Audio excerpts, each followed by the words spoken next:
Okay, let's get started.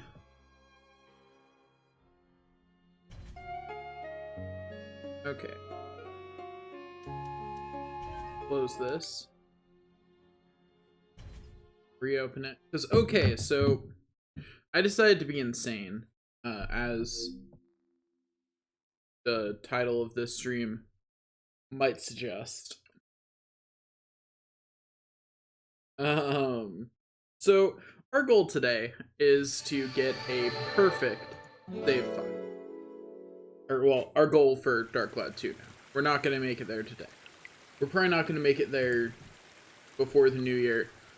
We'll be lucky if we make it there in January, because I'm absolutely going to be spacing this out. This is not going to be the only thing I do in the near future, because I'm not that insane.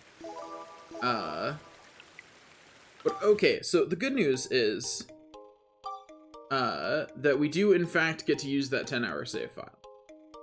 So to explain this, in order to have a quote-unquote perfect save file, because there's no actual in-game metric for this, our goal then is to have at least every single unique weapon in the game, every outfit, and all the photos and all the scoops. In order to do this, you must have beaten the game before. You cannot do this from on your first clear. It has to be your second, because you don't have enough medals to do it. Hey Will, how's it going? But yeah, so I'm gonna go be insane. So what you have to do in order for this to work is you have to beat the game, unlock, here, I'll just go to the shop. So you can get something called medals in this game for beating levels in certain ways. These medals are limited. You can only earn it once. Like there's like 4 in each level or something. I forget the exact number.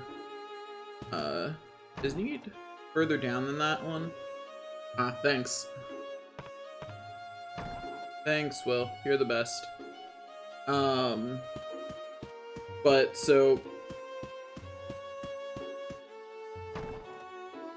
the way trying to get everything works is that in order to do so, you need to be able to get at least 3, I think it's 3 name changes. Where's, oh, I'm dumb. I'm sitting here going, where's Mayor Need in my party? That's where Mayor Need is. Whoops. I was like, why can't I find him on the train? Because he's in my party right now, because I was using him to make money. Okay, yeah, so he's the medal exchange, and in order to beat the game with every unique item, you have to be able to use the name change ticket 3 times. That means that you need 120 medals after you buy all of these. That's not possible. There's not enough medals in the game for that. There's barely enough medals to buy all of these, and that's if you realize that you don't have to get the shoes, because you can make those. So you don't have to get any of the shoes or the boots, but there's only like 300 something medals in the game, and it's just not enough, is what it comes down to. So what you have to do is you have to beat the game, get enough medals to get these outfits, because then you can start a new game with these outfits if you have a save file where you have these outfits. So that's what we're doing. We're making a save file where we have those outfits. Also, I'm switching Max back to green. There we go. Looks better with his shoes. Anyway, but yeah, so that's our goal here. To be utterly insane, among other things. Yeah.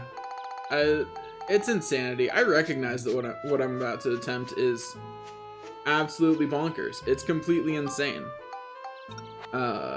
no sane person tries to do this kind of thing, but hey, here we are. As for what else, so, as I said before, the bare minimum for a perfect save file is every unique weapon, every outfit, and some other unique items like the crunchy bread, because they're unique. You can only get these once. You only get them in the quest that gives them to you. And some other minor things like that. Not that it matters on this playthrough, but you know. Anyways, as I was saying, so what we're going to need to do is beat the whole game once, and then on the second file, we'll get those minimum things, and I'll decide what else I want to collect all of, because you can't collect everything in the game, because you're just limited by inventory space. Because while you have 144 inventory slots, collecting one of every weapon alone is more than 100. So collecting one of everything in the game just isn't feasible.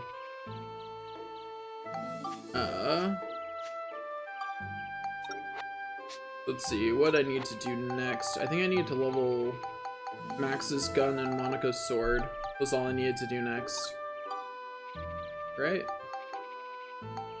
Oh, and I eventually needed to get those coins, but I can't get them yet. Anyway, yeah. Okay, yeah, just gotta work on Monica's sword.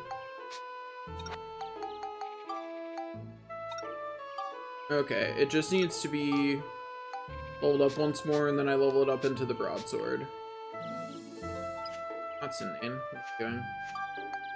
That's not where I... Move to Rainbow Butterfly Wood.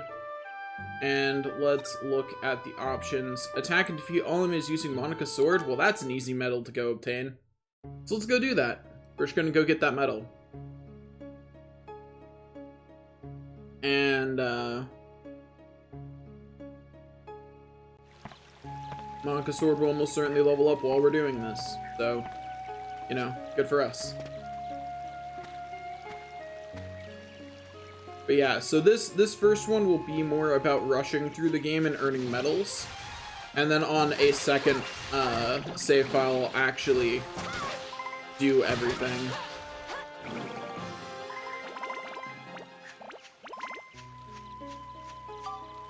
Also, I should probably be avoiding getting poisoned. That'd probably be a good idea.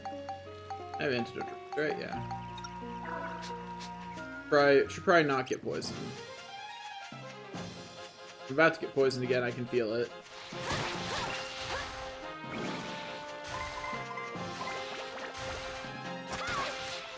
But yeah, so this'll take a while. I'm definitely going to be taking breaks in between bouts of doing this. Just because I'm not kidding when I say this will be a long while to finish. Just beating the game isn't, you know, a short endeavor. Beating the game and getting, like, all of, pretty much I have to get all of the easy medals. Or all of the not obnoxious medals, more accurately. Ignore all the Spheda ones. Because those are not fun. Or at least, I think they're annoying. I try and get some of them in the areas where Spheda is less annoying to play. Spheda is something that you unlock in Chapter 3, and effectively you play Time Warp Golf in the dungeons, but in some dungeons it's really annoying. Like in this one, if you accidentally overshoot these walls, if it lands anywhere that's not a path that you can walk to, it's out of bounds and you just lose the shot. And on some dungeons, like ones that have like proper walls around the edges, that's not that bad because you really can't, right? On other ones like this, where there's not really a proper wall there, it's excessive.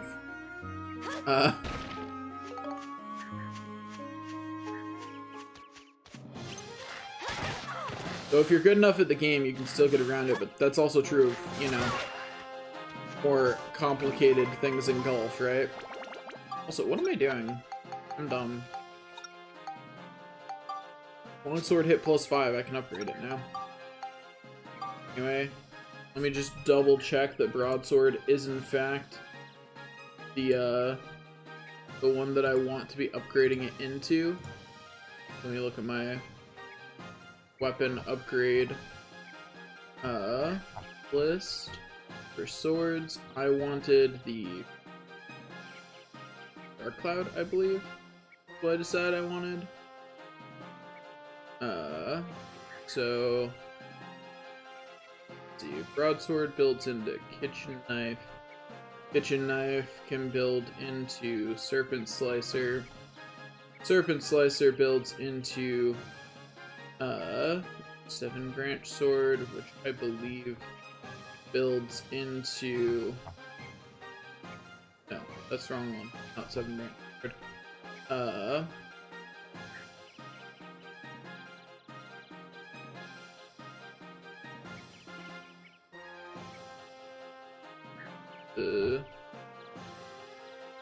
Into the Tsukikage, which builds into the Amano no Kama, which builds into the Dark Cloud. Okay, yeah. I've now confirmed that it is, in fact, the right one. Okay, let's go. So we build up to the broadsword, and then our next goal is the kitchen knife, which should be the middle option. So it needs lightning and scale.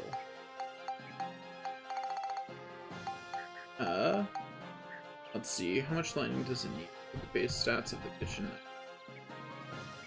Find them, kitchen knife, kitchen knife, kitchen knife.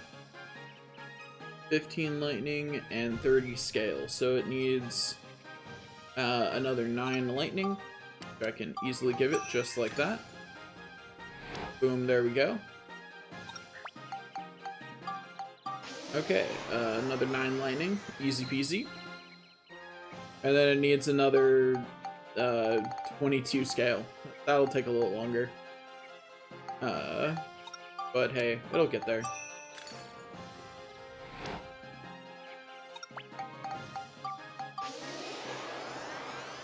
Okay.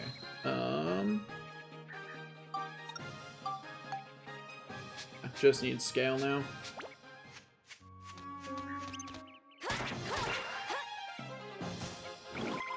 Anyway, but yeah, we keep working on Monika's sword.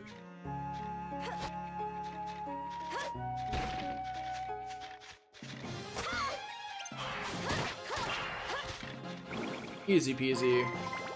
Lemon squeezy. Okay,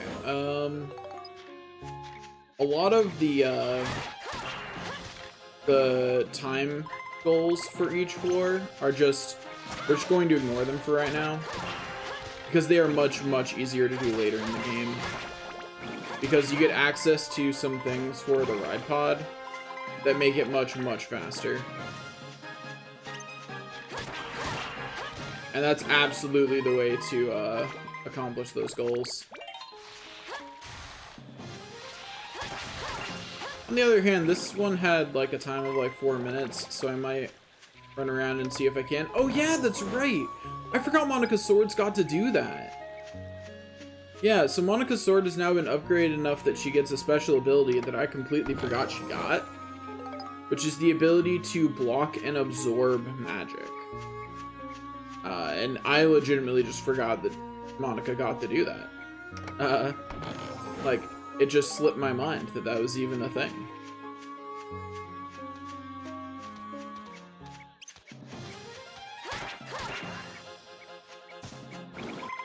But yeah, so part of the reason we're not trying too hard to do time trials right now is because the most efficient way to do time trials is to just keep running and not wait for abs to spawn. You know, not wait for their loot to finish dropping from them, you just run. Oh, was that not all the enemies? Well, annoying. But okay.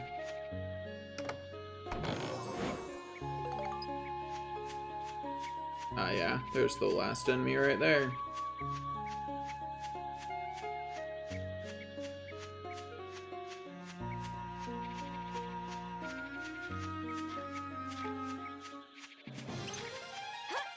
I saw someone who was new to this game complain about how slow the move speed is, and I think it's interesting how spoiled we've gotten on faster move speed over time. We did it. Didn't make the time trial, but I didn't really expect to. I wasn't trying all that hard to go fast. Gotta remember to be breaking these, because they're the only way for me to get armband repair powder right now, is from the rocks and chests. And while I'm not, like, hard focusing on Monika's armband, I am going to need to level it at some point.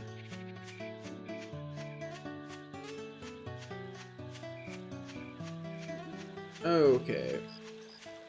Anyways, there was another easy medal, and we got some decent XP for Monika. Now, back to progressing through the game. And by progressing through the game, I mean we have to go level up Monika's sword.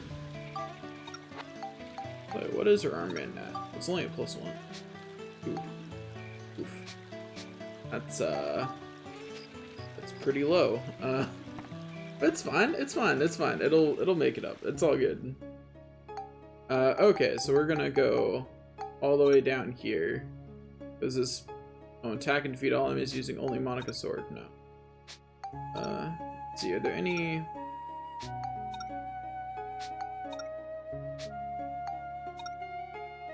Only Max's gun.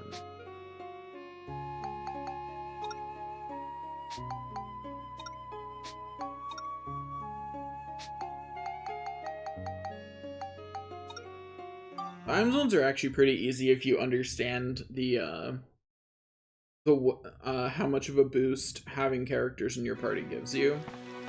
Also, I just realized I forgot to re-add Need to my party. Oops, I could have been making more money. Oh well. Anyway, switch back to Max, then switch to the ride pod, and then run forward. Hey, got some gun repair powder. Also, let me just repair Max's stuff. Anyway, so the reason we're controlling Max right now is because we're going to be taking everything out with the ride pod and then switching over to Monika. There we go. On floors like this where it'd be really an actual challenge to beat the enemies with Monika's sword, we'll just come back later when her sword is stronger. You know? It's like, the Hunter's Foxes are pretty easy to take out, but the, you know, Griffin-looking things are going to be more of a challenge, and they're just not worth the time investment to do that right now, when we could just come back much later with a much better sword and just annihilate them in one hit, and probably get the time trial while we do that.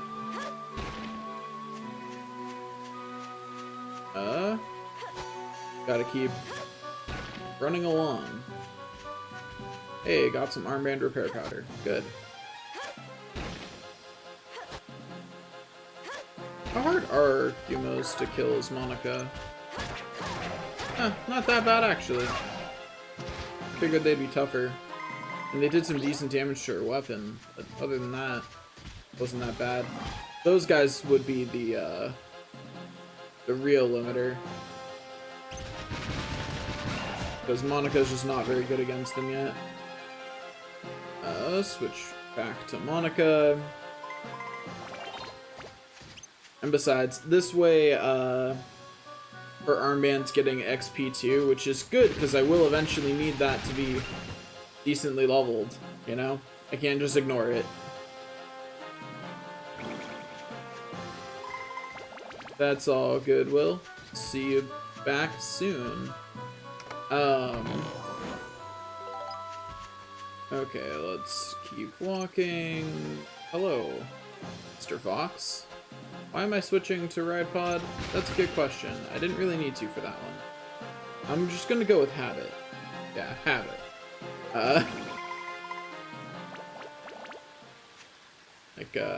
I don't know what else to say about that one. Okay,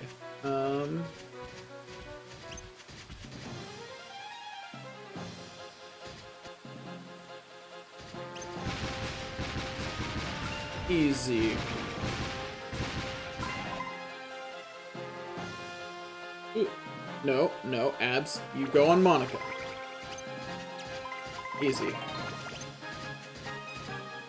Yeah, because her armband leveled up too.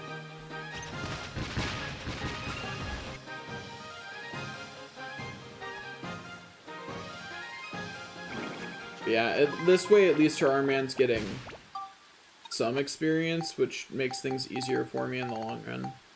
Sword's now +2 again.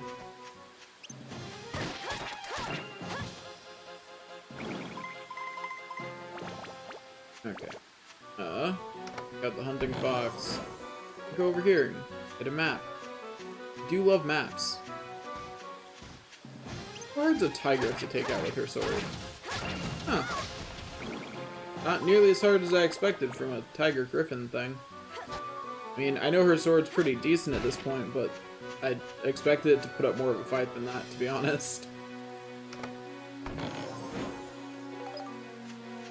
Okay, let's head back this way. I'll try taking out one of the Sonic boomers with Monica. I might be able to collect one of the medals now. That would be nice to work on collecting the medals. Plus, if I get enough medals together, then I can test something. Which is, if I get enough medals, I can buy one of the pieces of equipment and test whether I need to have beaten the game in order to be able to change into a different outfit. That's what I read online, but you know, looking on GameFAQs for this kind of information decades after the game came out, you don't always get correct information.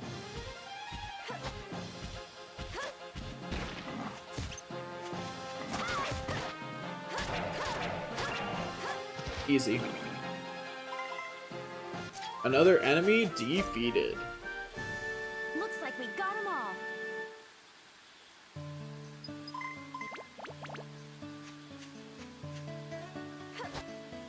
Okay, here we go. That. Over here and get this. Easy peasy. Lemon squeezy.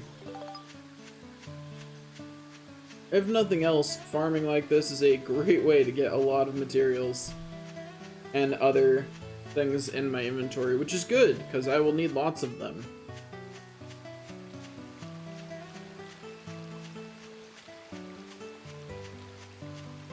Okay. Let's see. Let's exit this floor and continue on to the next.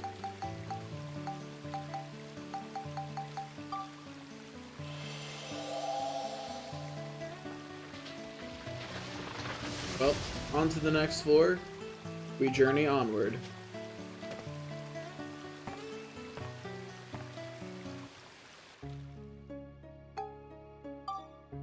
And we're going to make sure to save, since Monica's sword's been upgraded like 3 or 4 times at this point.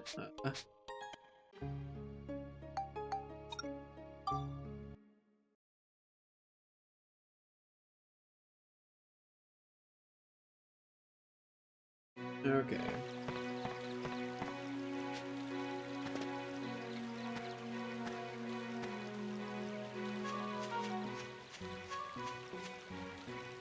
Well, there's the exit, so at least I found that. And the magic crystal. Wow.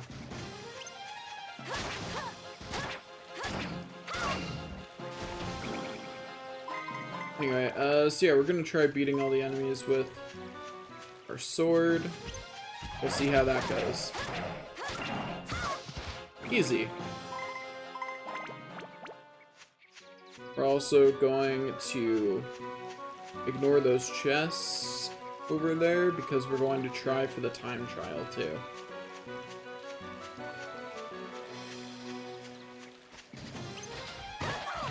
Ow.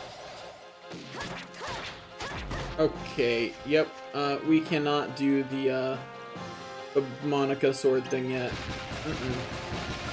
She just does not hurt, the Sonic bombers. It's just, they have too high of defense for her sword at this point. They have too high of defense and they resist swords to begin with. So it's just not feasible to, try and take him out with her sword.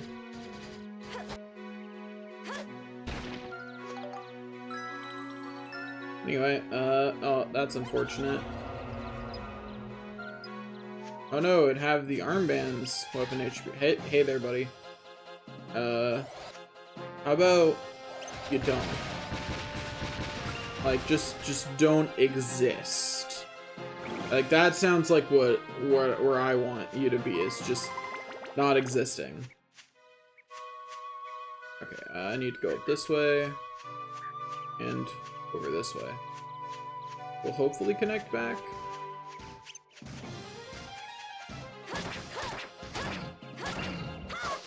Anyway, there's some more XP. Easy peasy. It looks like it does connect back. Cool. That's what I wanted to see.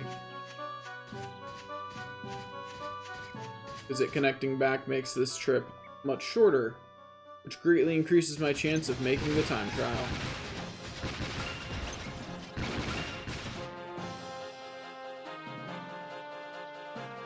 Okay, switch back to Monica. Abs. Abs. Really working on my muscle definition, apparently.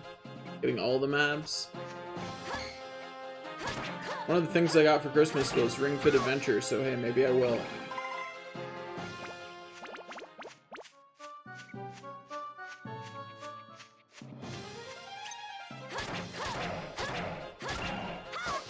Okay, there we go, there's that. This way, okay. Confirmed that that doesn't go where I want it to. Oh, this is gonna be really close. As in, like, I'm gonna switch to the ride pod to maximize how fast the enemies are dying and ignore the XP for a second.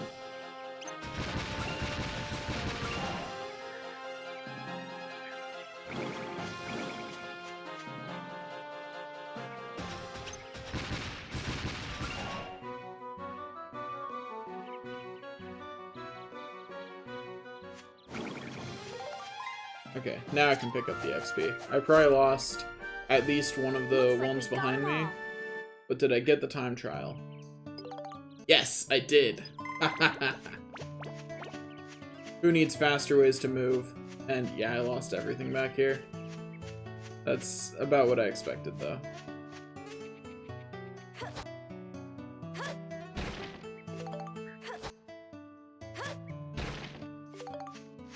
Like, I may have lost, some XP, but I got what I was here for.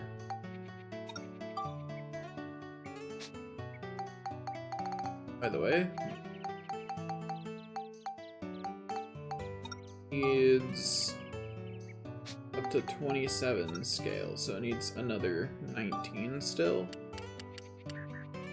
We'll put another 18 on it, see if that's enough.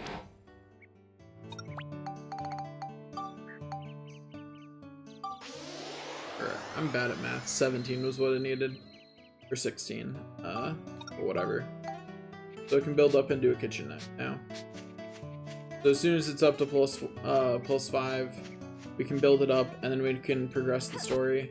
And if you're wondering why I'm ignoring Max's gun for right now, it's because we don't need his dad yet. And so I might as well level his gun up as I progress through the next area.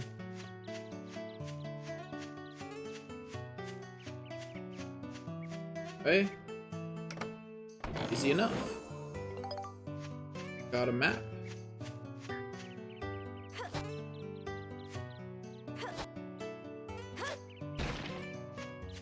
Okay. Yeah, we're just gonna keep going for right now. Alright, that connects. Cool. Means I can just go along the top here, grab the chest, come back, and then go out the exit.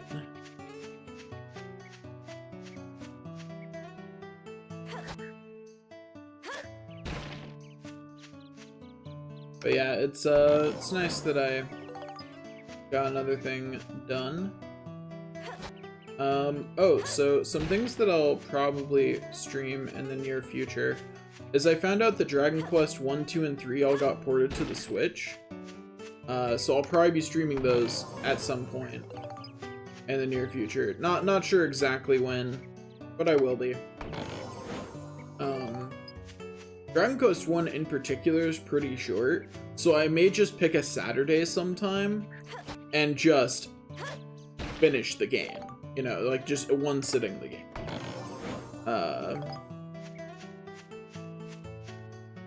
We'll see.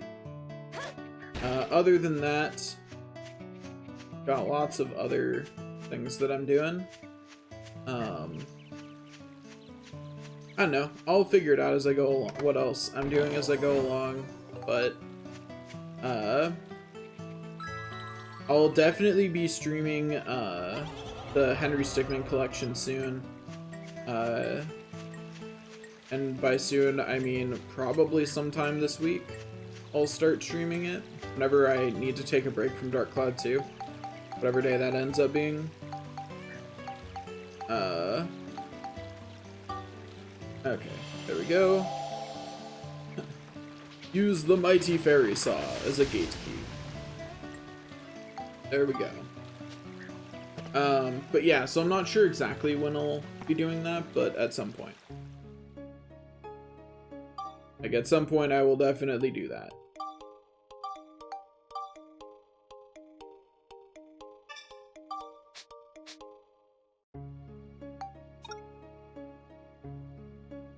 Okay, so I got that. Yeah, oh, yeah, that's right. We've unlocked the fishing goals now that we can fish. Just got Spheda left. And then we'll be able to see everything. Okay. I'm gonna heal just to be safe. Yeah. Doesn't hurt.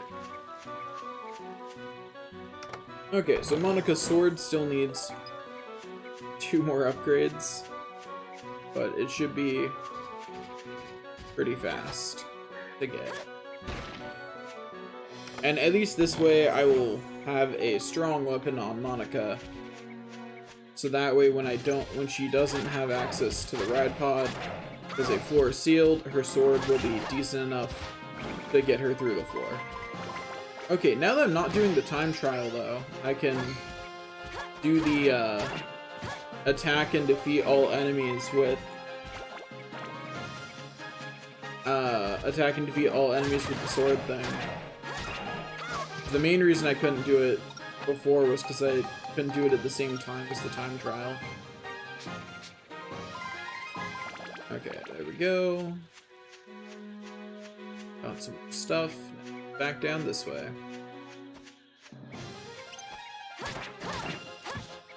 Okay. There we go. Got some gunpowder and a fairy saw. Hello. Which shall it be? Let's go with the yellow box today. Here you are. My luck is not great. Just... It could definitely be better, you know? Could definitely be better. Okay, let's go over and beat up Yumo over here. I did it. I hit him with my sword repeatedly until he died. I'm good at video games. Oh yeah, that's right. I was going to look in my monster notebook real quick. No, see monster info. Because I was going to find Sonic Bomber, weak to lightning and smash. Okay. Because I was going to find out what it was weak to and see if I could just slap a few of those on Monika's sword. Although it already has some lightning and some smash on it. Still only does 3 damage because her weapon type is ineffective. Oof. Well, let me double check the broadsword's maximum stats to make sure I don't accidentally hit them. Oh, yeah, we're fine. Its maximum stats is 45 and everything. So I'm going to grab some destruction crystals. Actually, no, I'll go with lightning. Because it's likely that I'll need lightning further down on this path anyway. So I'm just doing myself a favor by synthesizing it on now. You know? Okay, so that will hopefully help with defeating Mr. Robot with Monika's sword. I mean, it did help. It increased the damage by a whole 1. And I mean, an extra 1 damage per hit is it's not bad.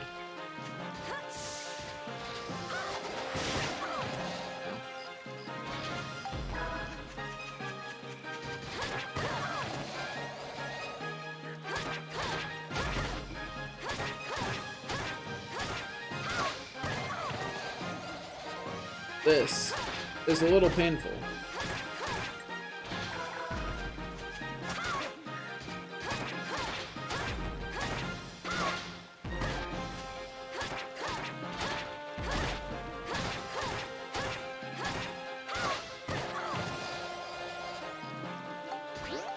Almost made it through its health bar. Almost there.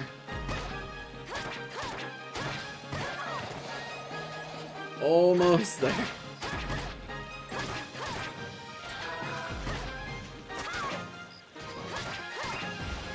I did it.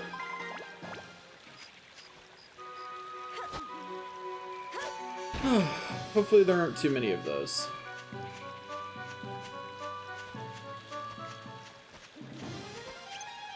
Now, give me more Hunter Foxes.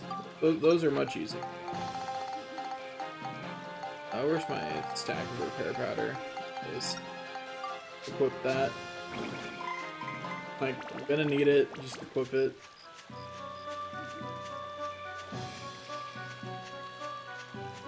No enemies over here? Okay, cool. Let me see if I can scrounge up some more bread from these rocks. You know, that's where I keep my bread. Or my armband repair powder. Like, the point is that I too store things in rocks. That's the only way to be sure something is safe. If you don't store in a rock, how can you be sure no one's going to take it?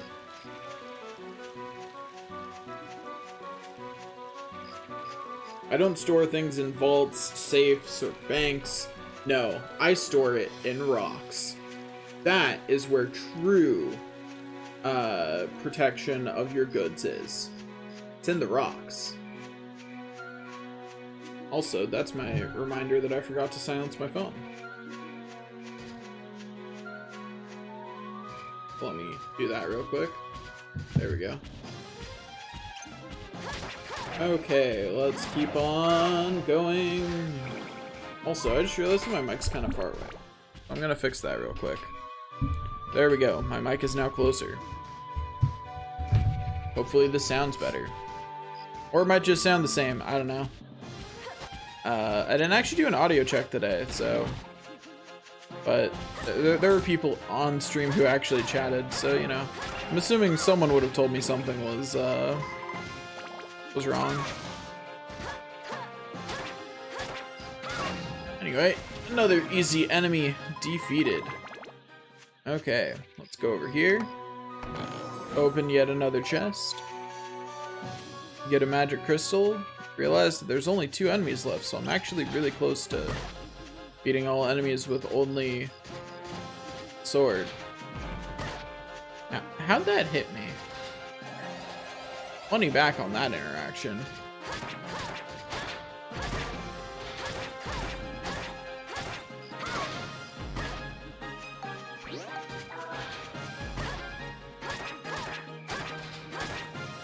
I will defeat you. Eventually. One day. Ow. Look. I've got enough healing items to do this all day, buddy. I've got an entire stack of crunchy bread just waiting to be eaten.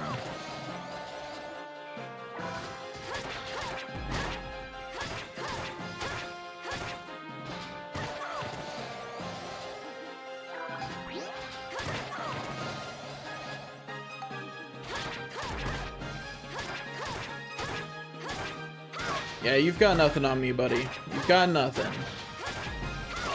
Only defeat awaits you. Okay. Another enemy defeated with ease once again.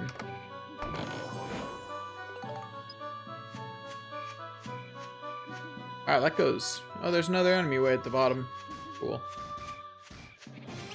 Hello there, Mr. Tigriff.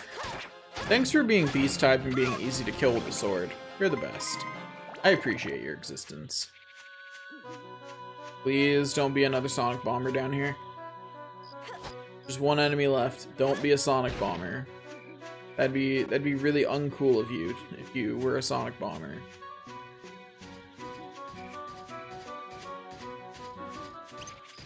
I jinxed myself.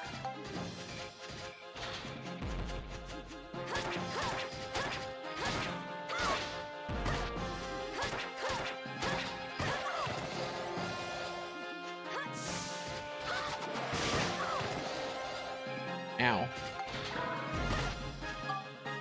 Let me find some healing items to equip.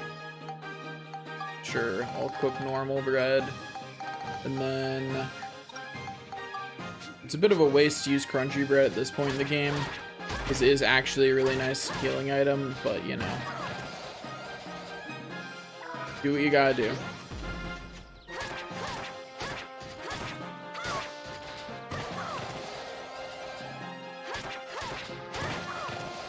Now, anyone watching might be saying, surely you can fight better than this. And the answer to that question is yes, but fighting better than this would take more effort. And you know, it's just not a high effort kind of day. It's a low effort kind of day. It's a hit the enemy repeatedly with my sword, ignoring when they hit me kind of day. That's just the kind of day it is. That's just a true fact. It's that kind of day for everyone. Everybody's just, it's a low effort kind of day. Ow. I did it. Oh. Looks like we got them all. Got another medal. Oh boy.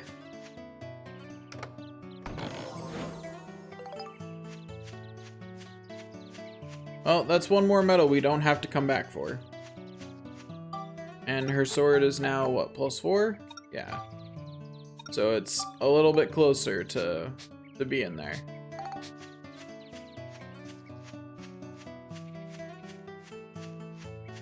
Just another level up, and then we can switch to using something else.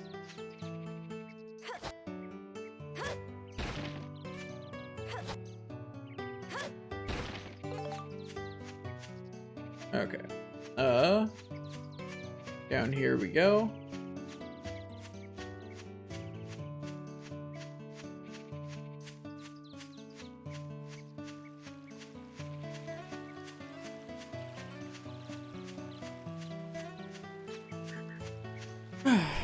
Okay, on to the next area. And by on to the next area, I mean time to level up again. But hey, once we level up one more time, on to the next area. Actually, you know what? Screw that.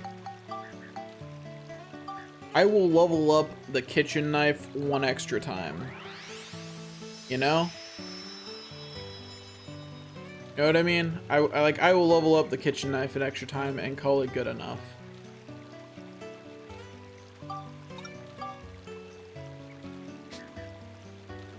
Okay, and I was right. I needed more lightning at the next tier. I had a feeling.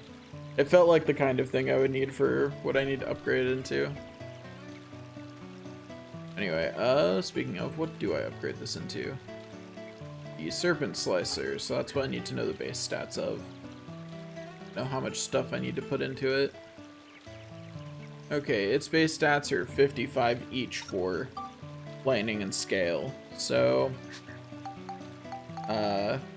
I'm gonna need a fair amount of lightning.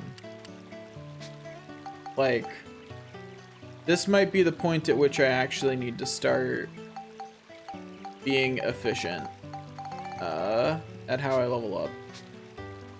So yeah. So hold up a second. I'm gonna actually need to start being efficient.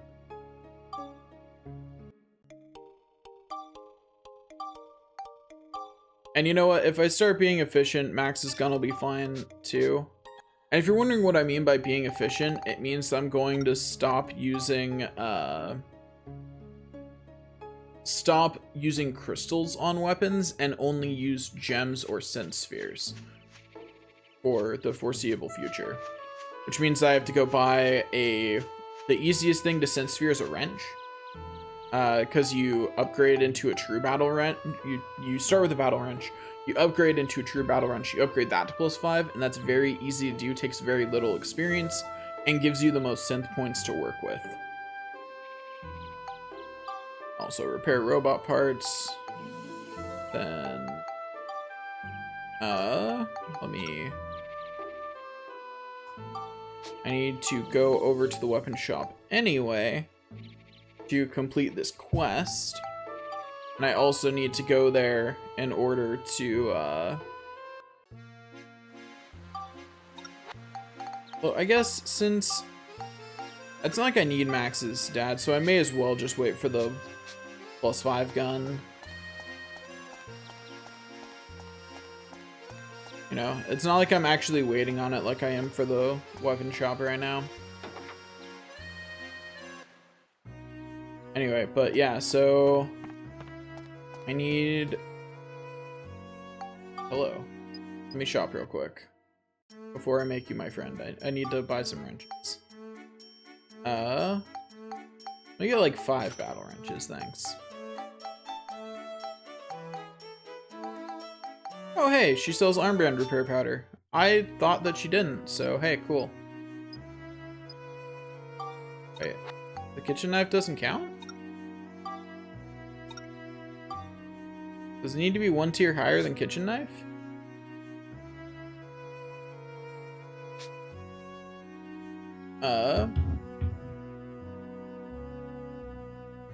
Let's see.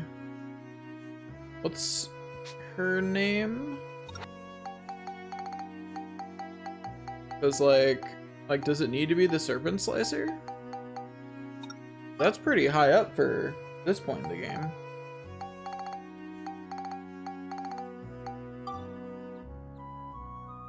Mullane,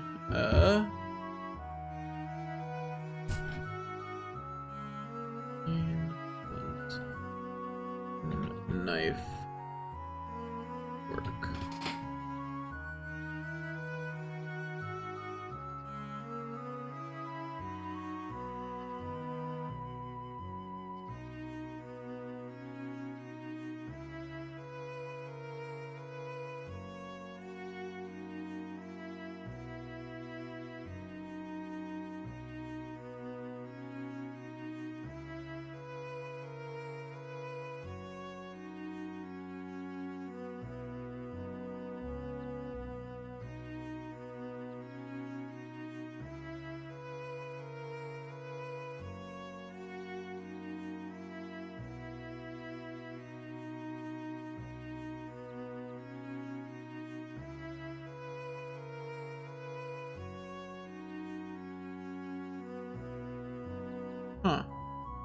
It looks like she might actually be specific about you have to actually have it be from the upgrade tree of the Gladius. Which is dumb.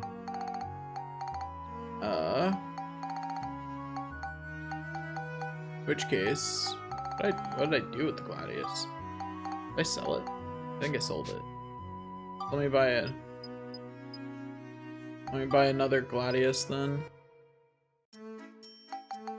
Or just look at what's in the upgrade tree of the Gladius real quick.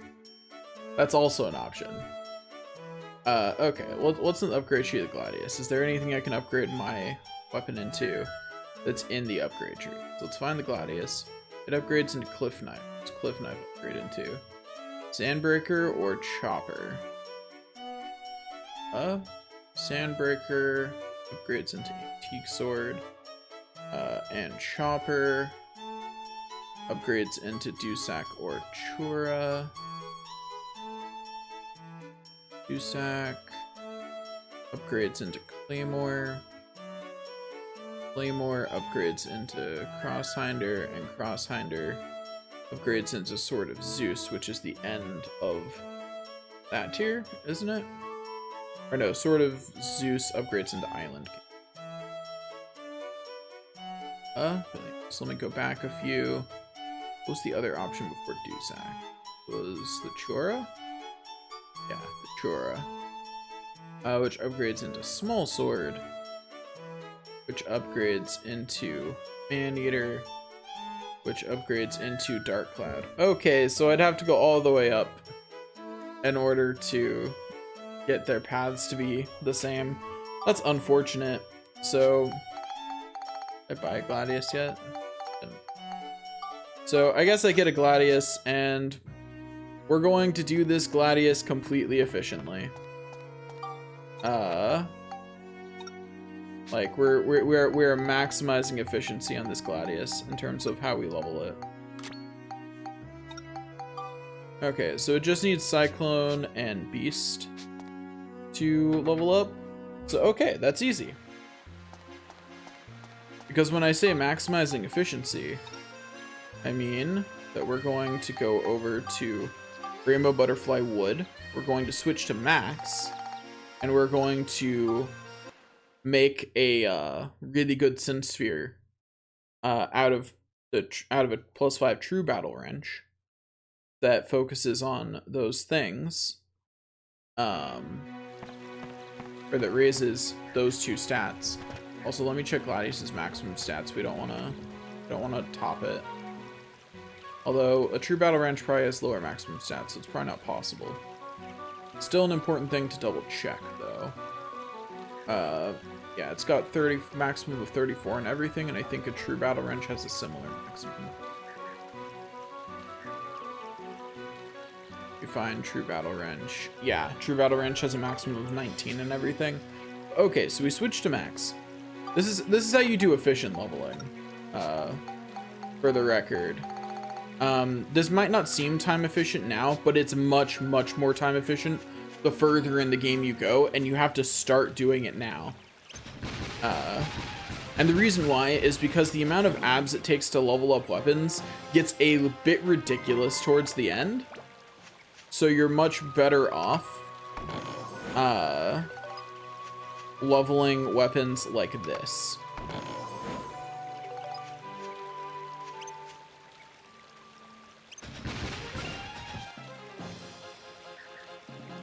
So what you do is you beat the enemy, do that, and you just keep doing this for ad nauseum. Your goal is to get it up to a True Battle Wrench +5, and then synth whatever stats your weapon needs onto it. That's your goal here.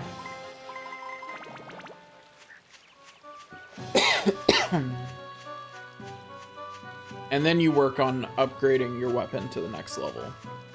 And the reason you do it this way is because it's more efficient for synth points. But whoops, did not mean to pick up that XP as the ride pod. Whatever. It's fine. I'd eventually need XP for the ride pod anyway, so it's all good. But anyways, yeah, so the main reason you do it this way is because it's more synth point efficient. And like I said, there will eventually come a certain point where it is really, really obnoxious to increase your points any higher, because there's no actual maximum level. Like, it stops counting after 99, but you can keep leveling up your weapon anyway. It just takes a ridiculous amount of abs. Like, to put this in perspective, it takes 32 abs to level up a battle range at level 1.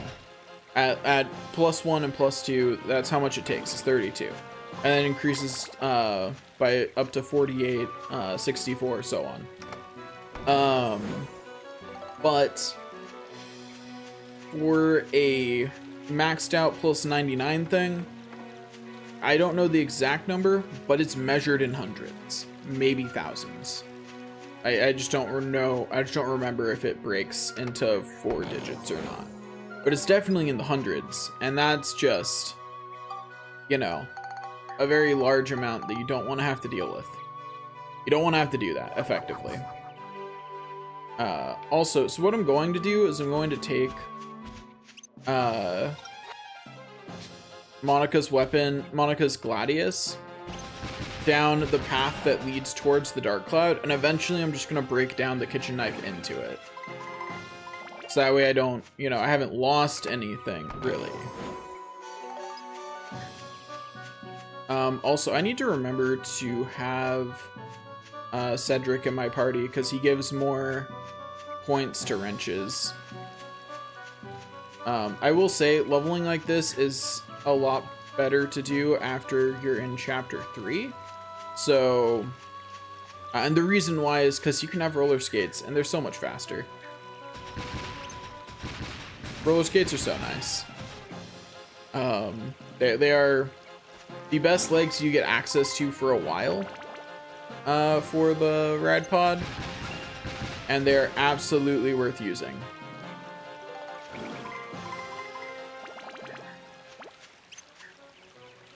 Okay, beat up the Sonic Bomber. Thanks for getting beat up, Sonic Bomber. I appreciate your willingness to sacrifice for the cause.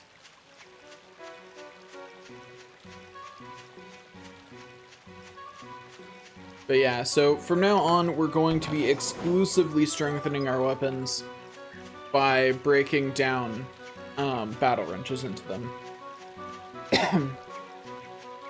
And we'll probably spend almost all our time playing as Max to keep making more battle wrenches. So that way we don't have to grind too much to do it. Oh hey, Gladius. That's kind of ironic.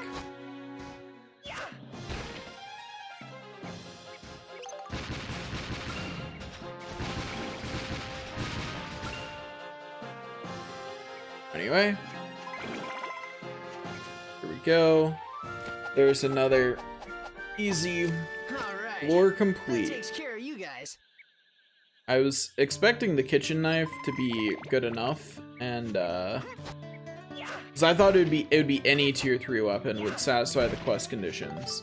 I didn't realize that it had to be the specific one. And since I'm pretty sure I read that on a guide, screw that guide, I guess. They were wrong. But yeah, because it has to be the Gladius. This is already up to Battle Wrench +2. It's got 7 points, so you know, that's nice.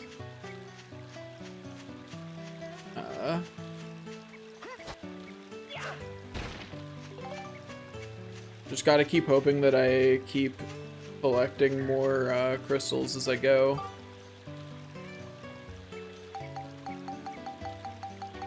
Okay, it's the fairy saw, and I should look at what else my Gladius is going to need as upgrades, because my true battle wrench will max out on the 2 stats that I'm definitely putting on it, so I should look at what else I should put on it. So first of all, let me save. And second of all, let me exit the dungeon. And scroll down to swords, and the Gladius builds up into... Gladius builds into the Cliff Knife, and the Cliff Knife will build into... I want the Chopper, so let me look at Chopper's stats. Maximum, want minimum. Oh, that's unfortunate. The Chopper only needs Cyclone and Beast. Well, that's awkward. Here, Cedric, come with me so I get more synth points, please. And this is the other reason why you level up this way, because then you can focus, because Cedric will give synth point bonuses to just wrenches, and maybe hammers. I'm not sure if he gives it to hammers too. The point is, each weapon type has someone who will give them... How am I saving again? Each weapon type has someone who will give you bonuses for it. But they usually only give bonuses to one type. So you don't want to be doubling up too much on that. Like, for example, Gerald, Max's dad, will give a bonus to guns, and Melaine, I believe, gives a bonus to swords because she's the weapon shop owner. And then someone I'm not remembering gives a bonus to armbands. So by doing most of your synth points through one weapon type, you can also just keep the person who boosts that weapon type in your party all the time. And the reason you pick Cedric and wrenches is because they are the easiest to level up. Because of the way the true battle wrench works.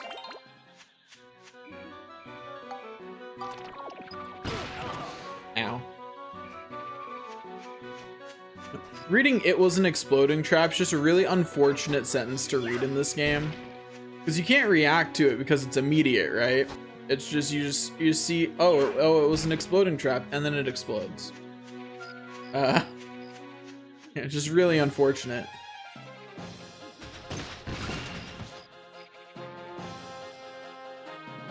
Anyway, the ride pod continues to be, you know, amazing.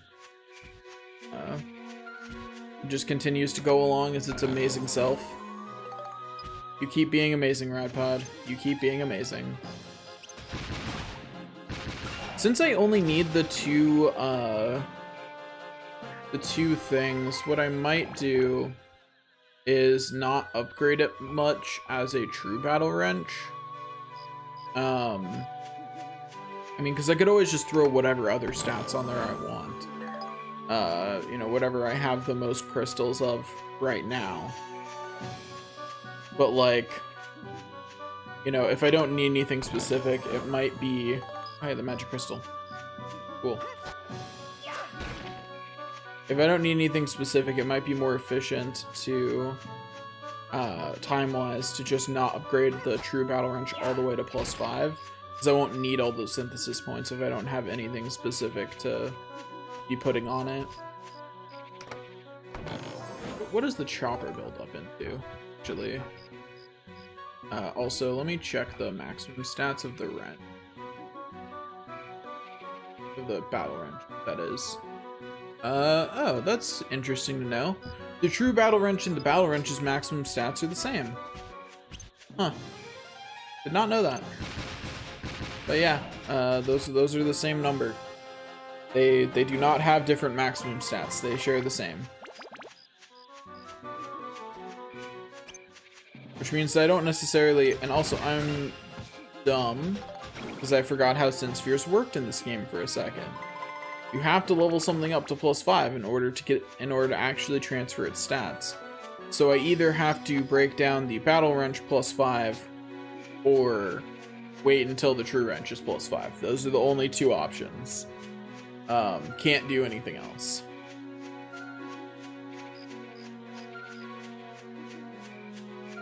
But, go over here. Hello, treasure chest. I would like to get a map, thank you. How considerate of you to give me a map.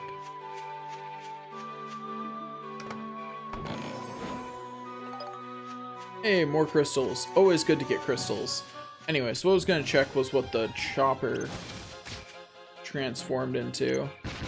You know, I'm just gonna keep going down the line. Like, what stats do I need eventually on this thing? Okay, so chopper. Doing my best to look this up while running around. It's a little challenging. Okay, so chopper goes into either the Dusak or the Chora, but which one led to the Dark Cloud? I'm trying to remember. I think it was Chora, because Chora goes into Small Sword, which goes into the Man Eater, which I believe goes into the Dark Cloud. Yeah, so that's the direction I want to take it, is the Chora. Okay, so let me look up the Chora's minimum stats. You know? Just gotta keep going down the list. Oh, I accidentally picked up XP as the ride pod.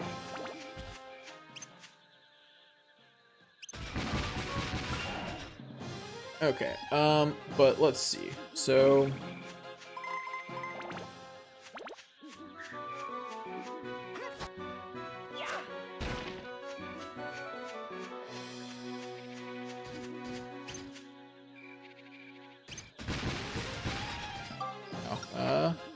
gotta repair my...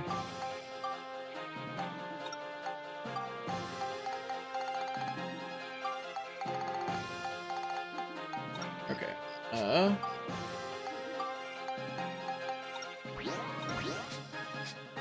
there we go. Successfully repaired the ride pod. Okay, Battle Wrench is up to +4. Now let's hopefully... Also, is the Bell Trigger up to +5? Or not Bell Trigger, the Trumpet Gun up to +5 yet? No. Oh, that took a bit of points. But anyway, so it needs one more. Anyway, so what I was checking... So I want to put it into the Chura, and what does the Chura need? Chura also needs... So it needs Cyclone, Beast, and Scale. Finally, a third stat that I can focus it on. And then what about after the Chura? The Small Sword is what's after the Chura, so it needs... Ah, finally, some more stats. It also needs Chill. Okay, cool. I finally have some more stats to be throwing on my weapons. Cool. That's really good, because that means that I can... that if I build this up to a true Battle Wrench +5, I can definitely use all of the synthesis points on something. Which is an important thing to be sure of.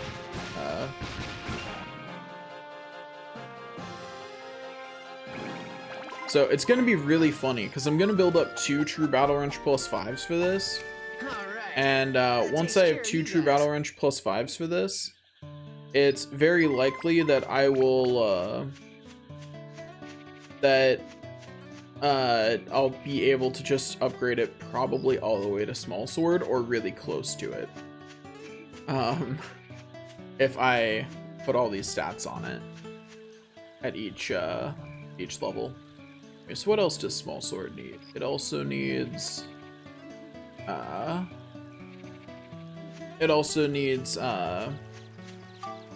whatever it's called. The actual full name is Exorcism.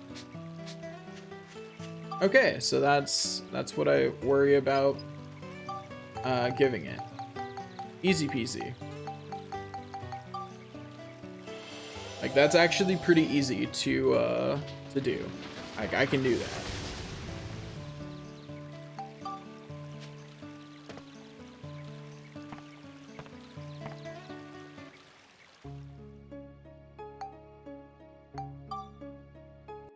Okay, just save after every few floors that I do.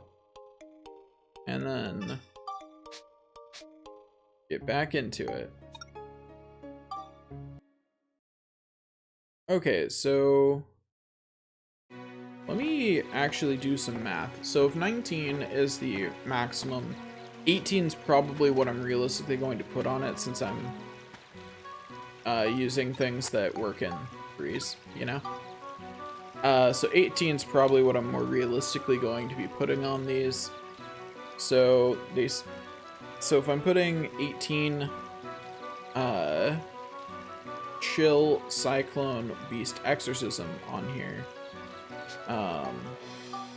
Also, let me... Yeah, and Scale. So every 18 is going to be 6 synthesis points. So every 6 synthesis points I have is another stat that I can put up.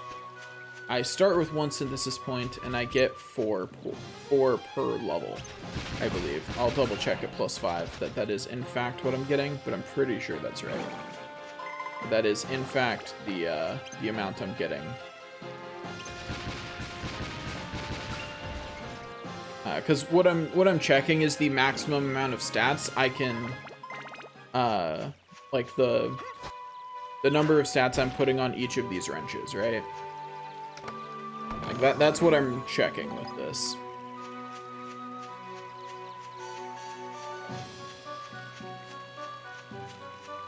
So, assuming that I am in fact getting 4 per level, I level up 5 times as a battle wrench, and then 5 more times as a true battle wrench for a total of 41 points. Which means that the most I can put on it is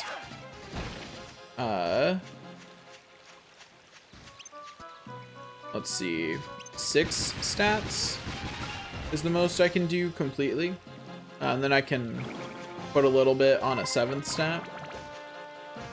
So if I'm doing it that way, then what's happening is and that's assuming that I actually have Cedric on here the whole time. I did not have Cedric on the whole time for this one, so it's going to come out with a few less synthesis.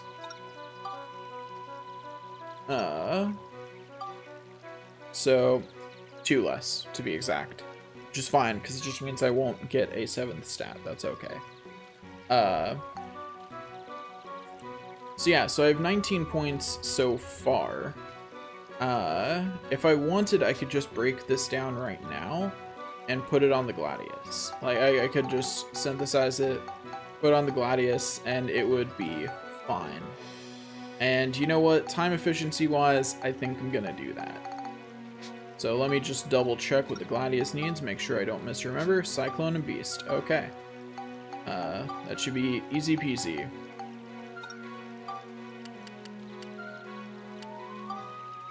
Six wind crystals. Synthesized onto this. There we go.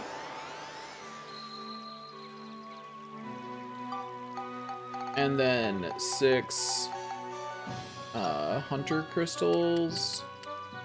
An important thing to remember is that I will always be giving a little bit of Smash, Flame, and Chill. And obviously attack and durability.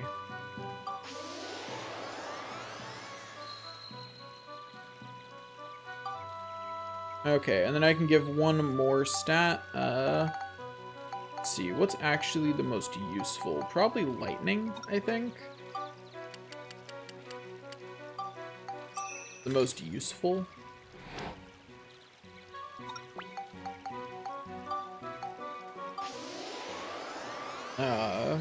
Because I'm thinking of like what stats it will eventually need, which are the most useful, and I think lightning is the answer. Okay, so I need to equip something else, and then I need to spectrumize this, and there we go. The reason the attack there is a question mark is because it's based on the difference of the attacks between the two things. Effectively, the higher the attack of the weapon you're putting it onto, the less attack it will give. But if you're putting it onto a weaker weapon, it'll pretty much give all of its attack. Like, it's a percentage. Yeah. Yeah, okay, that looks good.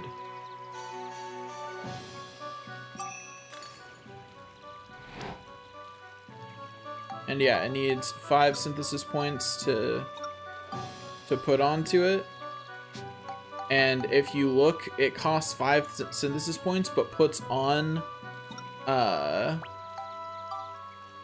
like, let's see, lightning and cyclone alone are more stats than 5 synthesis points would normally give you. The only thing that beats out doing this is gems. That's it. Nothing else beats this. Like, gems are it. Anyway, so let me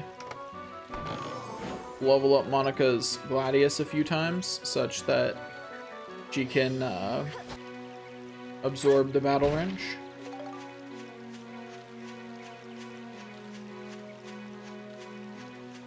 I don't know why I'm running around as Monica. I only need her there to absorb experience. So I can run around as Max the rest of the time. Makes it slightly faster when I have to transition to the ride pod upon getting to the enemies. Yeah, the other major use of this is I'm getting large amounts of money, which when I can buy, I believe there's a point later in the game where you can buy gems, which means that when I can buy gems, I'll have plenty of money to then switch to leveling from gems. Specifically, diamonds continue to be the... Why'd I switch to Monica? That's not the right button. I meant this button. There we go.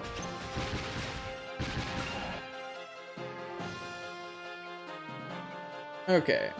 Yeah, shouldn't take all that many enemies defeated. We need to level up Gladius twice, so it shouldn't take all that long. It won't be short, but it won't be all that long. How? By the way. Okay.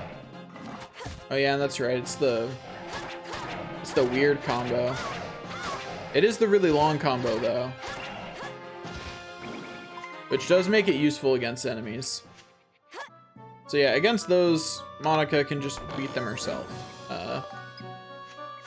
Hey, continuing to collect more crystals. That's good. I'll need them. No thank you. No thank you. No thanks. You can just go right to the afterlife, buddy. Like, do not want to deal with you. Just get out of here. Easy.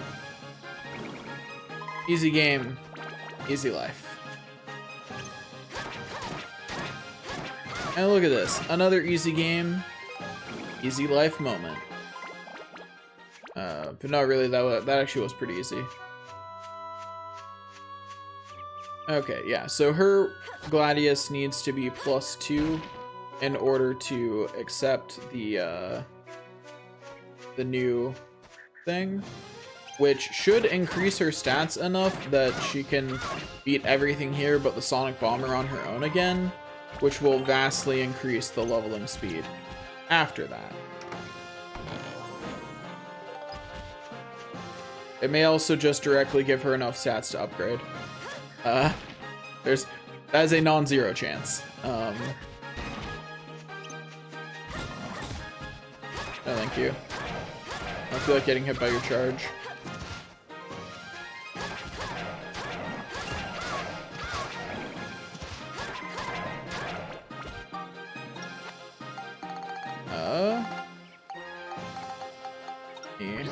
Repair her weapon, and then defeat the enemy.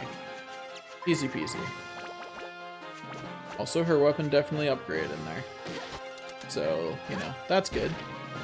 Get that attack boost.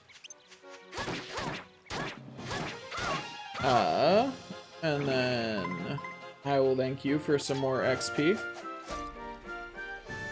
Looks like we got them all.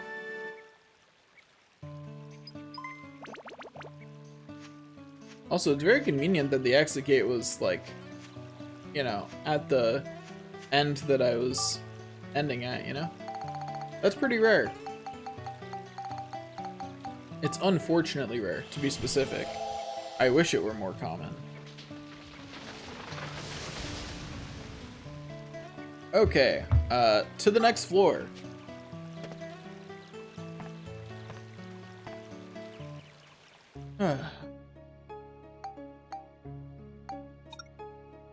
Okay. By to the next floor, I mean repeat this floor once again. Because that's where we're at right now. I'm really annoyed that the kitchen knife doesn't count. I really wish I could have just leveled it all the way up to Dark Cloud out of spite, but you actually can't. Like, it's literally not an option. You're not allowed to. Anyway, synthesize that onto here. There we go, and yeah. The biggest bonus from doing this is that your durability gets way higher than it will ever get doing anything else. That's one of the major bonuses, and yeah, it's good to upgrade now. Which means that the next thing we're going to do is get it to +5, so that way we can upgrade it. You know? And yeah, now we're finding it a little easier to beat all the enemies. Just got a tad bit easier. But yes, we're gonna get this up to +5, and then we'll work on making the next battle wrench, which will hopefully give us enough stats to get it to also, you know what, whenever I have to switch over to max for the ride pod, I'm just gonna give that XP to him, you know? Like, I'm gonna need to be leveling up the battle wrench he has equipped anyway for this, so I might as well, right? Okay, let's keep on going. Grinding in this game is really unfortunate. Why did I switch to the ride pod? That's not what I meant. Grinding this game is really unfortunate until you have the faster ways to move around as ride pod. Like, it's definitely like you need the rollerblades in Chapter 3. I played, when I was a kid, I played way too much of this game without them, and I felt so robbed when I realized that, oh hey, I could have just been using rollerblades this whole time. I was also really excited because I finally had a way to move around faster. And hey, Max's gun finally leveled up, so I guess we get to recruit Gerald too.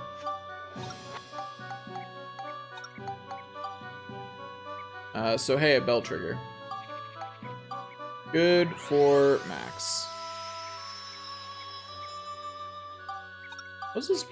I don't remember which way I need to be upgrading it, so I'm just gonna ignore that for right now. It's also not like it really matters anyway. Okay, all we're really here for is upgrading Monica's weapon right now anyway. Yay!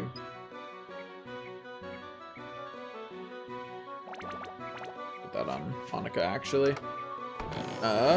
Okay, let's keep on going. Let's see. I should figure out something to monologue about while I grind, because this is gonna take a minute. So I should think of something entertaining to talk about. But I don't really have any good topics in mind. I've been having a hard time thinking of like topics to monologue about recently. It's been hard.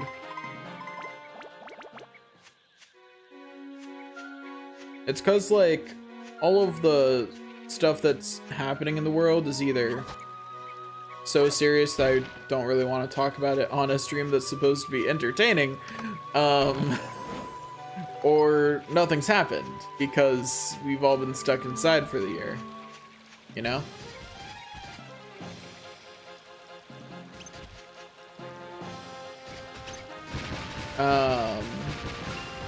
So I'll go with the obvious time of year one. I hope everyone's Christmases went well. Hope everyone's doing well with, you know, having done Christmas with COVID and potentially not seen a lot of family members that we would have normally seen. Oh, so my sister and brother-in-law, so we did something interesting with them. So because we couldn't actually, like, you know, physically be like in the same room, what they did was they brought some pastries in some containers, and we social distanced out on the porch, so they didn't come inside. They just, you know, came, hung out on the porch. We talked from pretty far away, and you know, it was still, you know, distanced, but it was nice. It's not a replacement for being able to actually just hang out, have Christmas dinner, and, you know, be together during this time, but it was still really nice to at least be able to see them and hang out for a little bit. So that was really nice. Also, I just realized that I'm probably gonna have to wear my least favorite costume for Monica for like a couple of chapters. That's gonna when I beat the game and have to redo it. It's because the most expensive costume for her is the, you know, is the bikini, effectively. It's the bikini costume, and I don't really like that one. I prefer her princess outfit, the one she wears at the start of the game.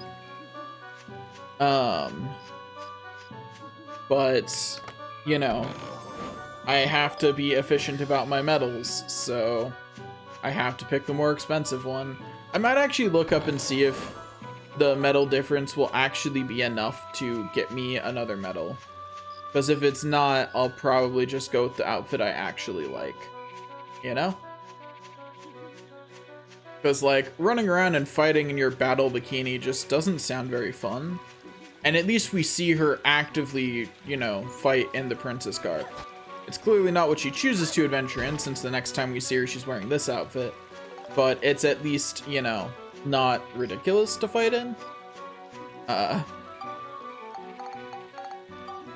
Also, let me sort my inventory again. The key items are about to be being put in weird places. There we go. As is, the fairy saw already has been. But, you know, can't do much about that. Easy peasy. Okay. And we go beat up Mr. Fox. Easy peasy. Heck yeah. The floor is cleared once again.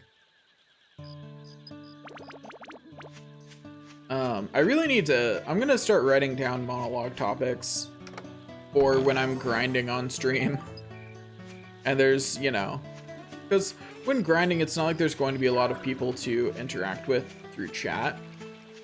And part of the reason I switched to doing it this way over Twitch instead of YouTube is so that way I would at least have chat to talk to sometimes, because it reduces the need for me to constantly think of new things to monologue about. But, you know, it's just not feasible to be doing that all the time. Yeah, I mean, fundamentally, it comes down to this kind of grinding doesn't make good content. Like, that is what it comes down to, and I acknowledge that. If I'm going to be doing this grinding anyway, I'd rather just be streaming while doing it. And it's not like I'm too worried about me being a successful streamer. That was never the goal of this channel. That's not the goal. If it is ever successful, great, but that's not the point. The point is just that I enjoy doing it, so if I'm going to be grinding anyway, I may as well just have the stream on. which is just my mentality about all the grinding I ever do and ever will do. Unless my stream ever gets successful to the point where it's become a significant portion of my income, and you know, I feel like I probably should start caring a little bit more about it. Until it hits that point, I'm just gonna keep doing all the grinding on stream. And honestly, if it does hit that point, I've probably found people who like listening to my monologues enough while I'm grinding that, you know, I could probably just keep doing it like this and it'd be good. You know, because at that point, that's the people I've found, right? Because, you know, this is very clearly going to be my brand. I do ridiculous challenges, and I spend ridiculous amounts of time doing them. You know? That's the brand. I've effectively committed to that. Because that's just the way I play games to begin with, right? I do ridiculous completionist things that are utterly ridiculous. Although I will say there are some games that I'm not completionist about, because there is one thing I can't stand. I don't mind having to be completionist in a okay, it's +4. One more level up and then we'll be there. But I don't mind having to be completionist in a I have to spend a lot of time kind of way. But I hate games where I have to reset a lot. If I have to reset a lot, I'm not doing it. Like for example, that's why I will never try to farm maximum health in Final Fantasy VII. You can get maximum health on every character in that game.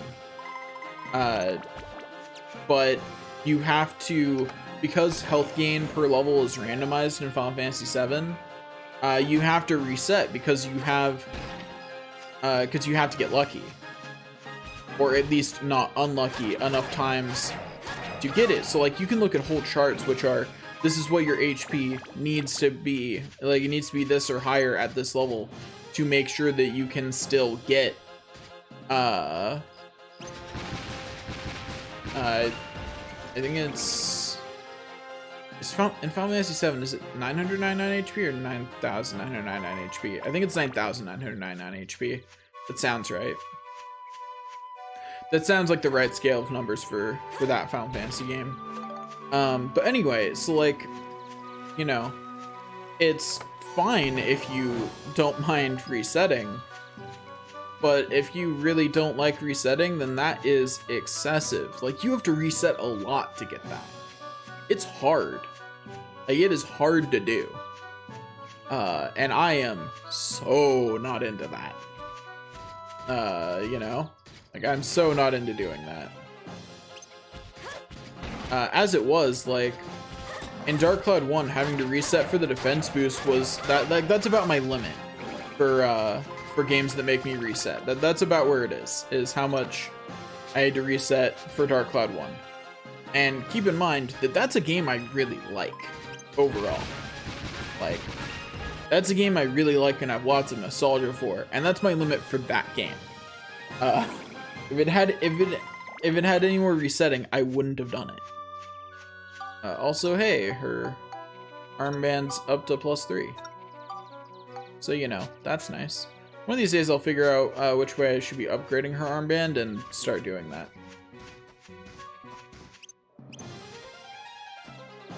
Not what I meant to do.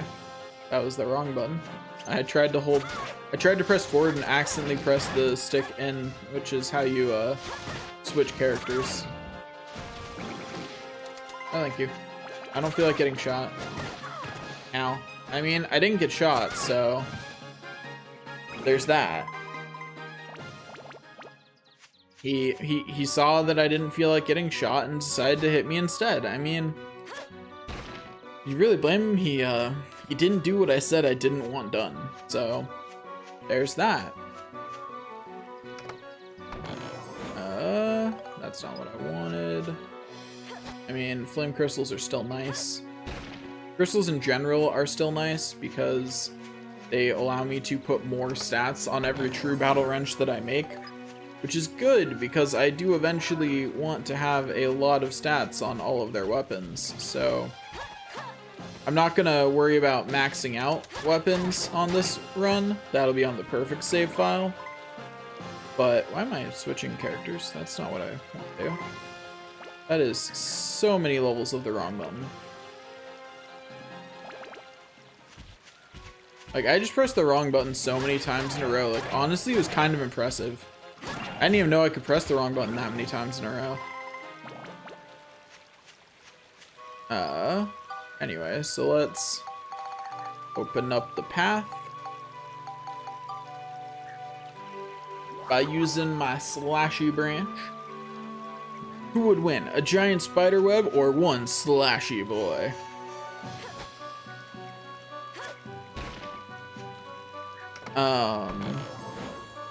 Yeah, that may have been one of the worst jokes I've ever made, but hey. I take what I can get. You know, when grinding, you don't have a lot of fodder for comedy in general, so I'll take what jokes I can get out of this, right? Please don't. That's unfortunate. Well, that's annoying. I'm gonna have to repair my sword now. Let's see. Come on, Tigriff. Please give me enough to get up to +5. I'm almost there. Tigriff, please. Tigriff. Stop jumping away. I still love that they gave, like, an all monsters defeated and a pose. Like, they didn't need to do that. Like, this game would have been exactly the same without that. Like, it improves the quality of the game, but people would have still bought the game. Like, that's not a selling point. I got a magic brassard. Isn't that nice? Okay. Let's keep going this way. I just love the music in this game. It's really good.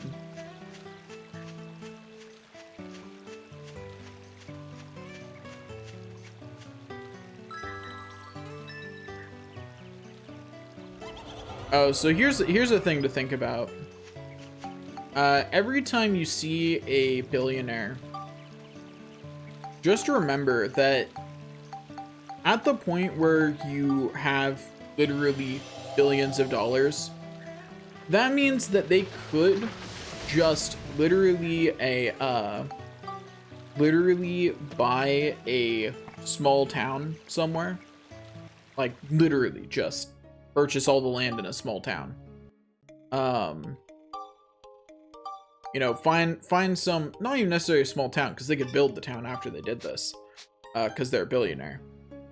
But they could just buy some large swath of land, build a town there, and then with this town, something that they could do, which I think would be really cool, is they could just build effectively just build a post-scarcity society there. You'd have to population control, so you'd have to be like, you know, have stringent rules on who could live there, and make people apply and things like that. But you could just, a billionaire could just do that. Like, they have the money. Like, and just think of all the billionaires that don't, but they could. It is absolutely within their power to just do that. Like, and that's not arguable. That's actually something that they could just do. Anyway, got a cliff knife now. And I believe it's this one is the chopper, but let me make sure. Name an exorcism. That can't be the chopper. That must be the chopper. So I'm pretty sure the chopper, anyway, cliff knife, cliff knife, cliff knife. Yeah, sandbreaker and chopper, and we don't want the sandbreaker because it comes with fragile on it. That's annoying. But we do want the chopper. And the minimum stats for chopper are, yeah, cyclone and beast, which means it's the top one. That's weird. Usually this has them in the correct order. Anyway, so it needs 30 cyclone and 40 beast. So it's going to need two battle wrenches broken down into it. It looks like, which is fine.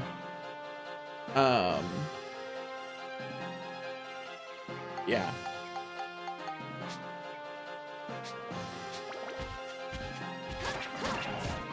Easy. But yeah, so now we have the next tier available.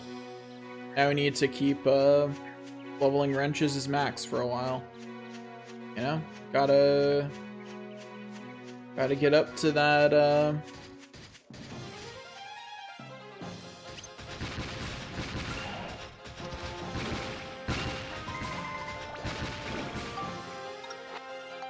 I think I just picked up some XP as the ride pod. Yeah, I did. Whoops.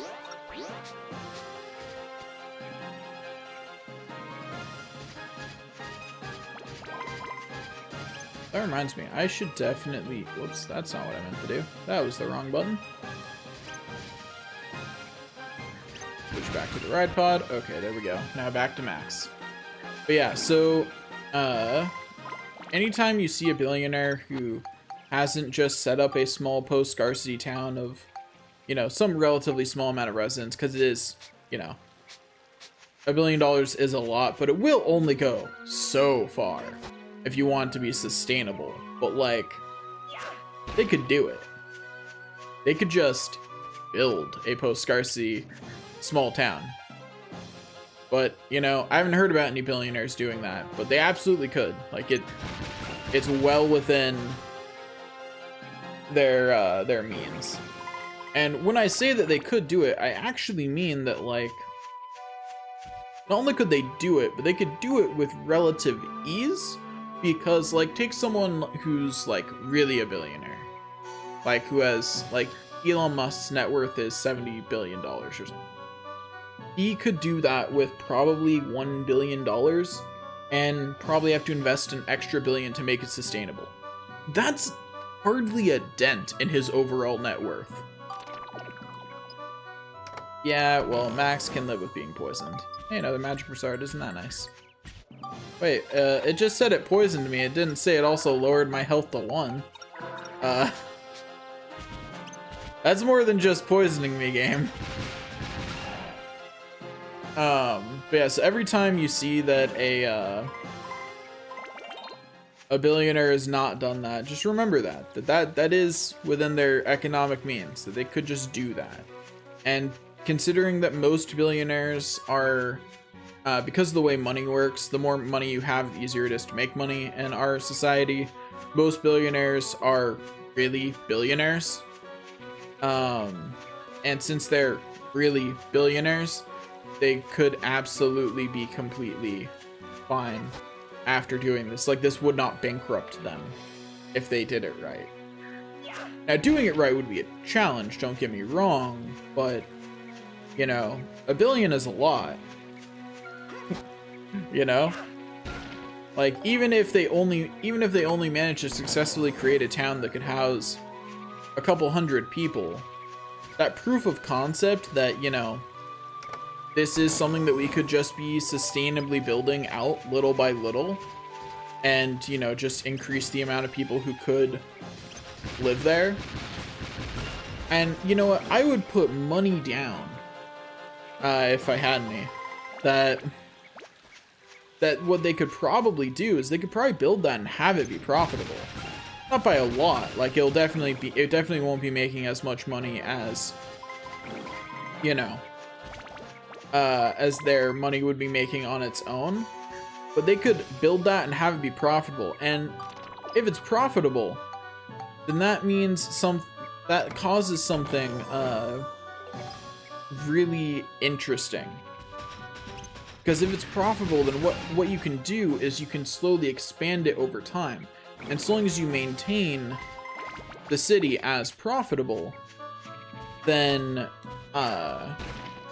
or the town, more accurately, it's not going to be big enough to be a city for a century unless something drastically changes in humanity. But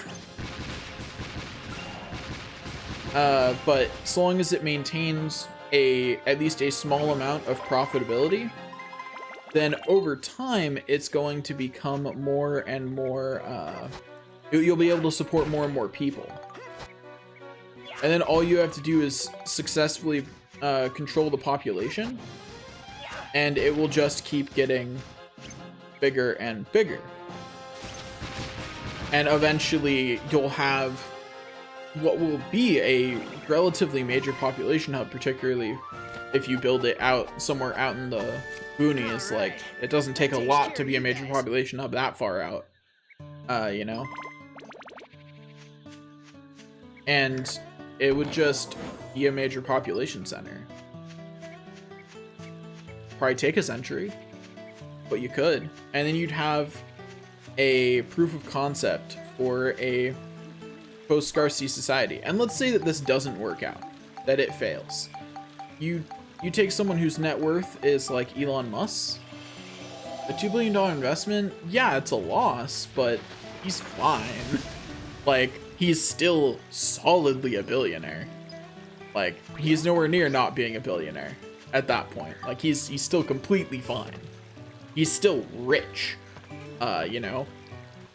He's still got $70 billion, so it's not like, even if it failed, it's not that big of a risk to someone who has that much money. And yet, they don't do it. I think part of it's that people who are rich on that scale, either the ones that do care about actually improving the world, don't think on that small of a scale. They don't realize that that's all you need to do is make the proof of concept, show that it in fact can be done, and if it can't be done, show why, so that way we can fix whatever problems are preventing it. Because we know a post-scarcity society is possible, like, fundamentally. Because all post-scarcity means is that, effectively, like, true post-scarcity means that no one's going to go hungry, or, you know, things like that. That being poor will never mean, being at risk of dying. That's what post-scarcity means, generally speaking. Like, when people describe post-scarcity societies, that's what they mean. Like, that's what a lot of sci-fi is. Like, take Star Trek. Star Trek is a post-scarcity society. From everything we can tell from the shows, if you're poor, you don't die. It's just not a thing. They can just, you know, they have a level of technology that allows them to just not care. And we're at that level of technology, not the point where we could do it for a whole, for our whole planet, but definitely to the point where we could do it for pieces of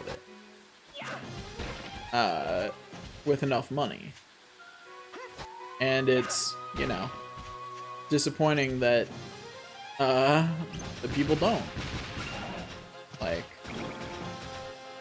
every billionaire has that option. Or at least most of them. I suppose someone who just barely makes it into the billions doesn't, but most billionaires are well into there, so they do. Hello, Hunter Fox. Do you actually get hit by the explosion? Thanks. Goodbye, Hunter Fox. And I find the topic fascinating because I think it's so interesting to think about, like, logically, what would a society like that look like and why, right? What has to be true about society for post-scarcity to happen? And if we know what has to be true to make a post-scarcity society a reality, well, how can we make those things true about society now, right? Like, what direction do we need to be working towards to make those things true? Because post-scarcity is pretty sweet for everyone, really.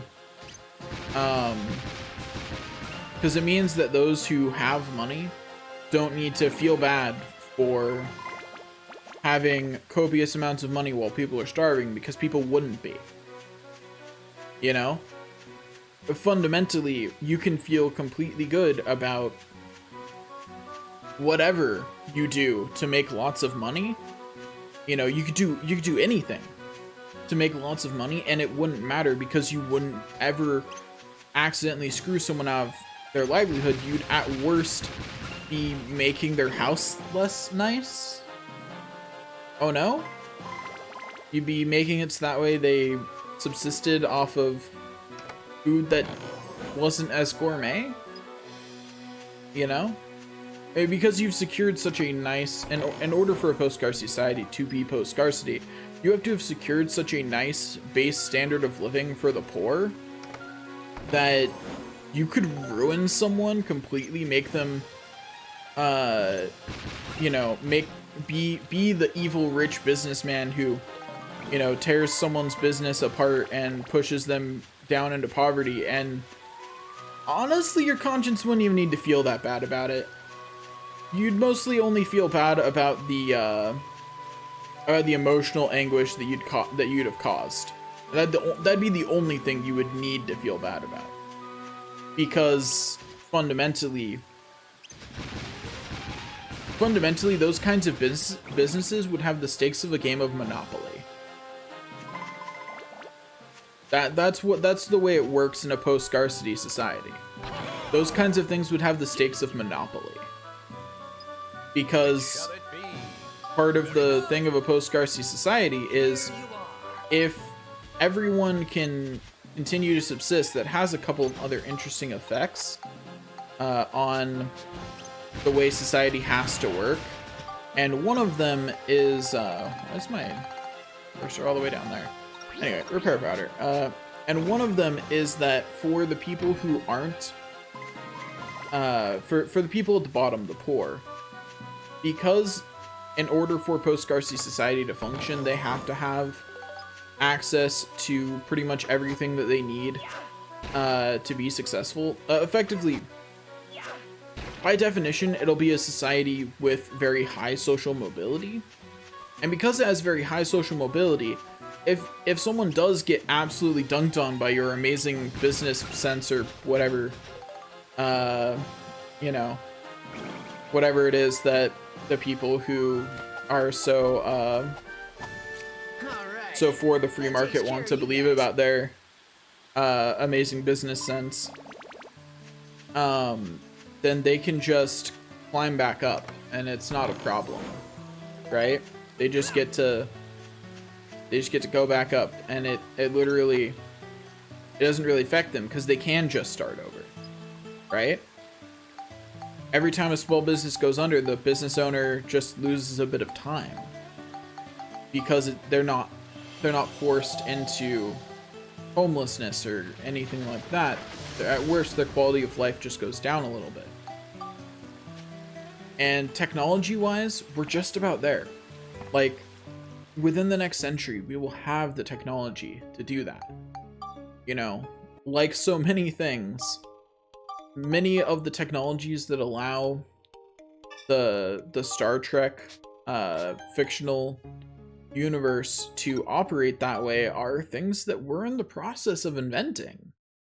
Those things are going to be reality soon. Like, you know, like, we're there. It's like we're just a little push away, but we're still acting like we're not. Our society still functions like we're not at the cusp of being able to produce all the food that we would ever need. Like, if we just lived sustainably, we're there. We are already there. If we just lived like we were. You know? Like we're already there if we just live like we are. Like, that's all we have to do. Okay, there we go. Now upgrade it to the true battle wrench because I need to put more stats on it. Okay. So it needs smash and... but I'm not gonna put that on it. Yeah, that's what makes it into a drill wrench. Which ironically is all that Max has at this point, but it's okay, because I'll at some point I'll build up a few of these onto his wrench, and it'll be fine.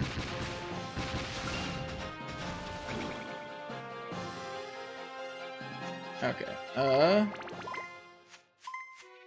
easy. But yeah, so we're gonna get this true battle wrench up to +5. I guess I did find something to monologue about, post-scarcity. Which, I guess that's what we'll talk about for a while, is what does it mean for a society to be post-scarcity? What has to be true about it, right? What are the things that have to logically be true in order for post-scarcity to be feasible, right? So one of the first things is that you have to do one of two things. Either people have to pick a job that society needs in order to be allowed access to goods, or technology has to advance to the point where that work is no longer needed. Effectively, automation has to have automated everything that we need to function, right? Like all of the base level stuff that we need to function as a society has to be automated, or we have to have some system for ensuring that someone is doing those jobs, right?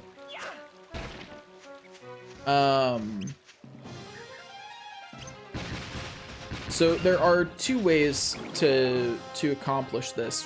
One I think is more feasible than the other. The one that's more feasible is automation. Absolutely. Way more feasible. It's much easier to do, and it's much easier to guarantee. And the reason why is because you're going to want to be going towards automation anyway, because if you think about a utopia, everyone being able to pursue whatever creative talents they want or invent whatever new things they want, that's obviously the better society, right? Like, people being able to put their work energy towards the hobbies that they actually like, being able to effectively freely choose what they actually like to do, that's obviously a more ideal society, right? Also, on a side note, there's this weird idea by people, particularly among conservatives in America, that people, if given the opportunity, would just do nothing. And there are definitely some people like that, but that's absolutely not the majority. Because if you ask anyone who, like, not necessarily anyone, but most people who hold this belief that too much of society would just choose to do nothing if given the choice, if you ask any of them what they would do if they, you know, had the money to just retire, would they do nothing? All of them are gonna say no. Or at least almost all of them. Because, yeah, there's definitely a small percentage of the population that would just do nothing if it was an option. That's definitely true. But by and large, most people will choose to do something. I'm not necessarily saying that this is going to be the most productive thing, but they're going to choose to do something. They're going to choose to do some kind of content creation, carving, knitting, something. Humans don't like just staring at a wall all day. That's not fun. Humans are gonna find something to do, right? So the goal with automation as your as your way of making a post-scarcity society is to get rid of all the not fun things, right? All of the hard, backbreaking labor that people either aren't going to want to do for their entire lives or are just infeasible to. Which there are plenty of things like that. There's a reason why people who work certain jobs tend to die earlier or have significantly more frail bodies at certain ages. You know, there's a reason we have the term backbreaking labor, right? You know, that's not as much of a joke as we would like it to be, right? And so in a post-scarcity society, the way this functions fundamentally is in this wonderful society that we're thinking up. You have, like I said, you have two choices for how things work. Now, the first thing you have to acknowledge is that you're going to need some workers doing things that aren't fun. That's just reality. If nothing else, you're going to need someone to manage all the automated systems. And a lot of people aren't going to find that fun. So how do you encourage people to still do that? The first way is that you require everyone to do something. The problem with this is that there's no reason to do that.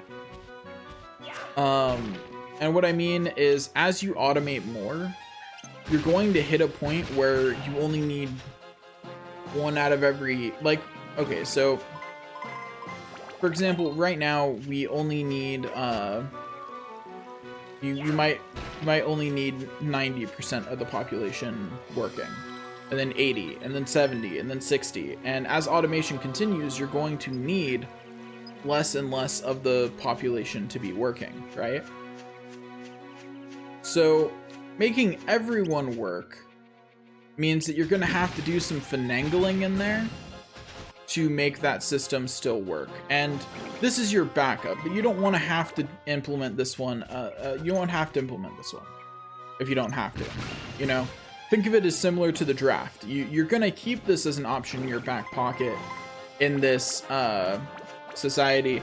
You're never going to want to have to implement it, right? Because the moment you have to implement it, you're going to greatly limit everything else that you're doing. And realistically, if you did have something like this, you would probably have it work like the draft. Where if you weren't getting enough people who were... Actually, you know what? I just realized, yeah, this just works like the army does right now. I'm dumb. This is what I was about to suggest is exactly how the military works. And what I mean by that is there's two things that our military does. The first is we have a draft as a backup, right? It's if we need more soldiers than we have in our standing army, we will draft them. That's fundamentally how the draft works. We don't have to do it very often because of the second thing that we do. In addition to having the option of the draft, we do a lot to encourage working in the military. It comes with a lot of perks. And you might be saying, well, in a post-scarcity society, what perks are you going to offer? I don't know. A bigger house is an option.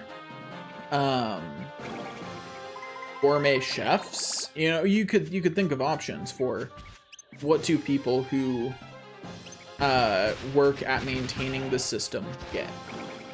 Effectively, you'd be minimizing you'd be minimizing workers and making sure that anyone who did work at these jobs was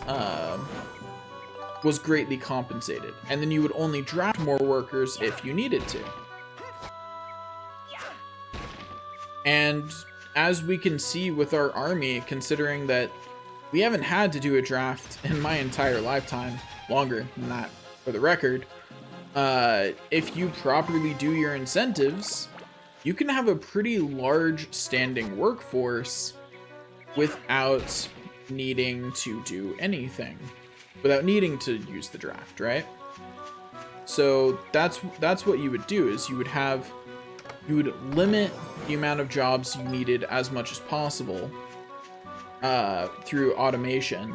And then once you had that level of automation, you would switch to encouraging jobs by making them, by having lots of benefits attached to them. And then you would have a draft in place on the books in case you ever needed it. And fundamentally, you're fine at that point. Everything else from there is just paperwork. It's making sure that you actually maintain access to all resources. And for the record, you probably wouldn't have to treat science the same way, but for every job that you determined as a necessity, you'd probably put some kind of draft in place. Just to be safe, you know? Like, you'd probably want to do it just to be safe. You probably wouldn't have to for a lot of jobs, though. Like, for example, you're probably going to get enough people who want to do science without this. You probably won't need to do it for scientists. You're still going to want to do it for scientists just to be safe. You probably won't need to. Right? It's not necessary. Because there will, generally speaking, be enough people who choose to explore the sciences anyway, especially when given free time. There's a reason that for a large percentage of human history, it's been the rich and powerful who have lots of free time who have been scientists. Look at Isaac Newton. He was a noble. He had lots of free time. He chose to explore the sciences. And something interesting to realize is that people will still want to be productive and be doing things because there will still be social pressure to be productive and to be doing things. Doing things that people see as of no value will still come with social costs. It just won't come with, you know, the cost of going hungry, right?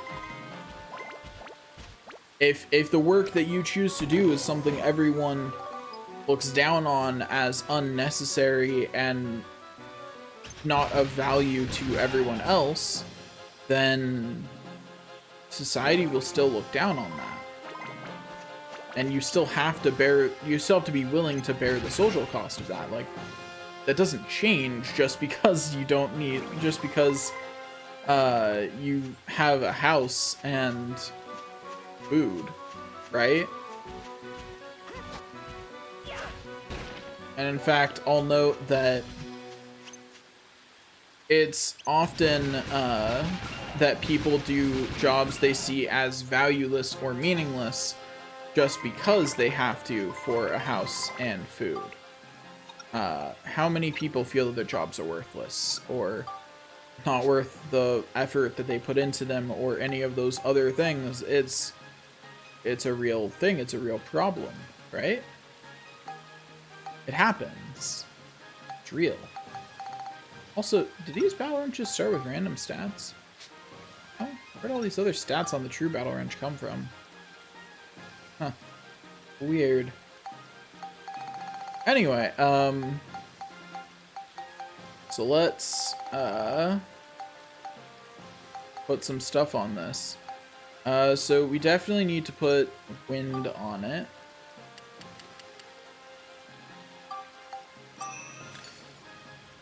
So let's drop these wind crystals on it. We definitely need to put wind and beast on it. And then it's wind and beast. I'm actually running low on. It is annoying because I kind of need more of those. Might have to see if I have a higher chance of getting it elsewhere and go collect some. Then let me put some exorcism on here because I've got lots of holy crystals right now. Yeah, it's looking like exorcism, flame, and chill are the other good choices. Yeah, so let's do flame and chill for sure. Yeah, because look at how much you can just pump onto one of these true battle wrenches. And that's the real benefit of doing this, is if you actually do this, then you just pump all the stats onto it that you can. And it's is real nice.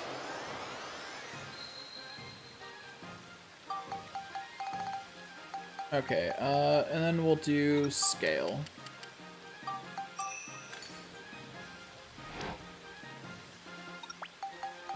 Scale, and then smash, I think. Yeah, smash. Because I can max out smash without, there we go. Also, I did one too many there, but it's fine.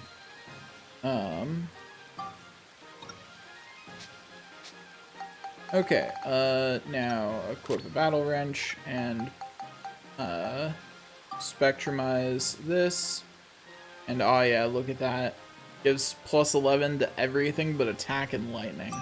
That's beautiful. That's a beautiful wrench. Yeah,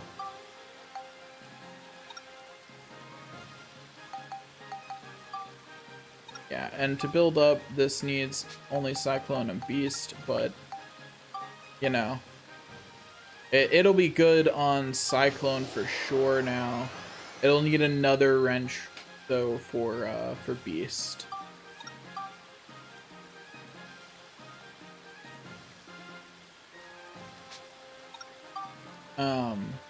But yeah, so let's start working on the next wrench. And we're getting there. We are getting there. Yeah, this will go much faster later in the game, because later in the game we'll be able to just like the further in the game we get, the more EXP enemies give, right? So later in the game, this will go really, really fast, which is part of what makes it so time efficient compared to leveling your weapons normally. But yeah. Yeah, so Monika's sword is going to be really, really good for a while.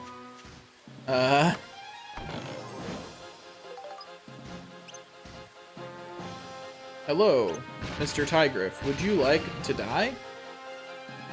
You probably wouldn't have liked to, but he certainly did.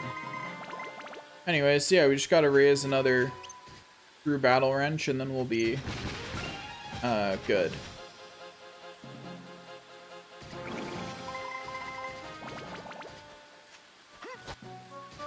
Easy peasy.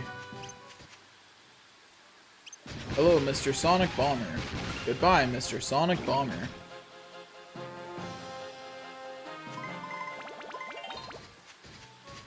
Yeah, already leveled up my wrench once, so you know, making good progress on getting it leveled up.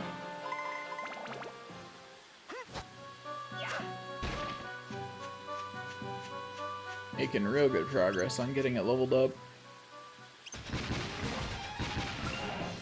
The nice thing about doing this with Max is that it's going to mean that Monika's weapons are going to be quite good for a while, which is important because Max can always rely on the ride pod. But if I can't use Max, I can't use the ride pod because Monika can't drive it. And monster transformations just aren't that good, to be honest. They just aren't. Like, they're borderline not worth using. I never used them when I was playing the game originally. Like, they were just a thing that I just straight up didn't use. Anyway, all monsters defeated once more. Alright, that takes care of you guys. You know, the hard part about a post-Scarcity society is figuring out how to get from where we are to it, right? That's why I was saying that, like, it'd be really nice if a billionaire built a small proof of concept, right? Effectively a template that then everyone else could adopt, right? Something that would give us a, you know, that would help iron out all the realities of having that kind of system on a small scale first. Because you're never gonna see an entire country switch to this system. Like, it's not feasible. The switch would be too hard. You would need society to switch a little bit at a time. That's the only way you're going to be able to do it, right? You can't do this all at once. It's just not possible. But what you can do is slowly switch a little bit at a time until you are there. Like, that's more feasible. It's more realistic to do it that way. And that's completely possible, right? But you would need people to actually do it.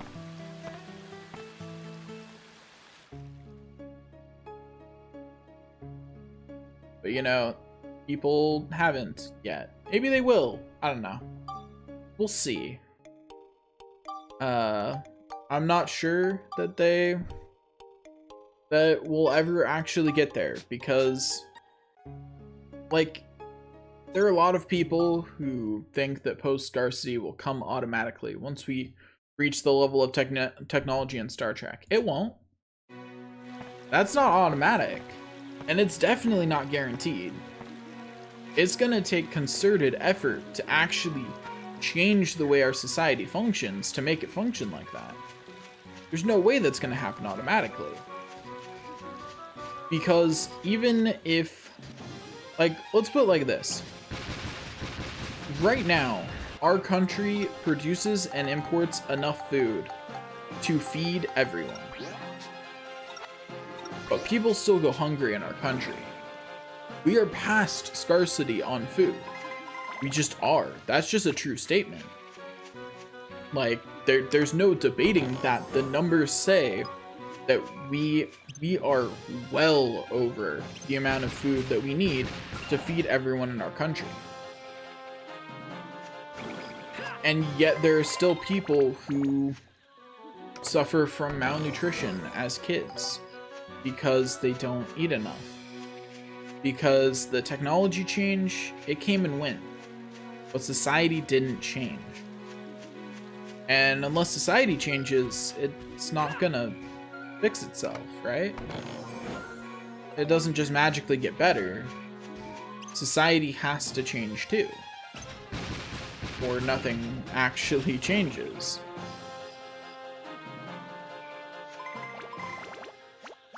It's gonna be really annoying when I lose synthesis points this time because I don't have any more hunter crystals.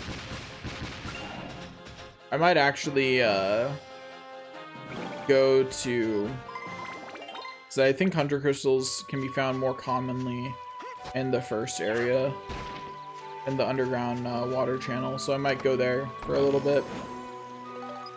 Because the rats there will drop it sometimes, so I might go beat up some rats.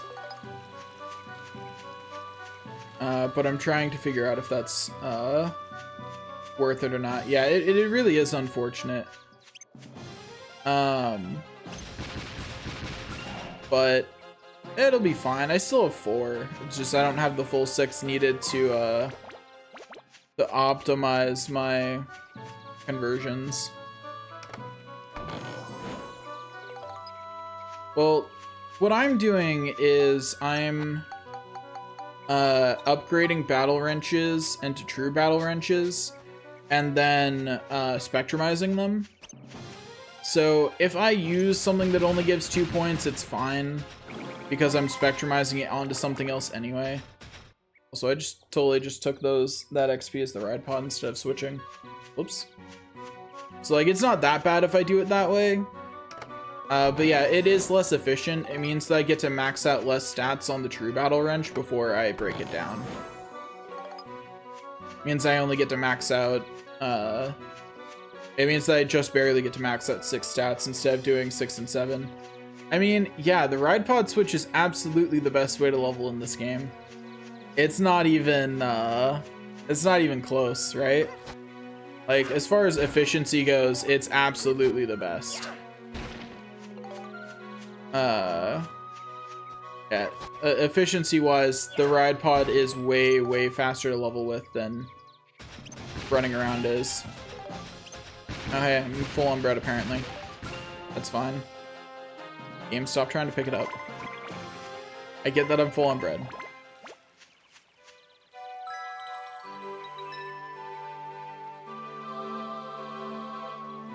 Yeah, I know, right? Now, the most annoying part is when you want to do that for Monica, because then you have to switch twice, and that's so much more work. Yeah, I think it's hilarious that Max's weapons just gets a, yeah, it's fine, XP switch.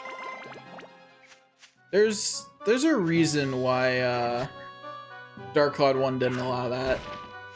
Logically, it doesn't make a lot of sense, but it does make the game a much better experience to grind in, so I forgive it for not making sense. Mostly because I really, really don't want to be in a world where I have to actually try at grinding. I'm very happy with grinding being easy. I know, right? I still wish that level 5 games would come back and make Dark Cloud 3. I would buy it. Dude, I would kickstart that.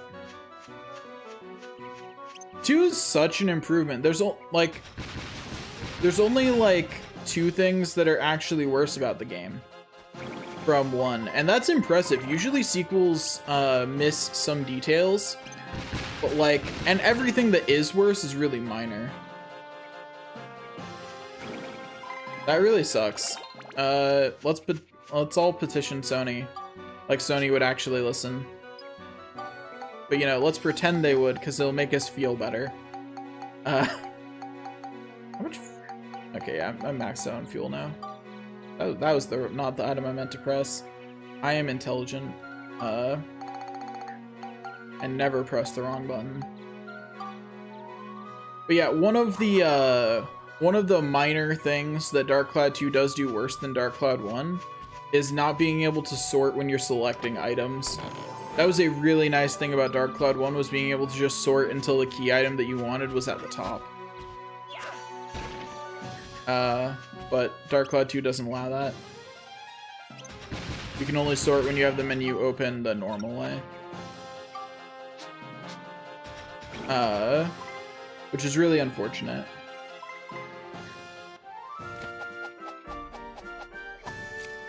Yeah, like, definitely Dark Cloud 2 is, in almost every way, a significantly better game. It's so much more fun to play. I think that's the real key point. Dark Cloud 2 is just more fun to play because there's less in your way. Like Dark Cloud 1, it always felt like there was a lot in your way when trying to play the game. You know, you had to worry about thirst, and if your weapons broke, it was really, really bad. Although auto repair powder meant your weapon should never break, but hey, if you didn't realize the auto repair powder was an item, because, you know, if you're not religiously checking the information on every shop, it's not impossible to just be like, wait, that was a thing? That was a thing I could get? Auto repair powder? But yeah, definitely Dark Cloud 2 is so much better of a game.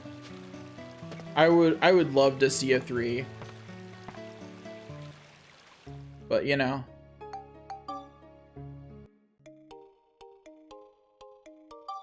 Yeah, so I think they'd be fine if they so the actual punishment that's in this game is it loses a small amount of abs. But yeah, it should lose all abs progress instead of the small amount it does. I think it loses like something like a 1/10 or a quarter of its gained abs, but that's like nothing usually. Unless you're on an N tier weapon, that's an enemy or 2. Yeah.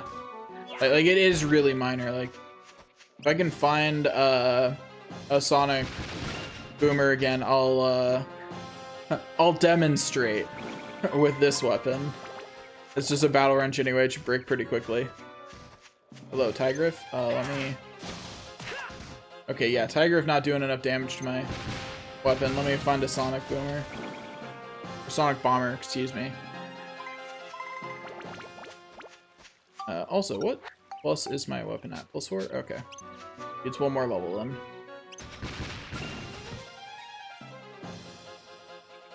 But yeah, it's a really minor amount. Yeah, so there's a lot more, like, there's definitely a lot more to this combat system than you would expect. Also, I think the best upgrade here, if I get in combat again, I'll show off the absolute best upgrade, unquestionably the best upgrade in this game. Once I open up all these chests and find an enemy.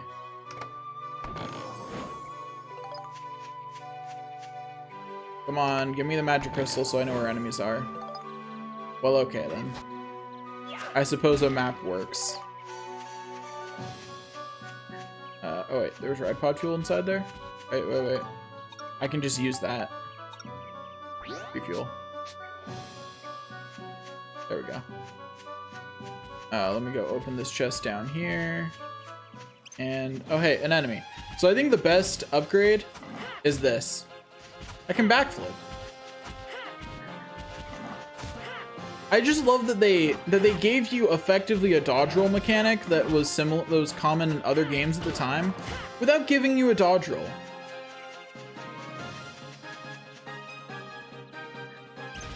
I just love the fact that they have the dodge. I also love that it's different for each character, right?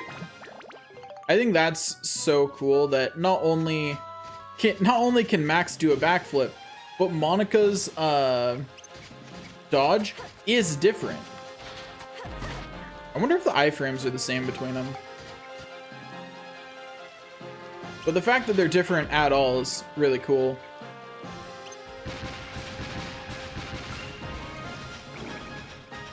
But yeah, there's just so much detail work in Dark Cloud 2. It's amazing. Like, Dark Cloud 2 just has an amazing amount of detail work. And I don't even care if level 5 games make a specifically Dark Cloud game. Just make another game in this vein. You know? It doesn't have to be specifically Dark Cloud. It's not like I expect to see many recurring characters anyway. You know? There's not many shared characters between the games to begin with, so I'm not expecting continuation of any stories here with Dark Cloud 3. I just want this type of game again. Look at that other chest when I come back for the exit.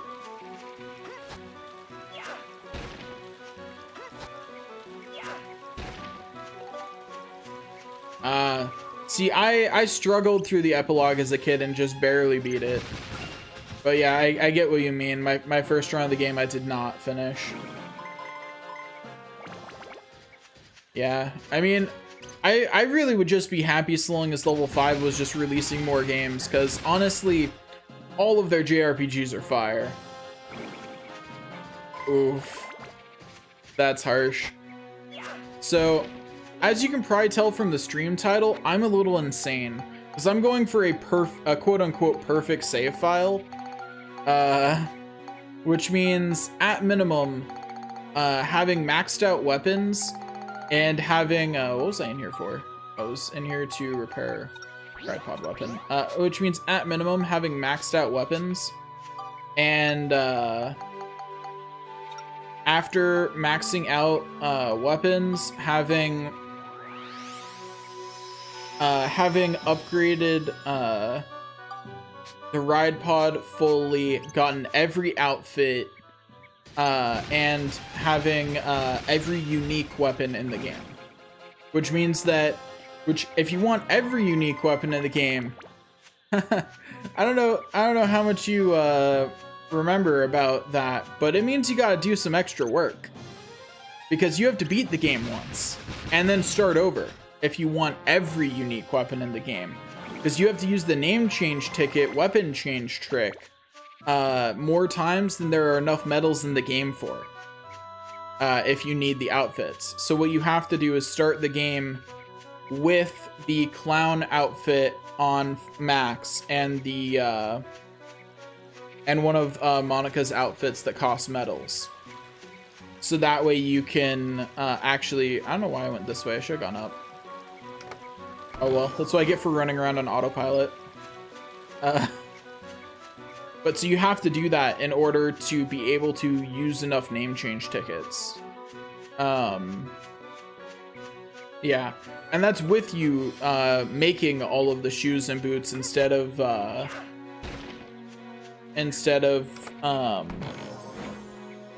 you getting medals with them.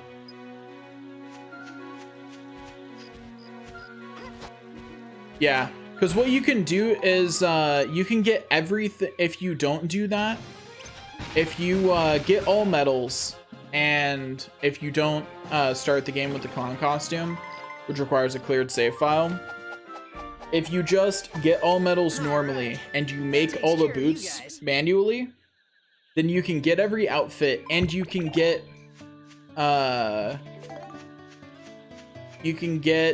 the royal sword with a name change ticket, and you can get one extra holy daedalus. The problem is that if you upgrade, the holy daedalus upgrades into 2 weapons, which are each unique, but you can only get one of the holy daedalus plus 1 for every name change ticket you use, right?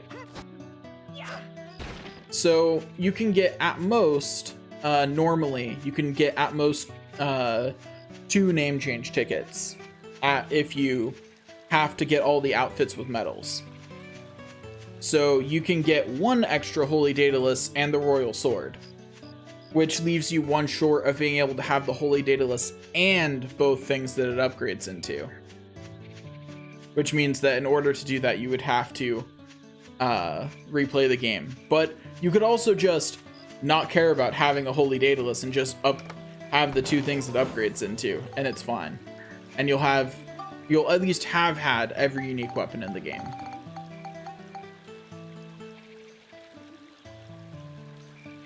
Yeah, screw the canyon and just screw the first 3 places, actually. Sphera's fine everywhere else, but the first 3 dungeons, particularly the first and the third, it's obnoxious on. Like, it's not as bad in the forest, but it's really, really annoying in the water channel and in the canyon. Anyway, throw another save.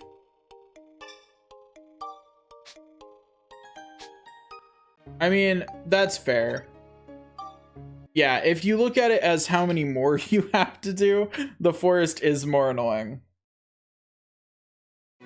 No amount of logic will ever convince me that I shouldn't be trying to get that magic shot across the whole stage in the forest, though.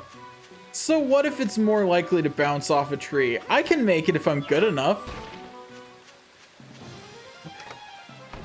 I just have to thread the needle, it's fine.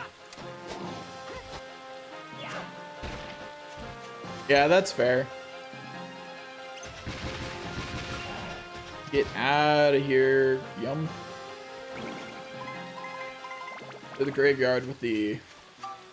Oh, what's my bound run chat? 1? Okay. But yeah, I really like Sphera as a concept. I think it's the extra minigame they put the least thought into, though. Yeah, because definitely Sphera is conceptually cool, and then it just doesn't have enough thought put into the actual execution of it. Like, I would be totally fine for them to bring Sphera back in a future game if they neatened up the mechanics. Either made it way easier to be exact, or made it much more forgiving on off-course things. You know? Like, maybe give me more tries at shooting if I throw it off course or something, you know? Yeah, have some off course forgiveness in there. Actually, that alone would probably make it a lot more fun. Yeah. Yeah, it's like it just needs some refinement on the mechanics. It's very obviously the part of the game that they spent the least time on. You know what I mean? Like, it's not that it's bad, it's just not as refined as everything else in the game so obviously is. Which I think is the most impressive part about Dark Cloud 2 as a PS2 game, is almost every system in this game is really refined and works really well. Like, it all works together really well, actually, and I continue to be surprised at how impressively, like how much effort they put into systems that you don't even need to use to beat the game.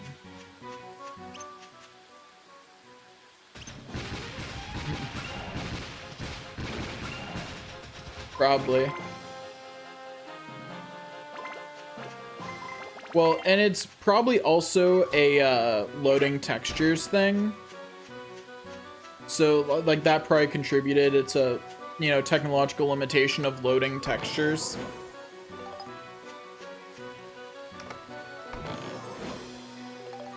There we go. But yeah, I think Sphida would have been, or could have been, a lot better. But I'm still amazed that,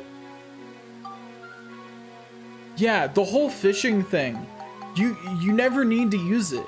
You use it the one time to catch, isn't just catching King Martin the only time you have to fish in the entire game? Like, I don't think it's required for any of the rest of the quests. Like, none of the people who you need fishing to recruit require you to recruit them. And that's just so funny to me. At least I don't think they require you to fishing him. Yeah, and like, that's the only time in the whole game that, yeah, because what you can do is you can catch the fish before you even talk to him, so to lessen the amount of running. So yeah, it does, you can make it take less than 5 minutes, but like, yeah, if you're a speedrunner, you don't really need, unless you're a speedrunner, you don't really need to. And then they have just this whole background thing. Like, it's this whole system, and why? Why does it exist? There's even a second fishing rod that works entirely differently and is more complicated. and it just, you don't even need to use it. I've never even used the second fishing rod. I've never used the lure rod because as a kid I never needed to. I mean, yeah, if you don't, aside from the beginning part, That takes care of you guys. yeah, you don't need to do either of those, aside from the tutorials. 'Cause I don't think speed is required for the rest of the game, is it? I don't think it is.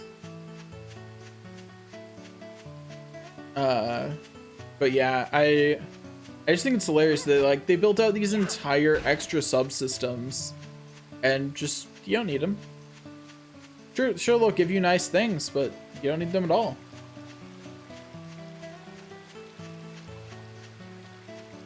Yeah, that's the list of how much you need to do each side thing. That's the whole list right there.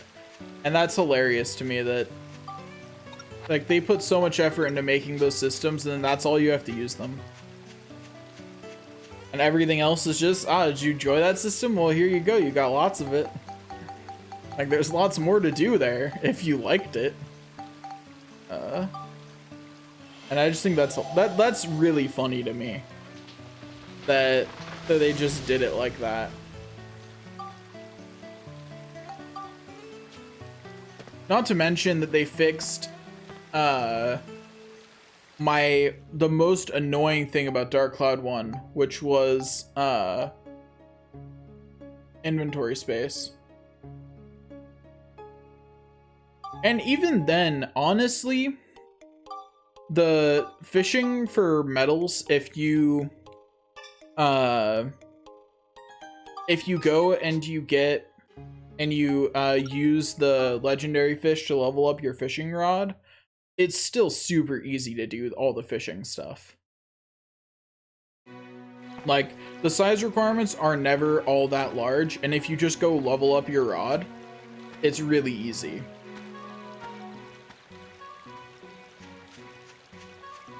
Okay. Check this.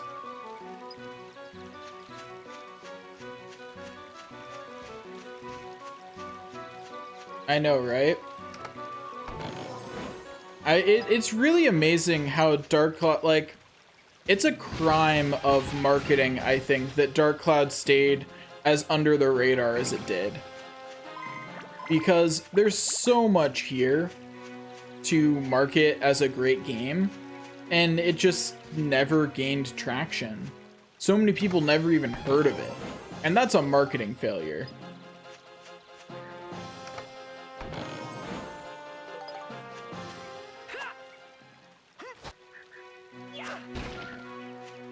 Like, the only thing it's really missing is its protagonist doesn't have pointy hair. You know? That's the only thing it's really missing as a perfect JRPG.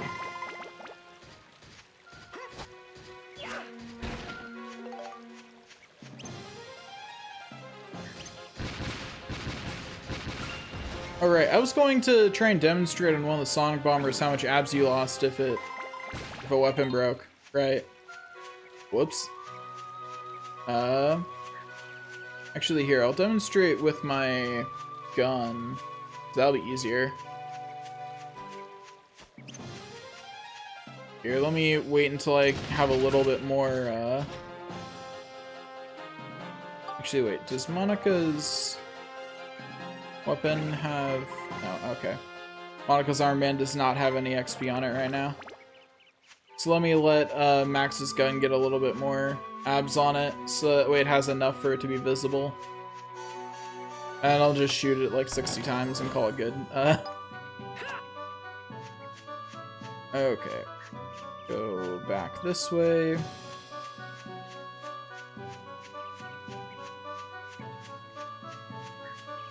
It's really funny. I very much, when playing this game, I neglect Max's weapons because they don't matter. Because he has the ride pod. Why do his weapons need to be good, right? You only need Monica's weapons to be good for the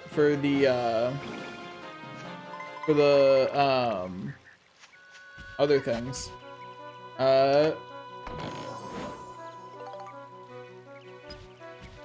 Yeah, I mean, there's really not all that much content in this game if you think about it. It's only 10 or 12 extra systems on top of dungeon delving. You know, not that much.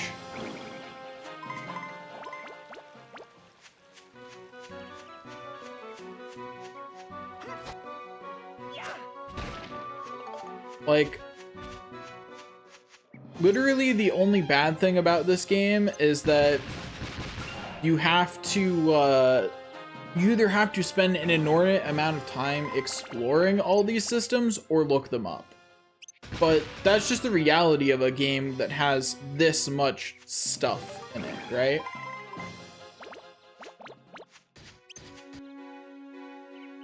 Hello, Sonic Bomber. Welcome to the world of being defeated.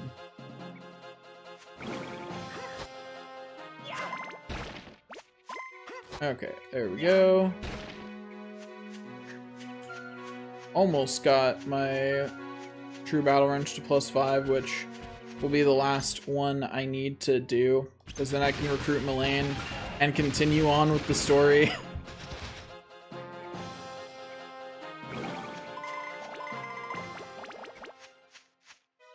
Because I would love to continue on with the story. Chest was empty, that's so rude. Oh, there were two here. But you know what? I can beat the second one just with my wrench. It'll be fine. Ow. But yeah, this game just has so much stuff. Yeah, so I only have Mullane and Max's dad are the last two people I can recruit in chapter 2. I've already recruited everyone else you can recruit at this point in the game.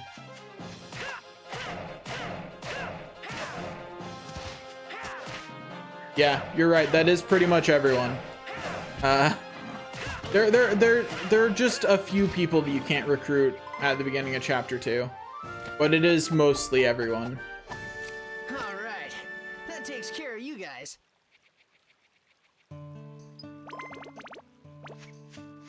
Anyway, yeah. So watch the guns, abs, once I, get it down a bit.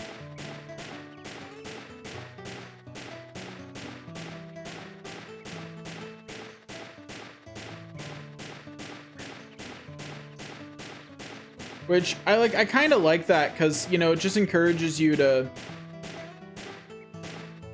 it just encourages you to go exploring. Anyway, yeah, so watch the abs and boom. Yeah. I don't know if it's percentage of your total or percentage of how much you've gained, but you lose just some when you break your weapon. It's not a lot though.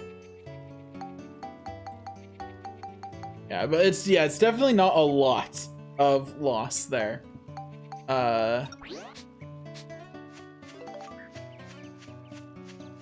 Yeah. And I'm not about to try and test that enough to know how much it actually is. I just know that it's some amount. Okay, now I need to spectrumize this. First, do that.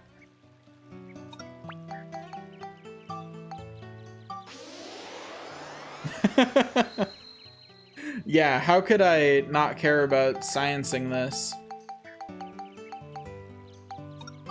Let's see, I know it'll need chill at some point in the future. Got one more Hunter Crystal at least, so there's that. Yeah, I don't know how I live with myself. It's really impressive that I managed to be able to live with myself like this.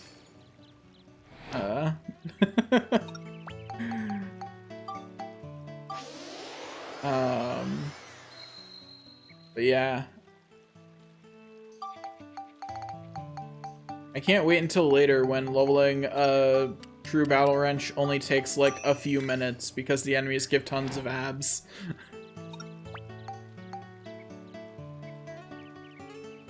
Yeah. Hey, at least that's not as bad as me. Me, myself, and I all live in different places because we can't stand each other.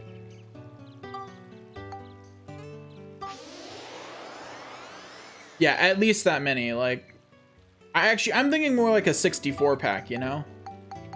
Like, a 64 pack for abs should be good enough. Okay, so what was I going to do next? What gives Beast? I forget.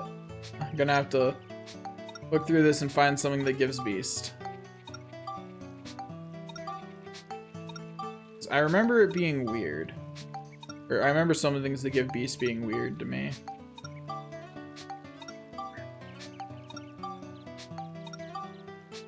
Come on. Something's gotta give Beast in here. That's obviously gonna give Cyclone, Thunder, Bill, Smash. Oh yeah, that's right. Thick Hides give Beast. Okay, 2 of those. I mean, I think 64 packs are myths, but that doesn't mean I can't try for one, right?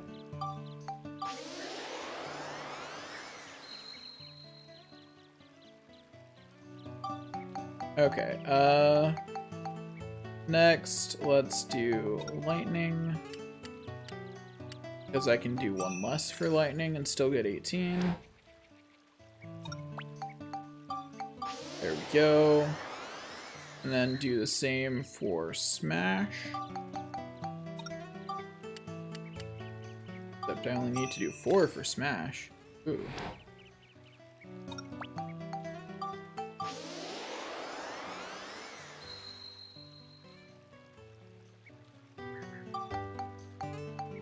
And then do 4 for flame.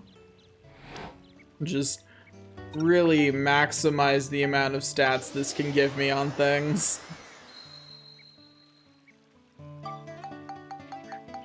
And then 3 for scale.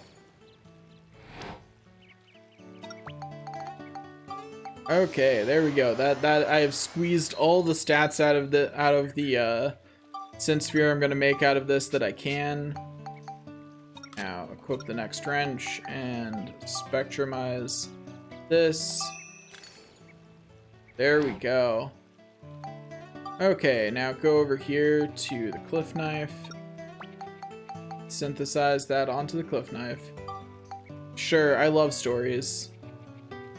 A story about tragedy sounds fun. I mean, what?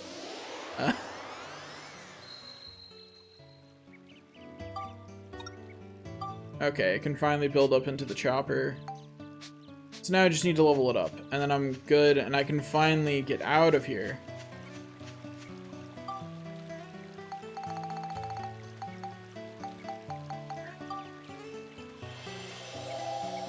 Story time while I'm still grinding sounds like a great time. Sounds like a great thing to distract me from grinding. Because there sure is a lot of grinding.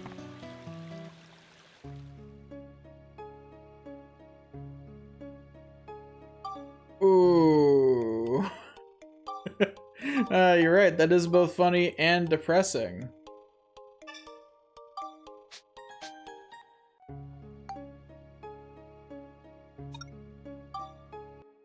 Yeah, that does sound like instant regret.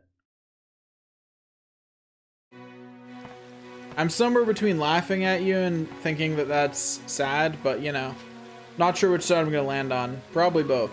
I mean, I already laughed, so I guess technically I already landed on that side.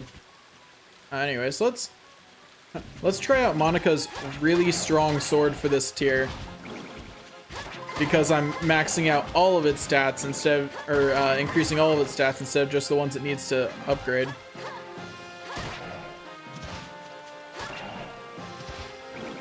Camera, you okay there?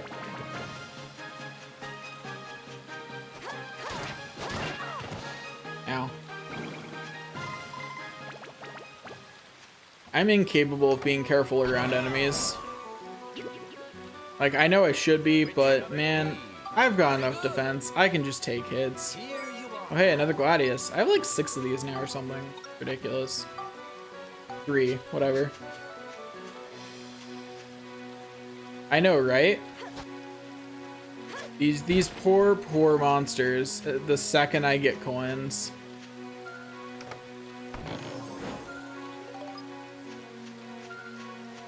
But it's okay. I'm just maxing out my weapons. It's fun. I'm not gonna max out my weapons on this playthrough. I'm just gonna do enough that I can get through, because this is still my first playthrough on this. So you know, I just need a clear file where I have enough medals to get the costumes, which means that my weapons still have to be pretty good in order to get all those medals.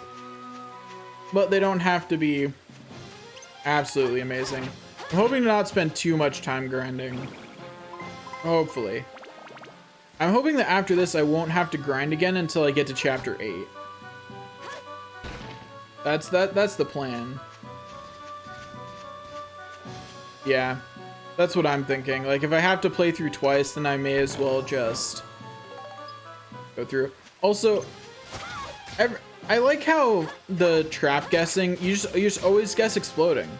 It's never worth it to guess anything but exploding, because on both of the others you can try again. But if the chest explodes, that's it. It's gone.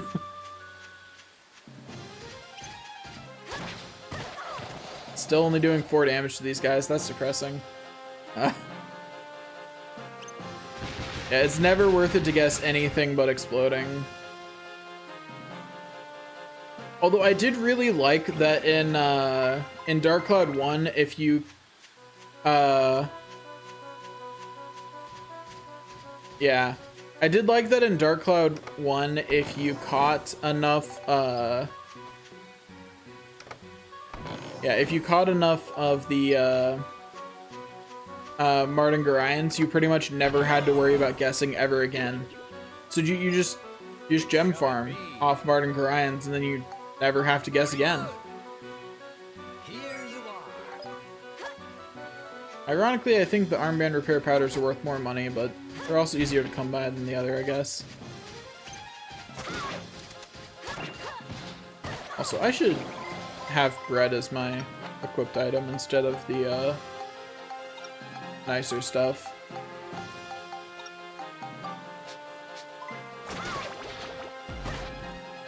Right, why am I trying to beat this with a sword again?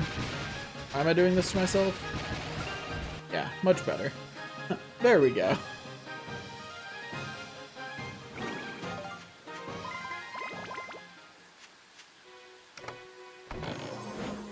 Okay, pick up my magic crystal.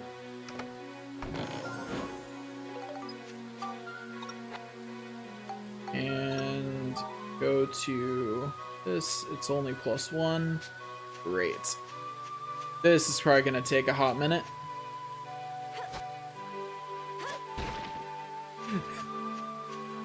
Yeah, exactly. Does Martin Garian have that effect in Dark Cloud 2? I don't think it does, which is unfortunate. Because it made Martin Garian much more fun, or much more beneficial to farm. And you could just be like, yeah, I don't have to care about your stupid traps anymore. I think I caught one, and I don't remember it causing that effect, so I think the answer is no. Unfortunately.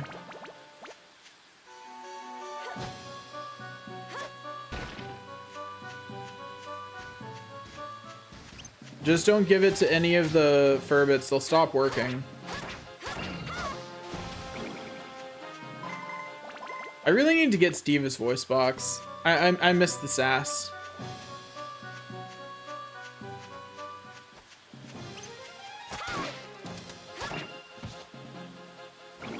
I know, right?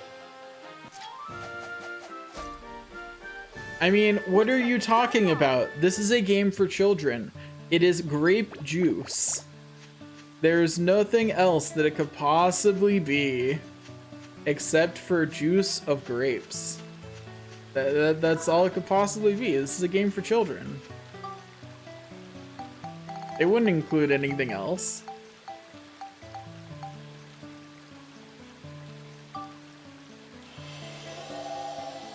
See though, that's just adult characters going off and doing something. This way, children never have to carry wine. Actually, that actually probably is the reason, because your characters have to carry it around. That's probably why. Like, honestly though. That is the most likely explanation for why they're doing it here. I can't think of any other reason, at least, because you're right. Because they have that, and then they have the entire bar. Like, you know, you have the entire bar as a thing that exists, and you can go in, you can just go into and talk to people in. Easy.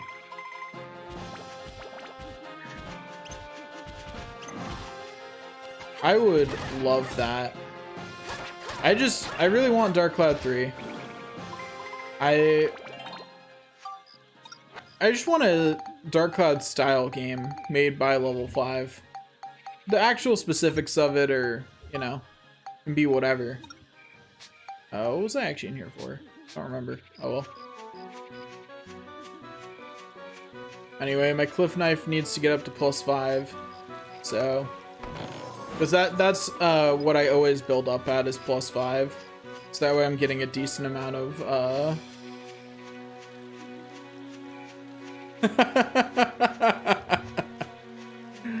yeah, I saw that too, but it doesn't actually pull anything up. It's just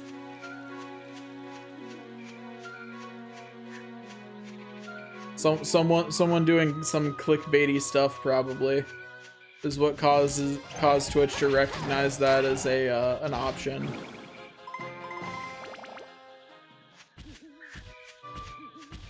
Yeah.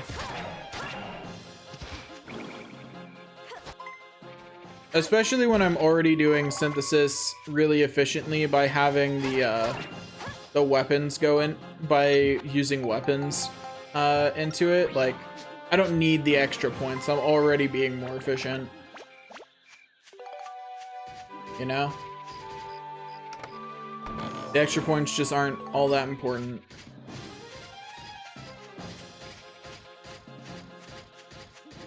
I'm trying to ignore that enemy for right now and go get whatever chest is surely up here. That's what I thought.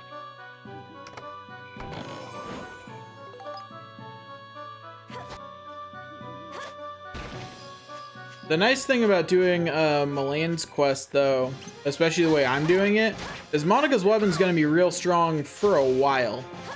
Anything that isn't resistant against swords will now be dying really easily to her for at least 2 chapters. Gotta focus on everyone else's weapons for a bit.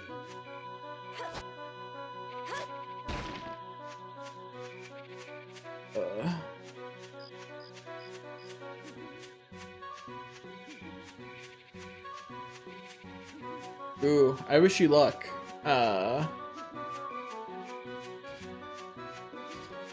Yeah, I haven't really played any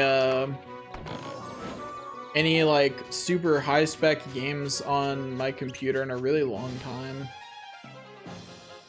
Just because none of the super high spec games that have come out recently have been like something I was super into playing. Like even Cyberpunk's not really my type of game.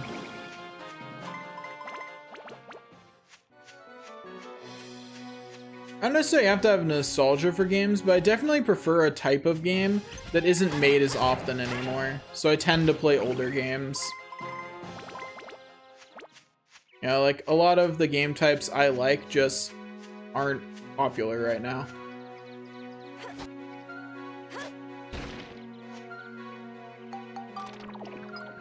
Oh no, my weapons were broken. How terrible. I am weakened. Greatly. So anyway, back to what I was doing.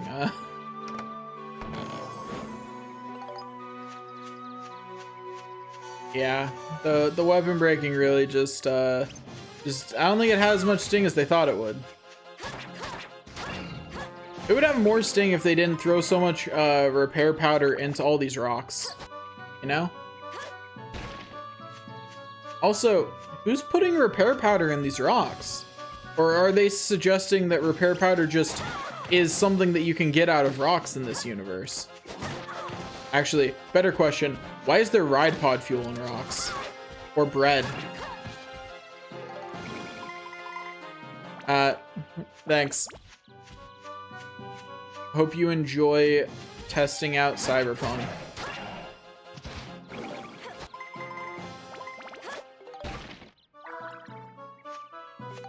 Pick up the bread. There we go. Okay. Gotta... Oh, almost done farming. This should be the last farming I have to do for a really, really long time. Just got a few more runs, and then I will be done with this nonsense.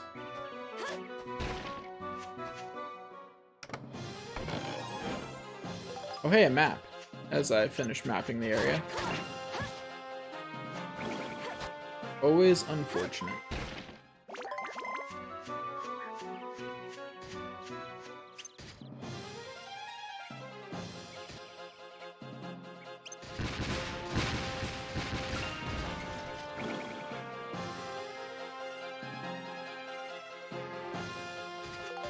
Okay, pick up that XP, then switch back to the ride pod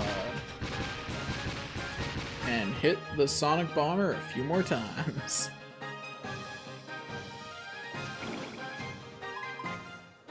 Okay, there we go. All monsters defeated once more. And almost got my weapon up to +3.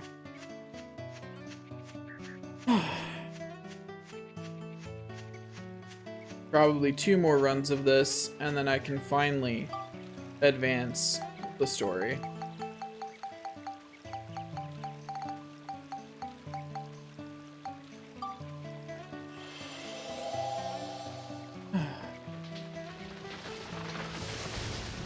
I've already been streaming for 3 hours, but hey, long stream day today.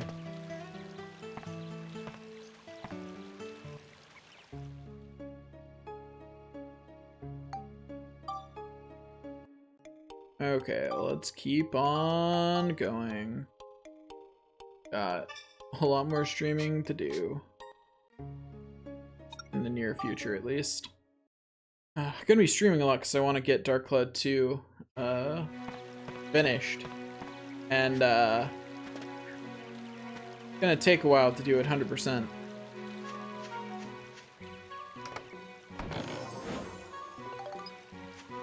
Okay, grab a map, and well, I guess I got this portion done. Right, on to the rest, I suppose.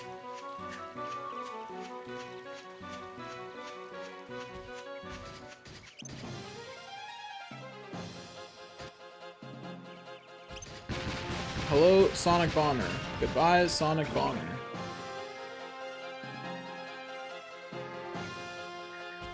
Okay, there we go. Did that. Now get this. Ride pod fuel inside, huh? Well, I'll just keep refueling the ride pod whenever I find ride pod fuel. Reason not to. Anyway, there's some more enemies defeated. There's +3. Now it just needs 2 more level ups. Almost there.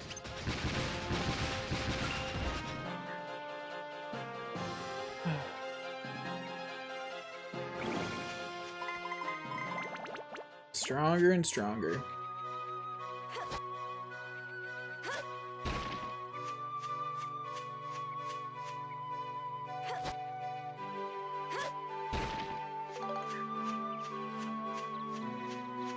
Okay.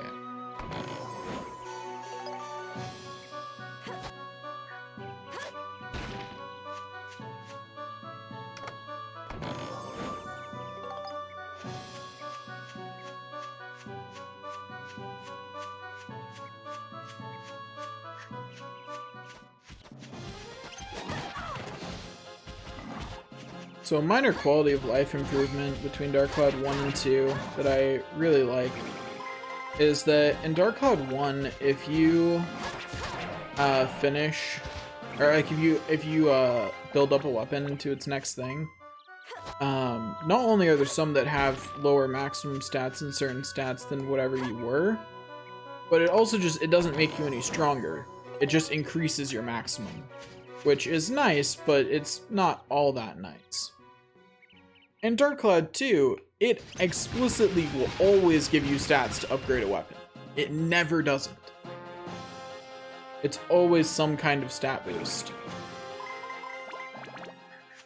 And I just think that's really nice, that it will always give you some kind of stat boost.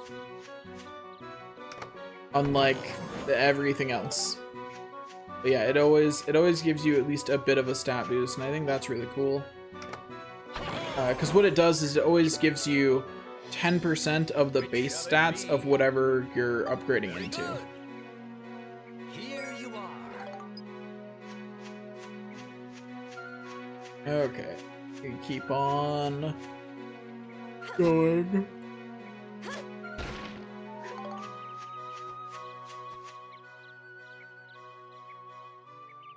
Okay.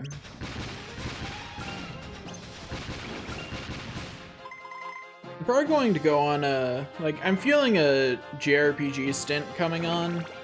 So there's a decent chance that that after Dark Cloud 2 it's followed by other JRPGs. May or may not be older ones. And well, I mean they're probably going to be older just because the only good JRPGs that came out this year that I'm aware of, I already played. So, you know, by default, whichever one I play, it's at least not going to be one that came out this year. But I have the Ni no Kuni games, and I haven't gotten around to them, so I might take the time to finally play and beat those. Because I've only played the beginning of Ni no Kuni 1, and I just never got around to doing it, and I was like, this looks really good, and then I just never got to it. Also, this glyph knife is leveling up real slow. Jeez. Really feeling the limits of how much XP I can get from enemies. There's so much you can do to optimize in Dark Cloud 2. I actually really like that. That the game just gives you so many small options that if you actually optimize them out, it does so much for your play experience. There's even more bread.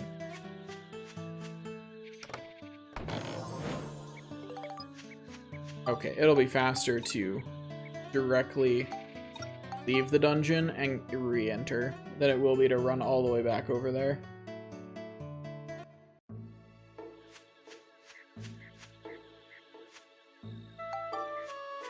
You know, like that was faster, I'm pretty sure. Okay, I just got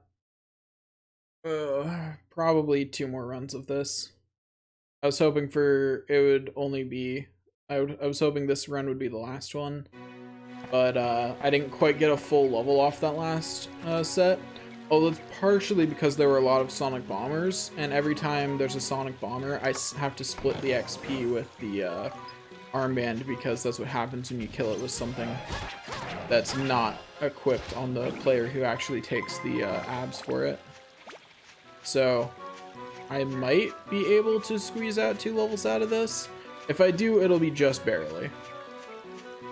We'll see. I think I'll probably have to do another run, whether I want to or not.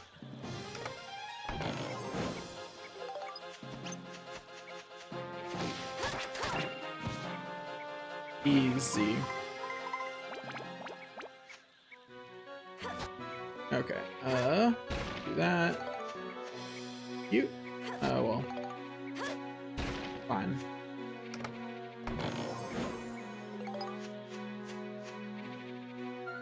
Anyway, grab this chest and generally keep going. Okay, so let's keep on going. It's going to be a long day of streaming. Oh, hey, got another Hunter Crystal. That's nice. That is the kind of crystal I have by far the least of right now, so I'm happy to get more of those. That and scale crystals are the ones I have the least of, so, you know, getting more of those is always nice. And that's why I still break all the rocks, even when I have most of the healing items I need, because getting crystals out of these is still super nice, because it makes my True Battle Wrench +5 always have more stats to give me.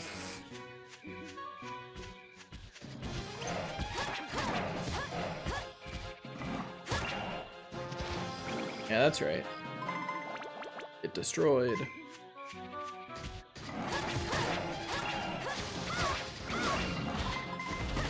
Ow. Ow.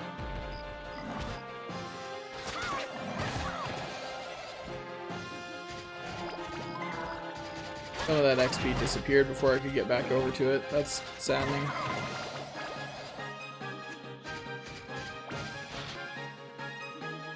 And will definitely influence how many of these I manage to do. So, it's time to repair the red pod weapons again.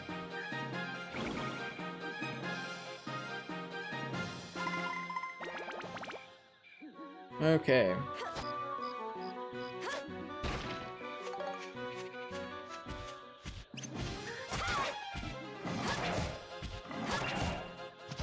Easy. Okay, there's +4. Almost up to +5. Ow.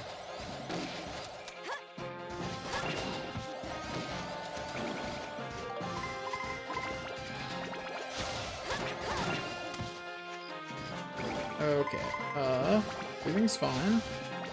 A-okay. Hey, do you mind, Mr. Sonic Boom, Mr. Sonic Bomber? I'm trying to defeat the other enemies, so if you could just wait your turn. Like, come on, there's a line, man. You should, you're an adult monster. You should know how to stand in a queue at this point. Come on. Don't be like that.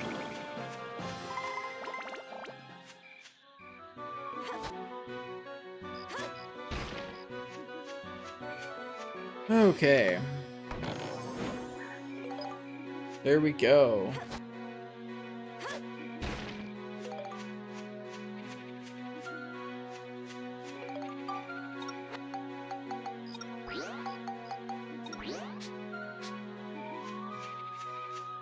Okay. And there's another Sonic Bomber, darn. At least Monica's armband is getting good experience. You know, there's that. It's something. Speaking of, what, it's +3 now. And his belt trigger's already +4. Oh man, I guess the next wrench I build up is going on that, because, you know, that needs to be upgraded now, so that way I can, or like it needs to be ready to build up. I didn't realize that it had been getting that much, but it sure had. Looks like we got them all. Yep, we did it. All monsters defeated. Okay, once again, the exit's pretty far away from where we end, so the fastest way to get back into the floor is to exit out to Sindane Station, live through the loading screen, and then go back in here. There we go.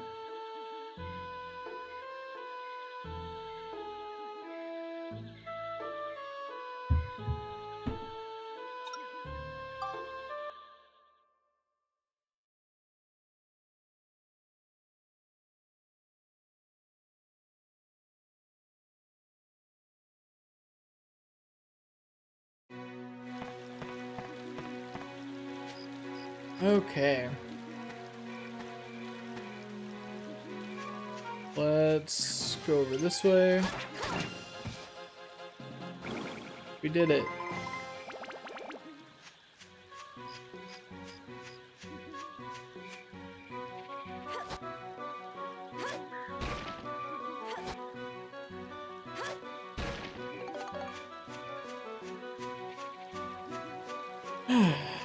I'm not gonna bother refueling the ride pod every time I find fuel anymore.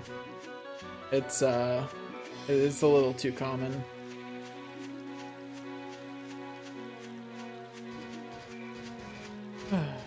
Okay.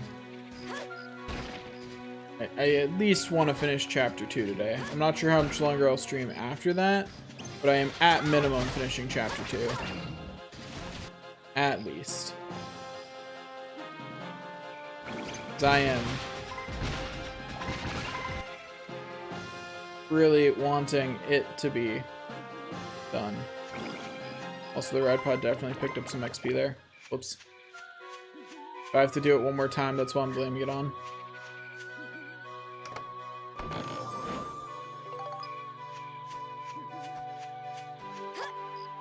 Yeah, we're starting to hit the point where leveling weapons up takes some time.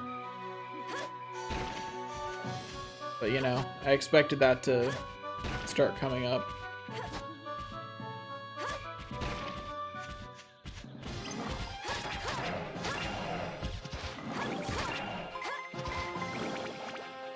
I think it's interesting that my weapon still takes as much damage as it does from hitting enemies despite its 40 durability.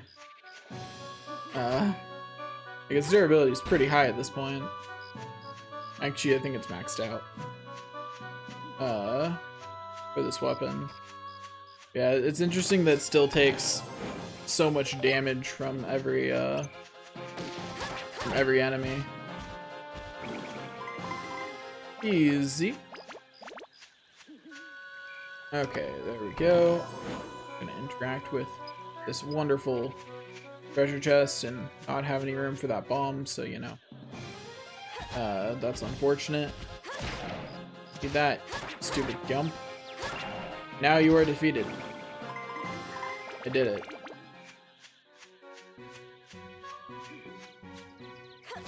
Yeah, with the way I'm leveling, I'm gonna need to... I need to build out a True Battle Wrench for Armband and for Max's gun next. And then for Max's wrench. You know. But Max's wrench isn't much of a priority since pretty much all the time I'll be putting any XP his wrench might get towards making true battle wrenches. So you know, it's not much of a concern to be working on that. Hello, Gumo. Goodbye, Gumo. Okay.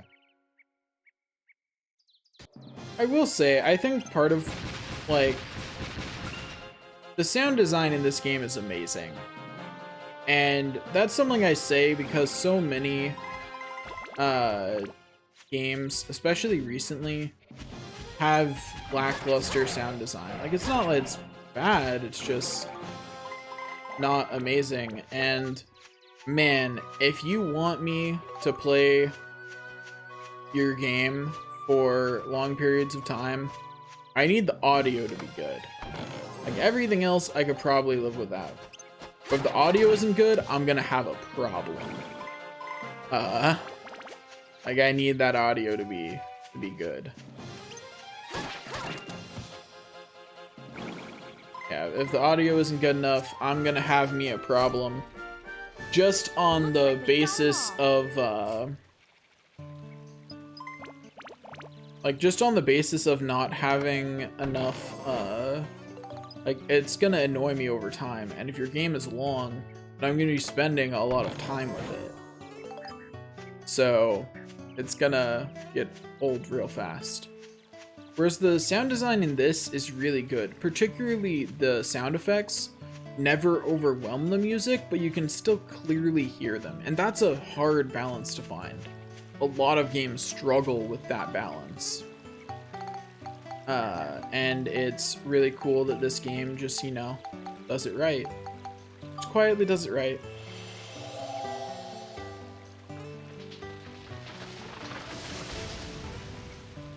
Oh, it's just quietly doing its best.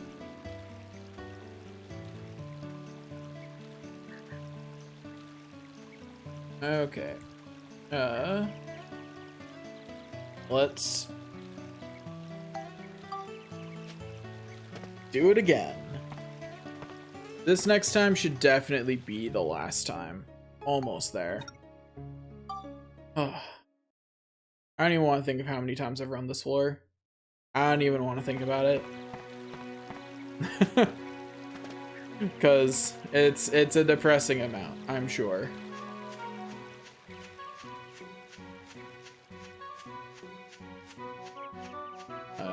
Like it's definitely too many.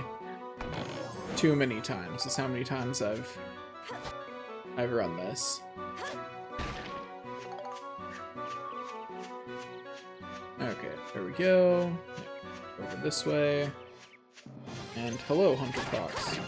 Bye, Hunter Fox. Ow. Look at that. Yeah, I did it.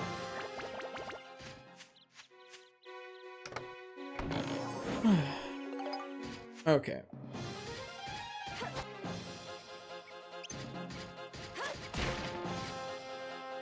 Oh, good to know. Those don't get stung by rocks. Never tried before.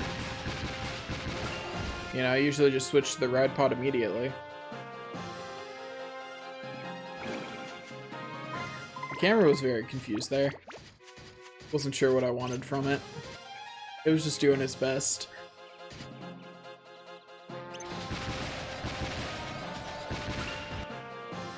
Okay.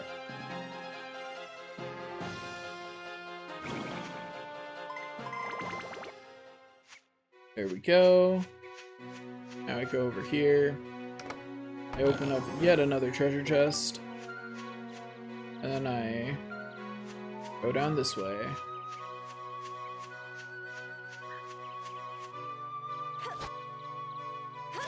This is a really big floor. Which is unfortunate. I just randomly generated a very massive floor. That'll happen sometimes. Sometimes the floors are just really big. And there's really not a lot you can do about it.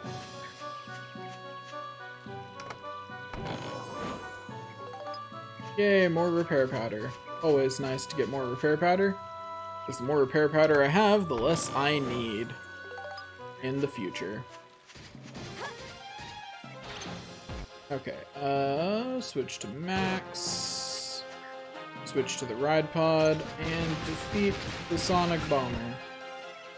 Sonic Bomber defeated.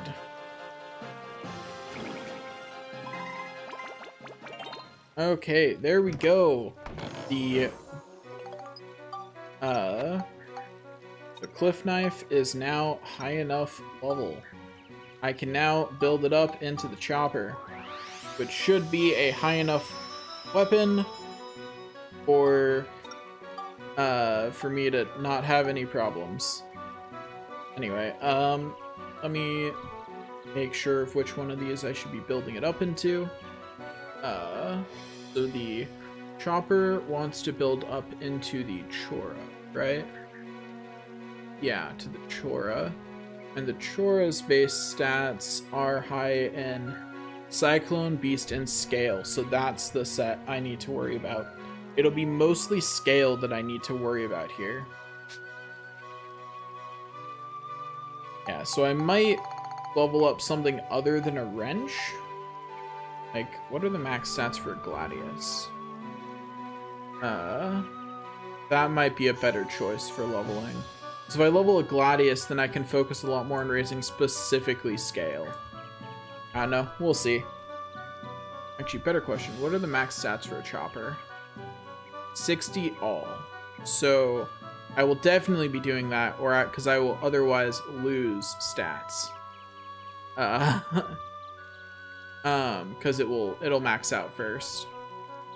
Like it'll max out on other things before I get enough scale. So I will pick something how to put this? I will pick something that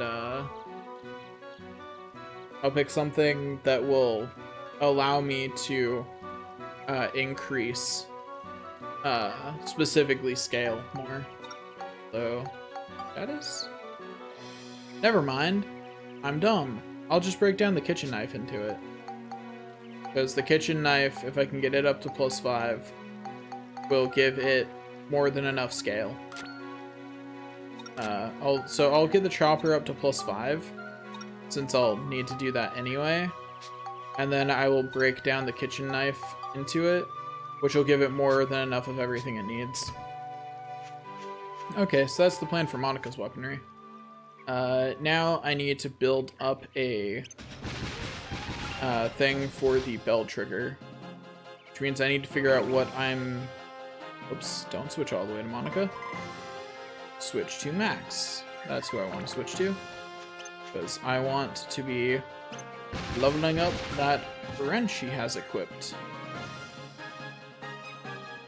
That habit, man. Been doing the double switch too much today. My brain, that's where my brain is. It's like I double switch. I hit the switch button twice. Obviously, that's the only way to play the game, right? Right. Like, no, that's not what I want.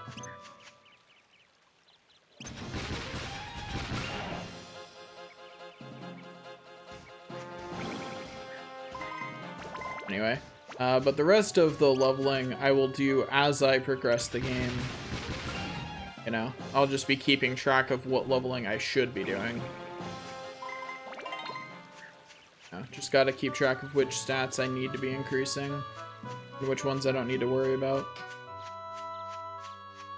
Anyway, just gotta finish off this floor, and then I can go pick up Melaine and Gerald, and then put Melaine and Adele in houses in Sedan, which I might need to buy some building materials for. Probably will need to buy some building materials for, but that's fine. I've got plenty of money. Like, I have a lot of money that I got from defeating all the enemies here. So, it'll be fine. Okay, so let's go do that. We're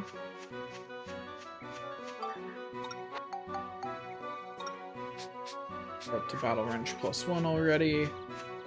So let's look at what the, which one of these swords I should be building it up into. What was Belltrigger build up into? Magic Gun or Starbreaker? One of those do I want? Starbreaker builds up into Wildcat, which builds up into Sexy Panther, which builds up into Desperado, which builds up into Last Resort, which I believe is one end of the spectrum, right? Yeah, Last Resort's one end of the spectrum. That's not what I want, because I want the Supernova. So that means that I want to take the Belltrigger and put it through Starbreaker, probably, which will take me to, or not Starbreaker, Magic Gun, which will take me to either Question Shooter or Soulbreaker. Soulbreaker builds up into Desperado. That's not the direction we go. But Question Shooter builds up into Steel Gun, and then from there builds up into Supernova. Okay, so that's how I gotta get it there. So that means that I want the Magic Gun from this. So let me look at the minimum stats of the Magic Gun to figure out what my increases need to be. Oh wow, one. I will need, looks like only 2 things for this, and which one of these is it? It's the one that needs Smash, Beast, and Scale. Okay. Oh, what are the max stats of the Belltrigger? 45 all? Okay. But yeah, so what I'll need to do is drop 2. It'll take 2 wrenches to do it, which is fine. That's not that bad. That's pretty manageable. Just 2 wrenches. It's pretty easy. Okay, do that. There we go. And then, hello. Oh, oops, wrong button. Meant to hit the other one.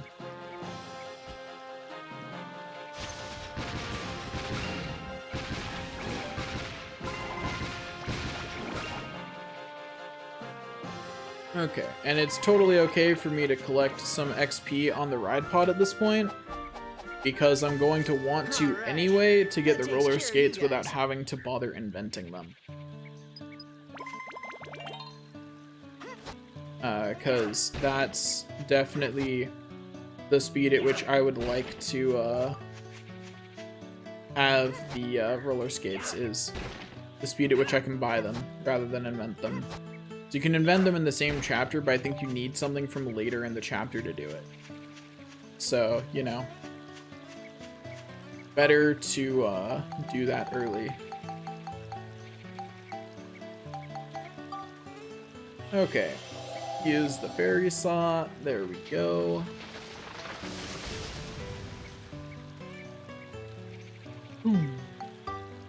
And then we get out of here and we go recruit Melaine and Gerald, and then we get to do some house building. So off we go. Should be pretty easy.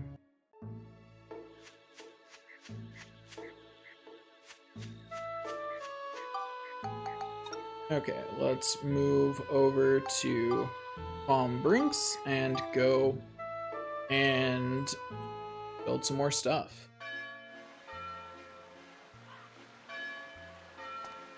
Okay, let's see. What do we need to do?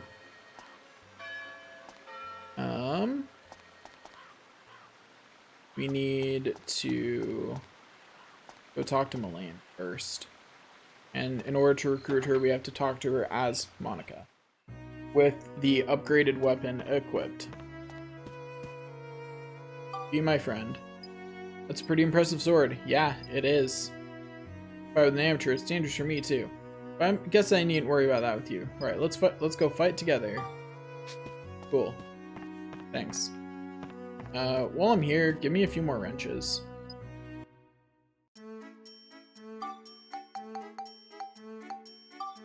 That should do me for a while. Okay.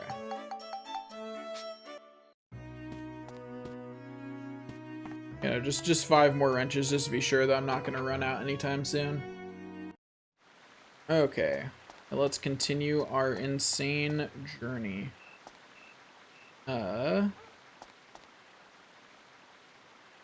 Actually, I do need to be this next part, and I'm walking the wrong way. I'm good at life, I swear. Okay, let's go over this way and go talk to Gerald and recruit him. And then we will have everyone that we can get at this point. Every single character we can get at this point will be obtained.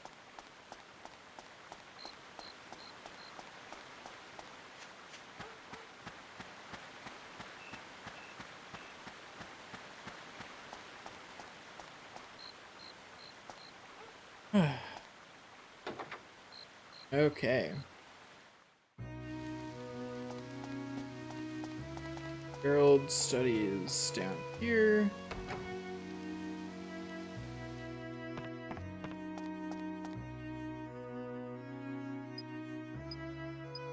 You need to see shoot. I can tell by the way you hold it. Yep. Okay, I'll help you out, but I'm not doing it for you. This town's in danger. I can't just sit here doing nothing. Gerald joined your party. We did it! Cool. We've now recruited everyone we need to. Let's go over to Sindane and see what we need to build more houses so I can go buy it. With my copious amounts of money. That is the nice thing. I now have more than enough money to just buy whatever I need to make things. Anyway, so analysis. I need Adele, Polly, and Melaine to live here. So let's build 3 houses real quick.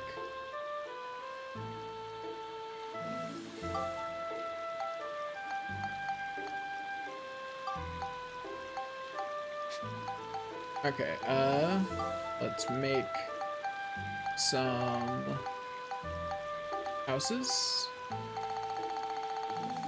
Just need some straw houses, I guess. Houses? Yeah, wooden houses.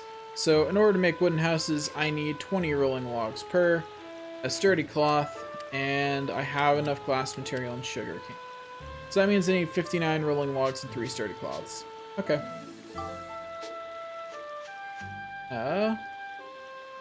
Go over to... Where's the exit?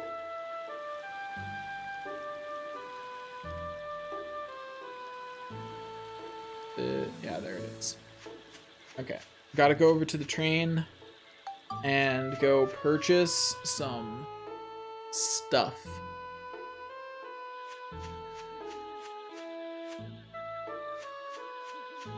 Okay, Tonda's in the back of the train.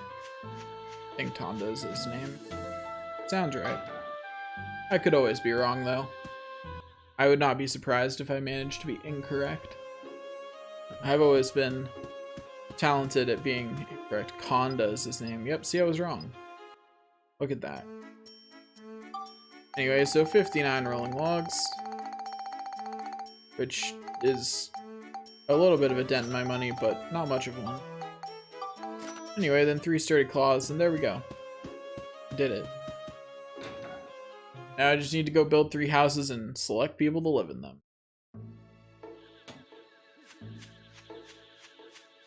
Oh, and then I'll need to add culture.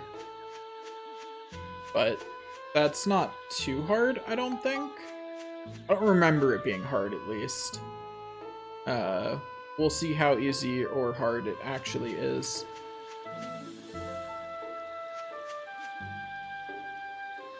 I might have to look up how culture is, because I don't think they give you an explanation for it yet.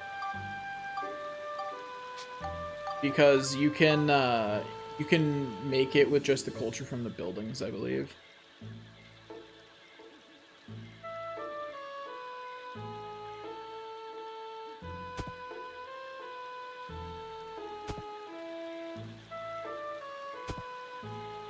There we go.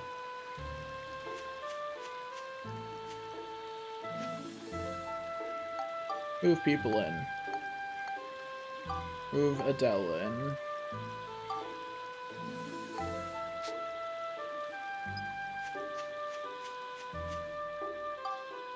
Could have been a change in the future yet, should there? Didn't it take 30? Oh, I did get 30 culture points.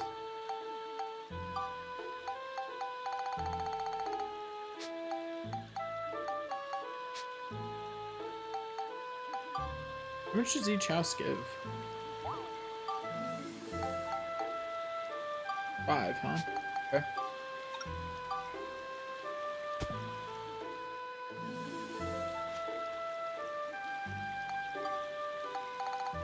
Okay, next we place land in this house.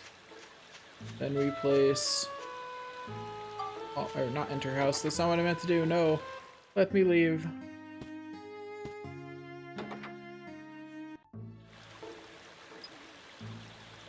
Yeah, it's just informing me that anyway, put Polly. Got a cart to sell my goods from. Okay, so she won't move in unless there's a cart. Got it. I need some more logs for that. I will go obtain more logs to make Polly happy.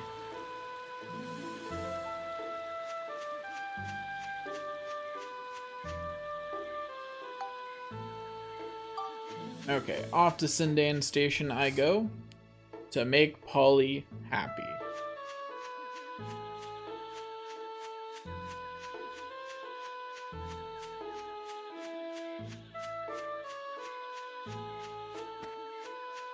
Okay, in we go.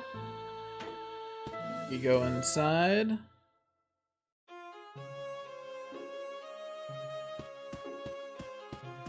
Go over here.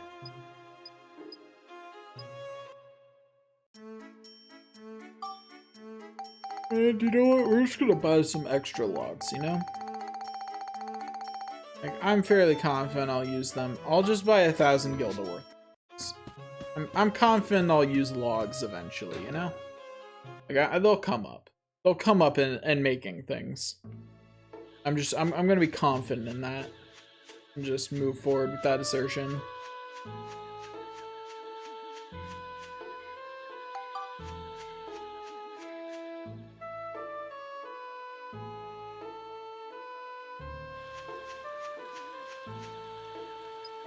Yeah, there's been a change in the future.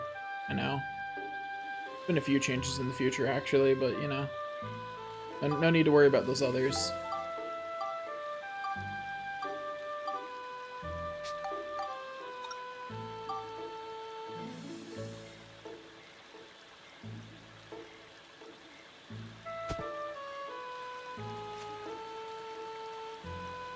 Okay, move people in. Aunt Polly. There we go. Anyway, so it's now contributing 7 culture points. My culture points are up to 34. But I need 50 in order to do better.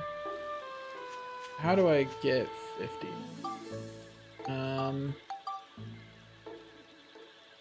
Make an iron chimney and see how much that adds.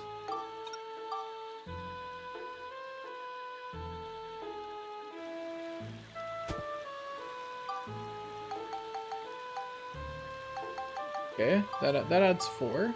That's not bad. See how much a bench adds.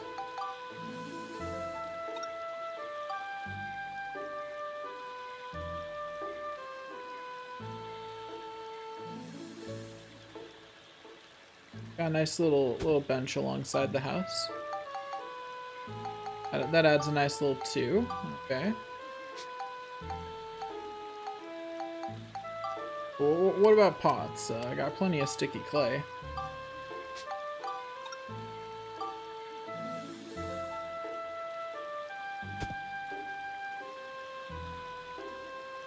What was that add? Ah, yeah, that added a good amount.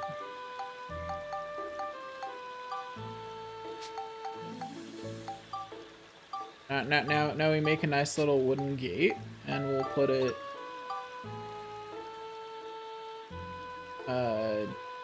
here in front of Adele's house. And that brings us up to 50 culture. Now we just need to restore Elder Durack's branch, and then we can do more.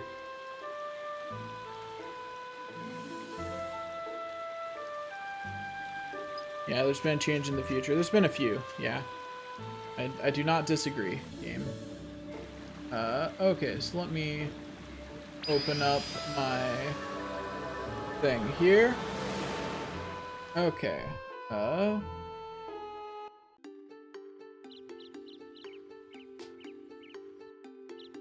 Welcome. My store is now open. Come in. Don't be shy.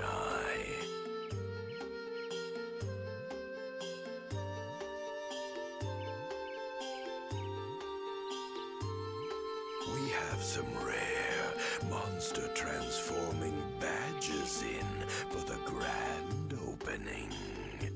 You'll buy one, won't you? Yep, sure will. That's the plan.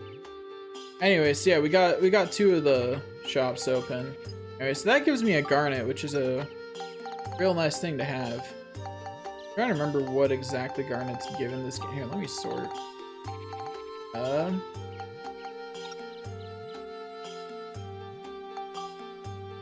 Yeah, it gives 10 chill, 10 exorcism, 10 scale. And doesn't specify how many points it'll cost. The Spectrumize one just does C. Yeah, 1 synthesis point. That's why gems are still better, but they're harder to come by. But they are still better.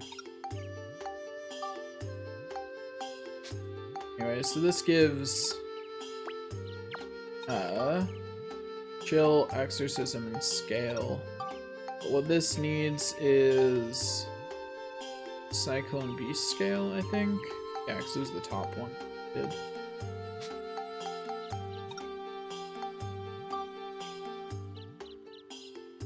I don't know. We'll see. I don't think I want to put that on there because her weapon's strong enough. Like, we gotta spread that love out a little bit. Anyway.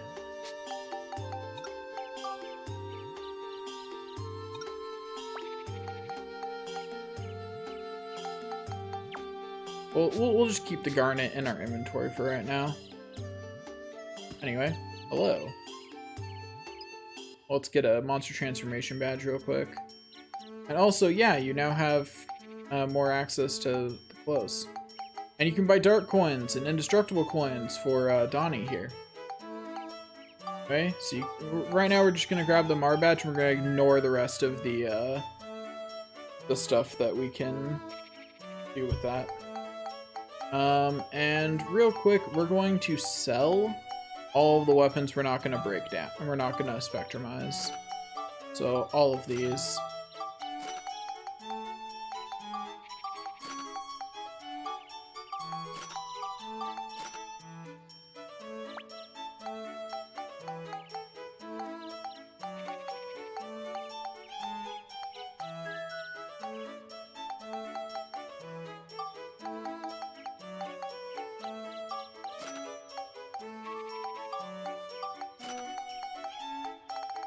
and we're gonna sell anything that some of anything that we're maxed out on, because I'm tired of having things be maxed out when I try and use them, or when I try and break open rocks, you know?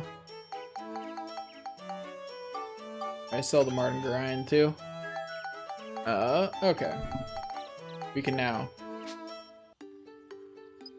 This last badge, good thing you got, because now no one will be getting more in. Anyway, okay, so let me buy, I'm trying to remember if we can, yes. Okay.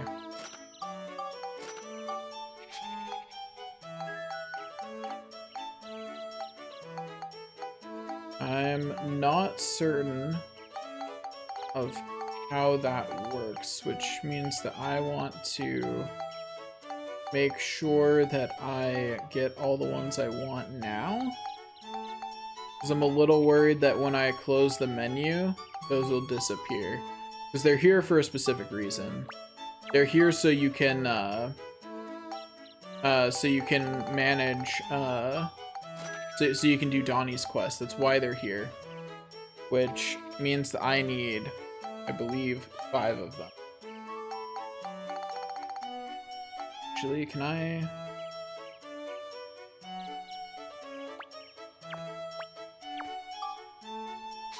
I wanna see the status of it. I wanna know.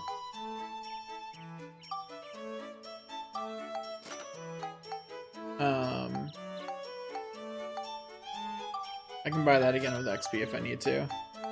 I can just rebuild that, so I don't need it in my inventory. Same with that. I've invented them. I can just rebuild them out of scrap if I need to. But probably won't, but if I did, I could. That's the important thing there. Is that if I in fact did need to, I could. Oh yeah. Sell these stamina drinks. I don't need those. Okay. I buy 2 more dark coins. Okay. Now, we have a nice little stack of dark coins, and for purposes of the indestructible coin, I'm going to check. Okay, so the coins stay until you actually give them to Donnie. I had to make sure of that, because this is when you want to buy all of them. But anyway, so let me go over to this, equip, and go to status. Yeah, it has indestructible and adds up on it. Okay. But yeah, so, we're not going to actually use the dark coins yet. Because what dark coins do is they take a percentage of your health and boost your damage, right? And it's boost your damage on every hit. So they're really, really nice once you have, what's it called? Let me scroll up and make sure that I'm speaking the right information. Once you have, absorbing, once you can get access to absorption coins, it's really nice. The reason you buy dark coins now is because, I believe this is the only time they're available, is getting them here. The only time they're available to buy, I should specify. But yeah, so the downside of dark is that it costs health. But if you have absorb, whose effect is, and I quote, 50% chance of recovering HP equal to 2% of the damage you do to the enemy, late game, that's more than enough to make up for the HP you're losing to dark. Because dark is you deal 50% increased damage, but you lose 1% of your max HP every time you attack. And absorb just is a straight 15% chance of recovering HP, equal to 2% of the damage you do to the enemy. And late in the game, that will more than make up for itself. Especially since because your damage goes up, your chance of, the amount of HP you're going to get back if absorb does proc is more. But yeah, so we're going to, before we recruit Donnie, we're going to get 5 dark coins and 5 indestructible, or well, only 4 indestructible coins. Because you want 1 for each weapon. Right? You talk to a Forest Hamara monster, you know? Use your badge to talk to it. To become Hamara, you need a Hamara badge. Sometimes they sell them in clothing stores. This is a clothing store inside my nose. My nostril's still empty. I'm looking for a tenant. And we're gonna go up and we're gonna see what the eatery sells, because I honestly don't remember. So we're just gonna glance up here and see what they sell. Hello.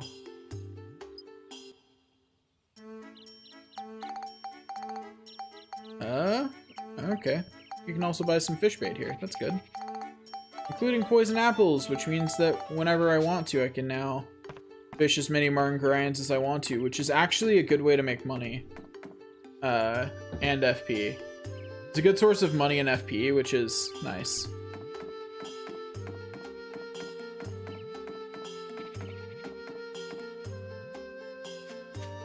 Okay, so let's... Alright, can't move in the future. Not sure how I'm walking around then, but I guess I'm just that amazing. But you know, I wonder why I'd forgotten about Jurak all this time. Anyway, scene. Is it gonna finish the tutorial on monster transformation? What? If I use this badge, I can transform into monsters. I can change myself into the Hamara monsters Jurak mentioned. Then we can mix in with them and maybe get our hands on that sun drop we need. Oh boy. Got it. Nice. Then we'll be able to make the flower bloom. So let's go to the forest floor where the Hamara monsters show up. Okay.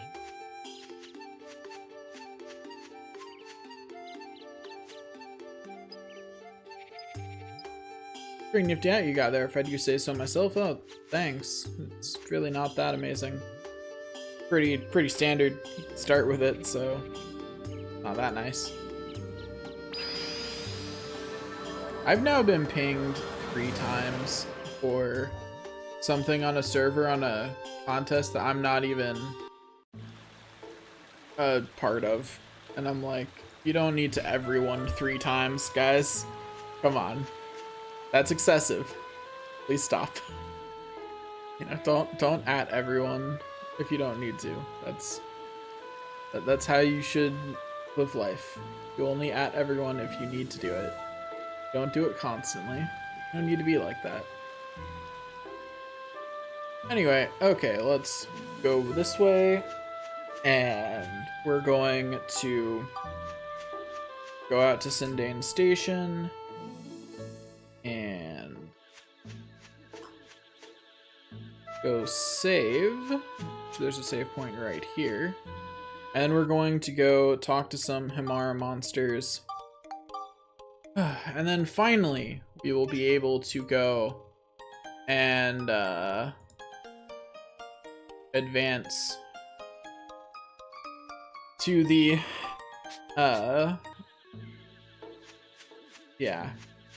advance to the butterfly and then continue on our merry way into the rest of the game.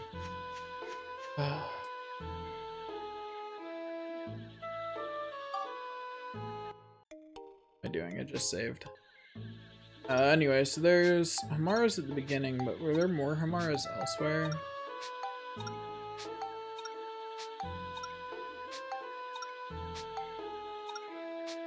It doesn't look like there were, so first area it is then. I know there were Hamaras here, so no. Okay, so time to explain how monster transformations work. This is the one time we'll be using them on this run, I think. I don't think they're required for any other point in the game. Or if they are, I've forgotten, and I'll deal with it when I get there. But yeah, so the way this works is they have their own level. You got some monster morph bar, They have attack and defense, and they level up. And they have they usually have 2 attacks. Not all monster types do, but usually 2 attacks.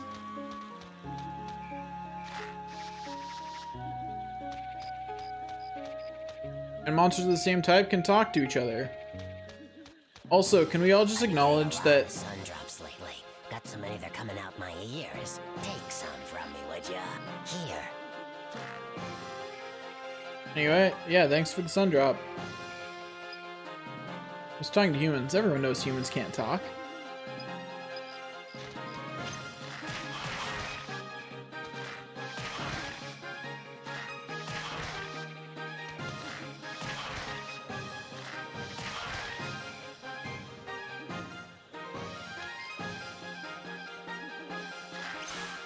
Anyway, but yeah, you can only talk to monsters if you're the same type of monster they are.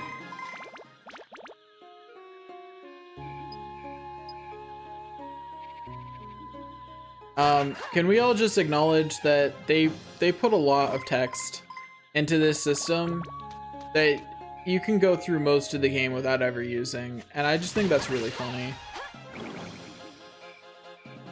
Like, think of just how much text they had to put for every monster. Anyway, can I leave without there being... no. Okay, so it'll cost me half my money to leave now, so... I guess I'll finish out the floor.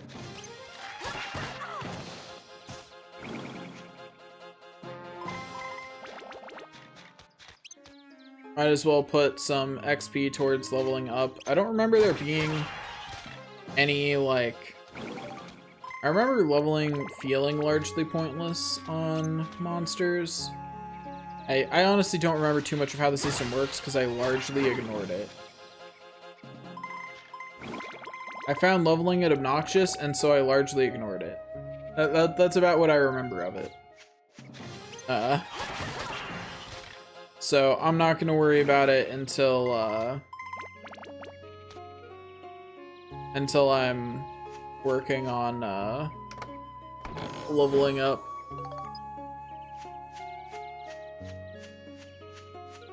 Until I'm on the second file and working on leveling everything.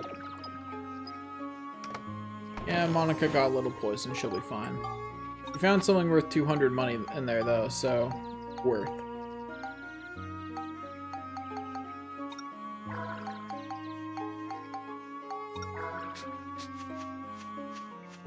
Okay. Now we keep running. We beat up another enemy real fast. We switch to the monster, and boom, we leveled up. I'm trying to remember what that actually does for me, and I honestly do not remember. View status. Level 2. My stats didn't even go up. Like, it didn't even change my stats. Oh, that reminds me. Do different enemies say different things? Or my policy is monsters don't eat monsters.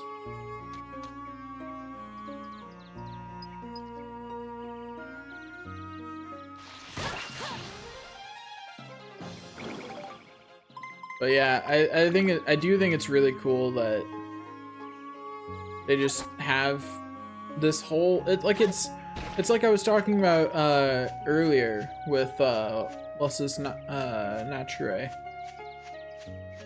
There's just so many subsystems in this that are just whole subsystems that they didn't need to put in this game. The game was just fine without them, but boy did they sure put a whole subsystem in that you could explore at your leisure. And it's only required for one little bit, but you could use it the rest of the game if you wanted to. And I just think that's really, really cool that they just do that consistently. They just consistently add entire subsystems to this game that are completely unnecessary. Anyway, we're going to switch over to the ride pod and work on collecting some XP on it, because it needs enough XP for me to get the roller blades ASAP.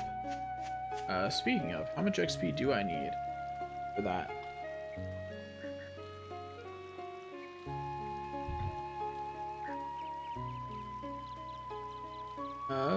Okay, Cedric's parts. Then Rollerfoot, available in Chapter 3 for 700 experience. Okay, that's how much XP I need then. Because I absolutely want that. Like, the second I can buy that, I am going back to town and obtaining that. Because that is a really, really nice thing to have. Hopefully, the rest of this floor will actually just give me enough XP to get it. Which it might, actually. That'd be really nice. Because the rollerblades make the ride pod significantly faster. And that makes it much nicer to just run around as the ride pod. Like, it's not as nice as the propeller blades or the buggy. But it's still a very sizable increase in efficiency for running around in as the ride pod.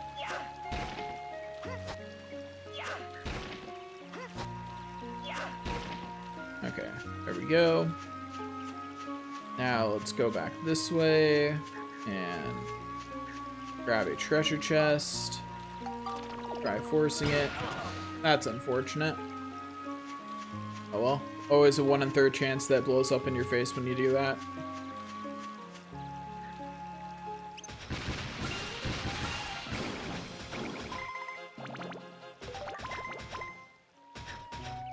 Okay, looks like I'm not going to get quite 700, so I'm going to have to do the first floor of the next area without the rollerblades, which is unfortunate.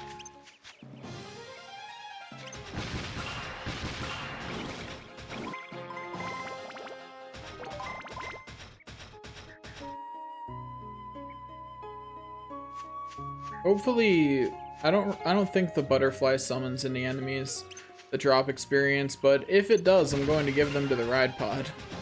Just to get me above 700, because I'm at like I'm gonna be at like 670 something.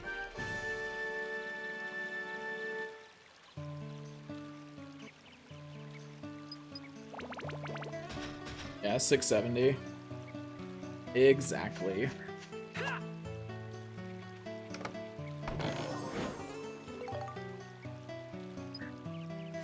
Hey, 400 crystals. Cool. Nice to finally get some more of those. Okay, let's get out of here. And then we can go do the butterfly. It is butterfly time. Finally.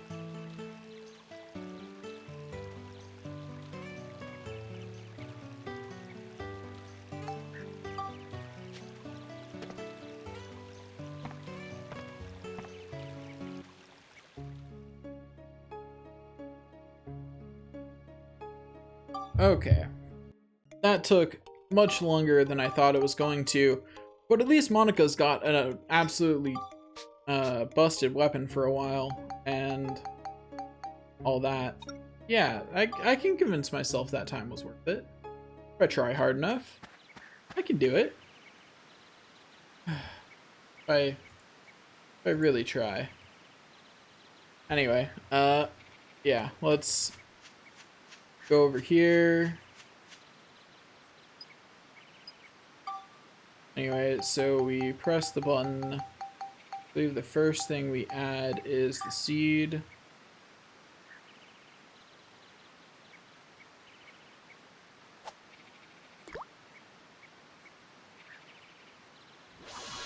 Which does a nice little sprout.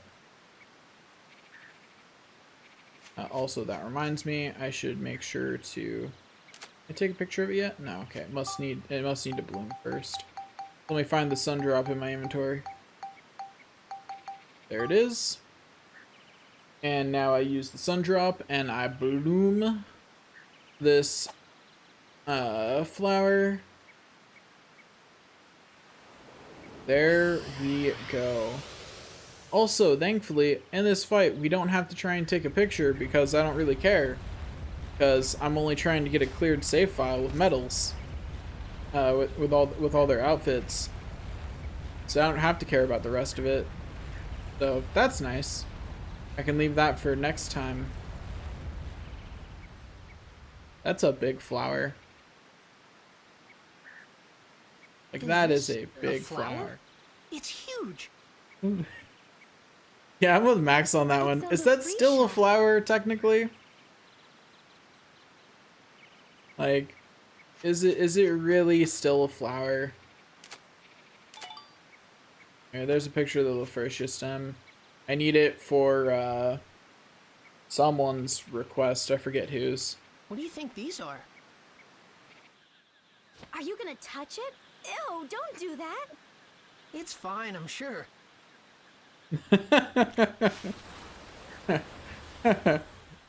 I've played enough Half-Life to know what those do. I mean, what? They're the same kind of thing, it looks like, right? Right. Okay. These petals Anyway. are huge. Actually, they're kind of gross. Are they? Look! Also, let's not question how Max got over there. Because if you actually pay attention to where he was behind her, he shouldn't be on that side of her. But hey. Legendary creature, Rainbow Butterfly.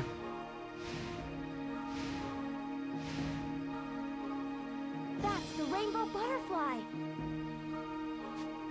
It's coming! It sure is. Out of the blue? What'd we ever do?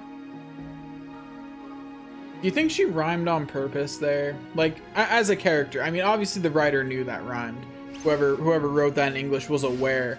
But do you think that was the purpose of Monica's line there, was to rhyme?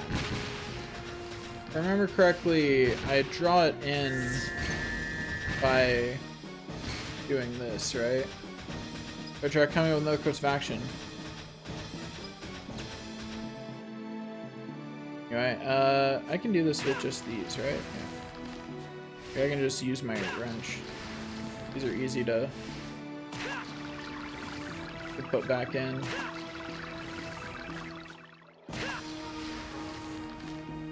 Anyway, so once you get those up, they attract the rainbow butterfly. And it does something. It turns into a bunch of small butterflies.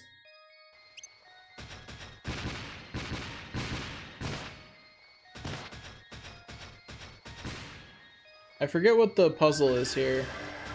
Oh, wait, I think it's that you have to defeat them in rainbow order. I think that's it. Yeah, if I remember correctly, this is a puzzle fight.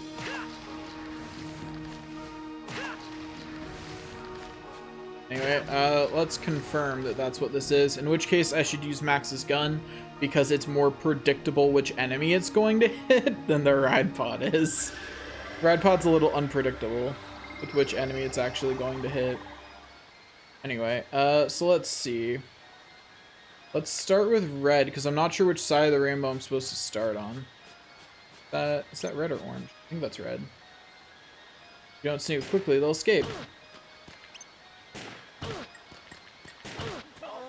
Ow.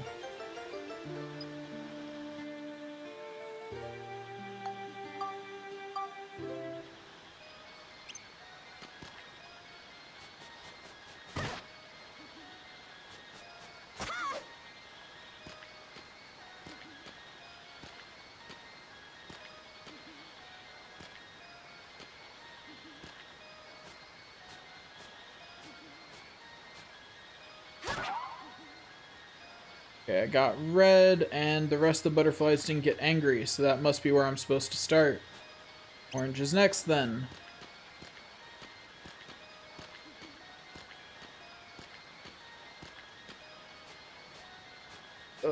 Sneaking up on it is, annoying. Ow. It detected me at the last second. But are they just in order? If they're in order, that's convenient.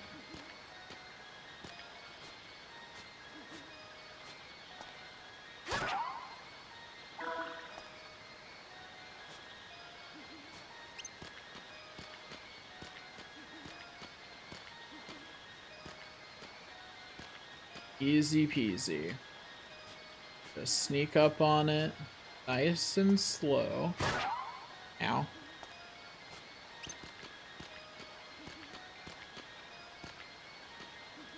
So it's convenient they're, you know, in order for me.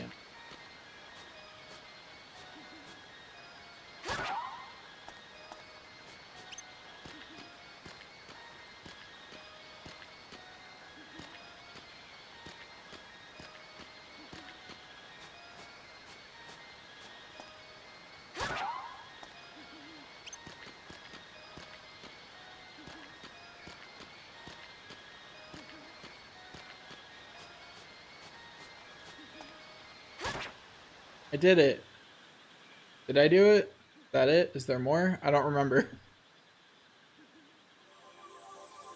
Like, I really just don't remember. Oh, that's it. Okay, cool. I turned them back into their human form. So you're the ones that stopped me. Thank you. Are you the one that they call Holly? That's right. Holly is the name I went by as a human living among the little folk. So that means your real form is the rainbow butterfly? Why did you appear to the Furbits in human form? Well, you see, I wanted to thank them. Thank them for what? Originally, I too was a tiny butterfly. Once, when I still wasn't used to flying through the forest, I got caught in a huge spider web. I couldn't get out of the web no matter how much I struggled, so I just took a deep breath and resigned myself to my fate.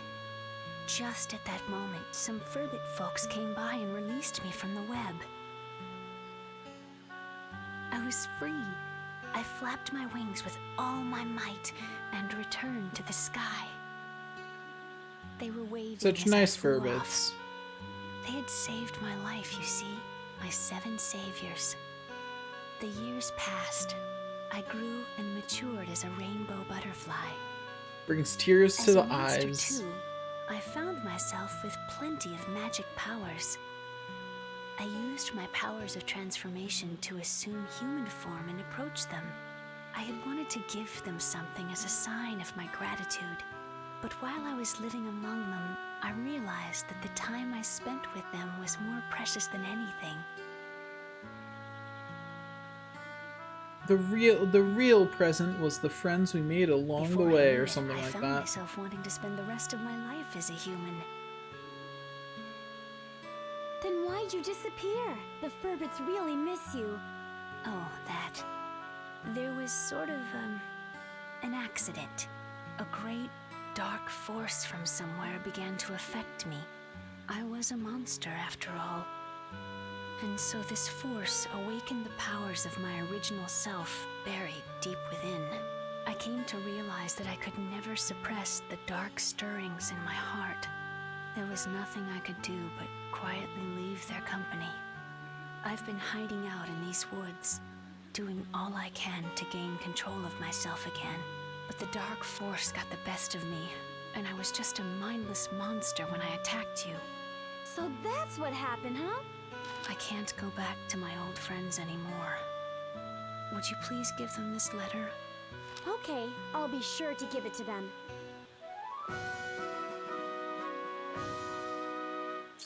Cool. We did it. Perhaps the dark force that controlled me is what you'll be fighting from here on.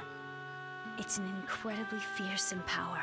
You must not lose against it. Please, win back our world. Well, I should be on my way. Goodbye.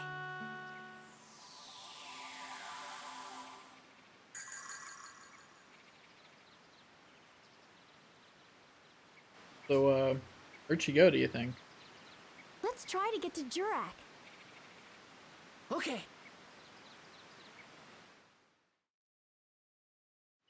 Really curious where she went. Like, seriously, where did she go? Anyway, back to Sindane Station, I suppose. Not much else to do but go back. Anyways, we did it. We beat the butterfly. Mission success. So let's go talk to Jurak. Gosh darn it, we are finishing chapter 2 today. And I'll probably do all of chapter 3 tomorrow. Maybe all of chapter 4 too. Because like I said, it should go significantly faster now that, also Jurak's branches are, right? I think that's the other, that's not the other requirement. I thought it was. But it is. I won't know for sure until I can access the star paths, because that's where the other geostones are. Right now, all I can do is go back to the future, talk to Jurak, see what he has to say, see if he has his memory back now. Also, I totally just brought Cedric to the future with me, and he's just chill with it, man. He's old. He's seen weirder. Okay, we're not listening to Jurak's lines. Yeah, he remembers. You? Tell us about him. Jurak talks way too slowly. Griffin does not. He shows up just a little in the memories of our distant ancestors. Anyway, yeah, so he's super old. Flowers? That's what I remember. But Griffin was around in ancient times. He is sending some strong otherworldly powers. He's controlling a lot of things. So Griffin is controlling the monsters in this era from ancient times. Which means his world is that of the distant past. That's right.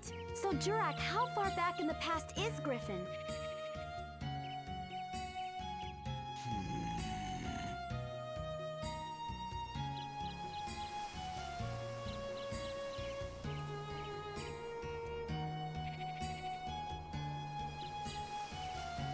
I'm not really sure.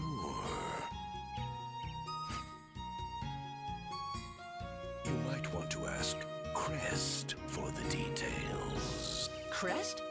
Crest, the great sage, the greatest and wisest sage of all in my era. With the moon crystal, he can use vast astrological powers. He can see everything that happens in the world. Well, let's go and see him. Yes, good idea, but it's not that easy.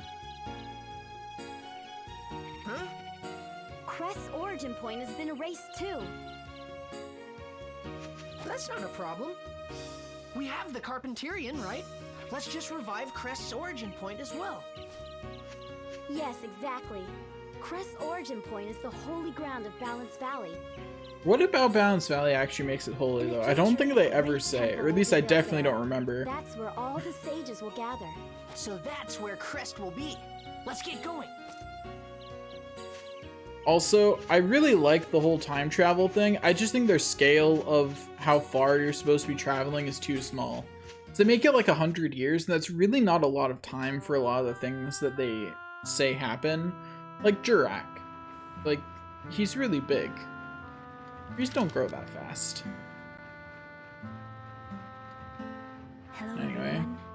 How are you? This is Holly. I'm sorry to Like, have left temples you take so a while suddenly, to build. but I have Even reasons now, that prevent something me that from big would staying take with all of time. You.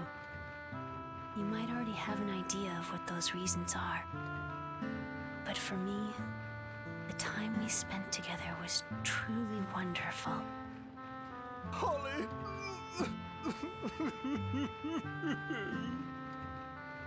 Farewell, everyone. Stay happy and healthy. You will always be my one and only family.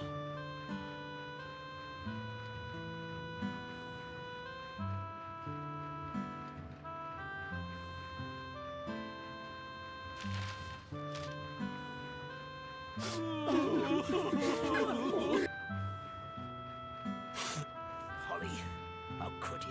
How foolish of you. Human or butterfly, it doesn't matter. Holly's just Holly to us. You knew? Is that why you sent us after the rainbow butterfly? She wasn't human just by her scent. But if Holly chose to approach us as a human, that was perfectly fine too. We don't care so much for outer appearances anyway. By the way, Monica, What? we want to go with you two on your journey. What do you think? Yeah. Really? You want to? Of course. With your help, we'll be able to put the world back to normal in no time. And so, our adventures in the forest came to an end. Holly, the mysterious woman who got lost in the forest, wasn't you, Mother. But for some reason, I wasn't surprised. I always felt you'd be at the end of this journey. Max tuning into the writer's Just thoughts about there. then, Borneo and the others finished clearing the rock from the tracks so the train could move on again. Well, wasn't that a convenient We timing? set our sights on Balance Valley.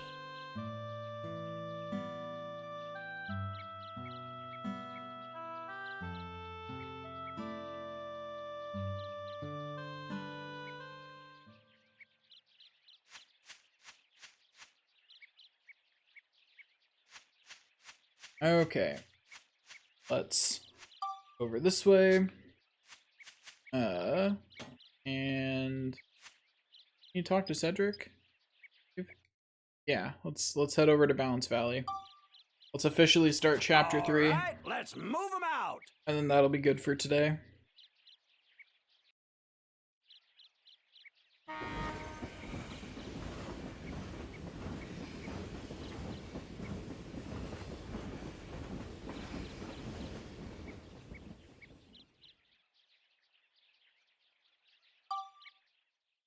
Onward to Balance Valley, the Valley of Balance.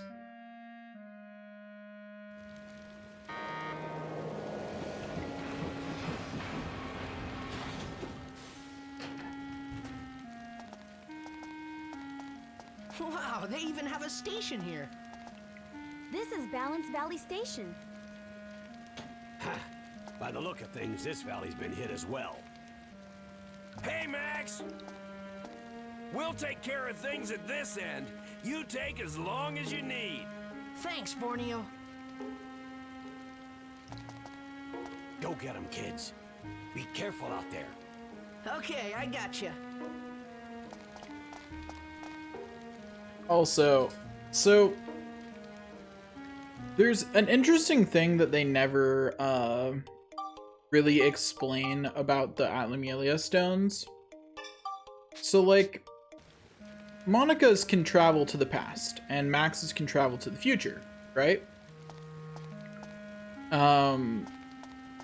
So shouldn't there be another blue stone somewhere in this time?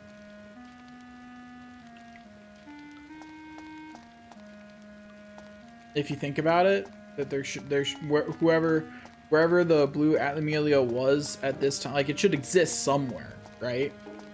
Unless they're saying it was created in the future 100 years. Like, I don't know, they just don't explain that very well. At least I don't remember them explaining it. Maybe I'm misremembering. It's quite possible. But I don't remember them ever explaining it. So this is Balance Valley. Yep, we made That's it. right. There are 4 plateaus in this valley, but the height of those plateaus can change. Pretty strange, huh? Yeah, this is actually a really interesting place to build things. So you have to balance the There are plateaus. houses over there. Might be people as well. Let's go check it out. Yep, let's go investigate.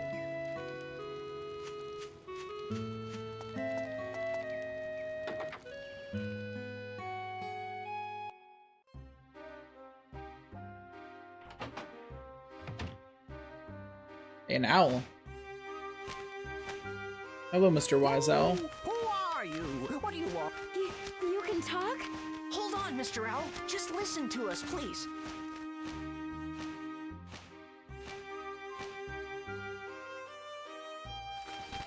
What is it? We're looking for somebody. His name is Crest.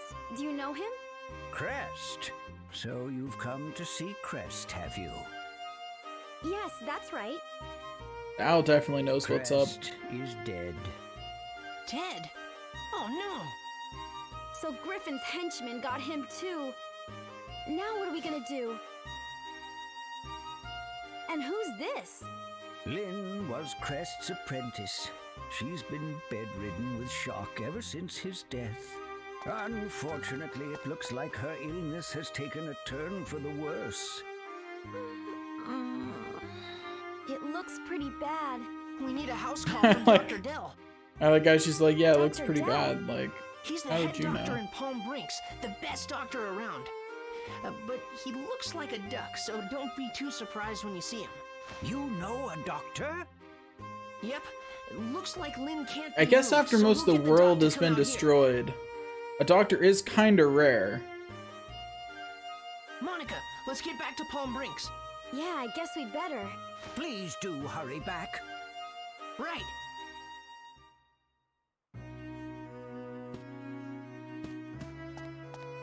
Is there anything in here? No? Anyway, yeah, so we have to heal Lynn. It'll be fun. But we'll do that next time. Let me find a save point. There should be a save point. I guess there's just the one outside.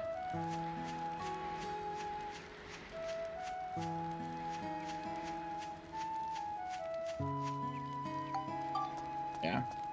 I guess that is the pattern, I suppose, is that all the save points are in the station. Aside from Palm Brinks, which has more save points around. Anyway, so that's all for this episode of, or this day of streaming, rather. Man, that's a strong habit to say this episode when as my closing. But anyway, that's all for today's streaming. I'll probably stream again tomorrow, probably be Dark Cloud 2, and I'll probably try and finish at least Chapter 3. Thanks for watching, and I'll see you guys next time.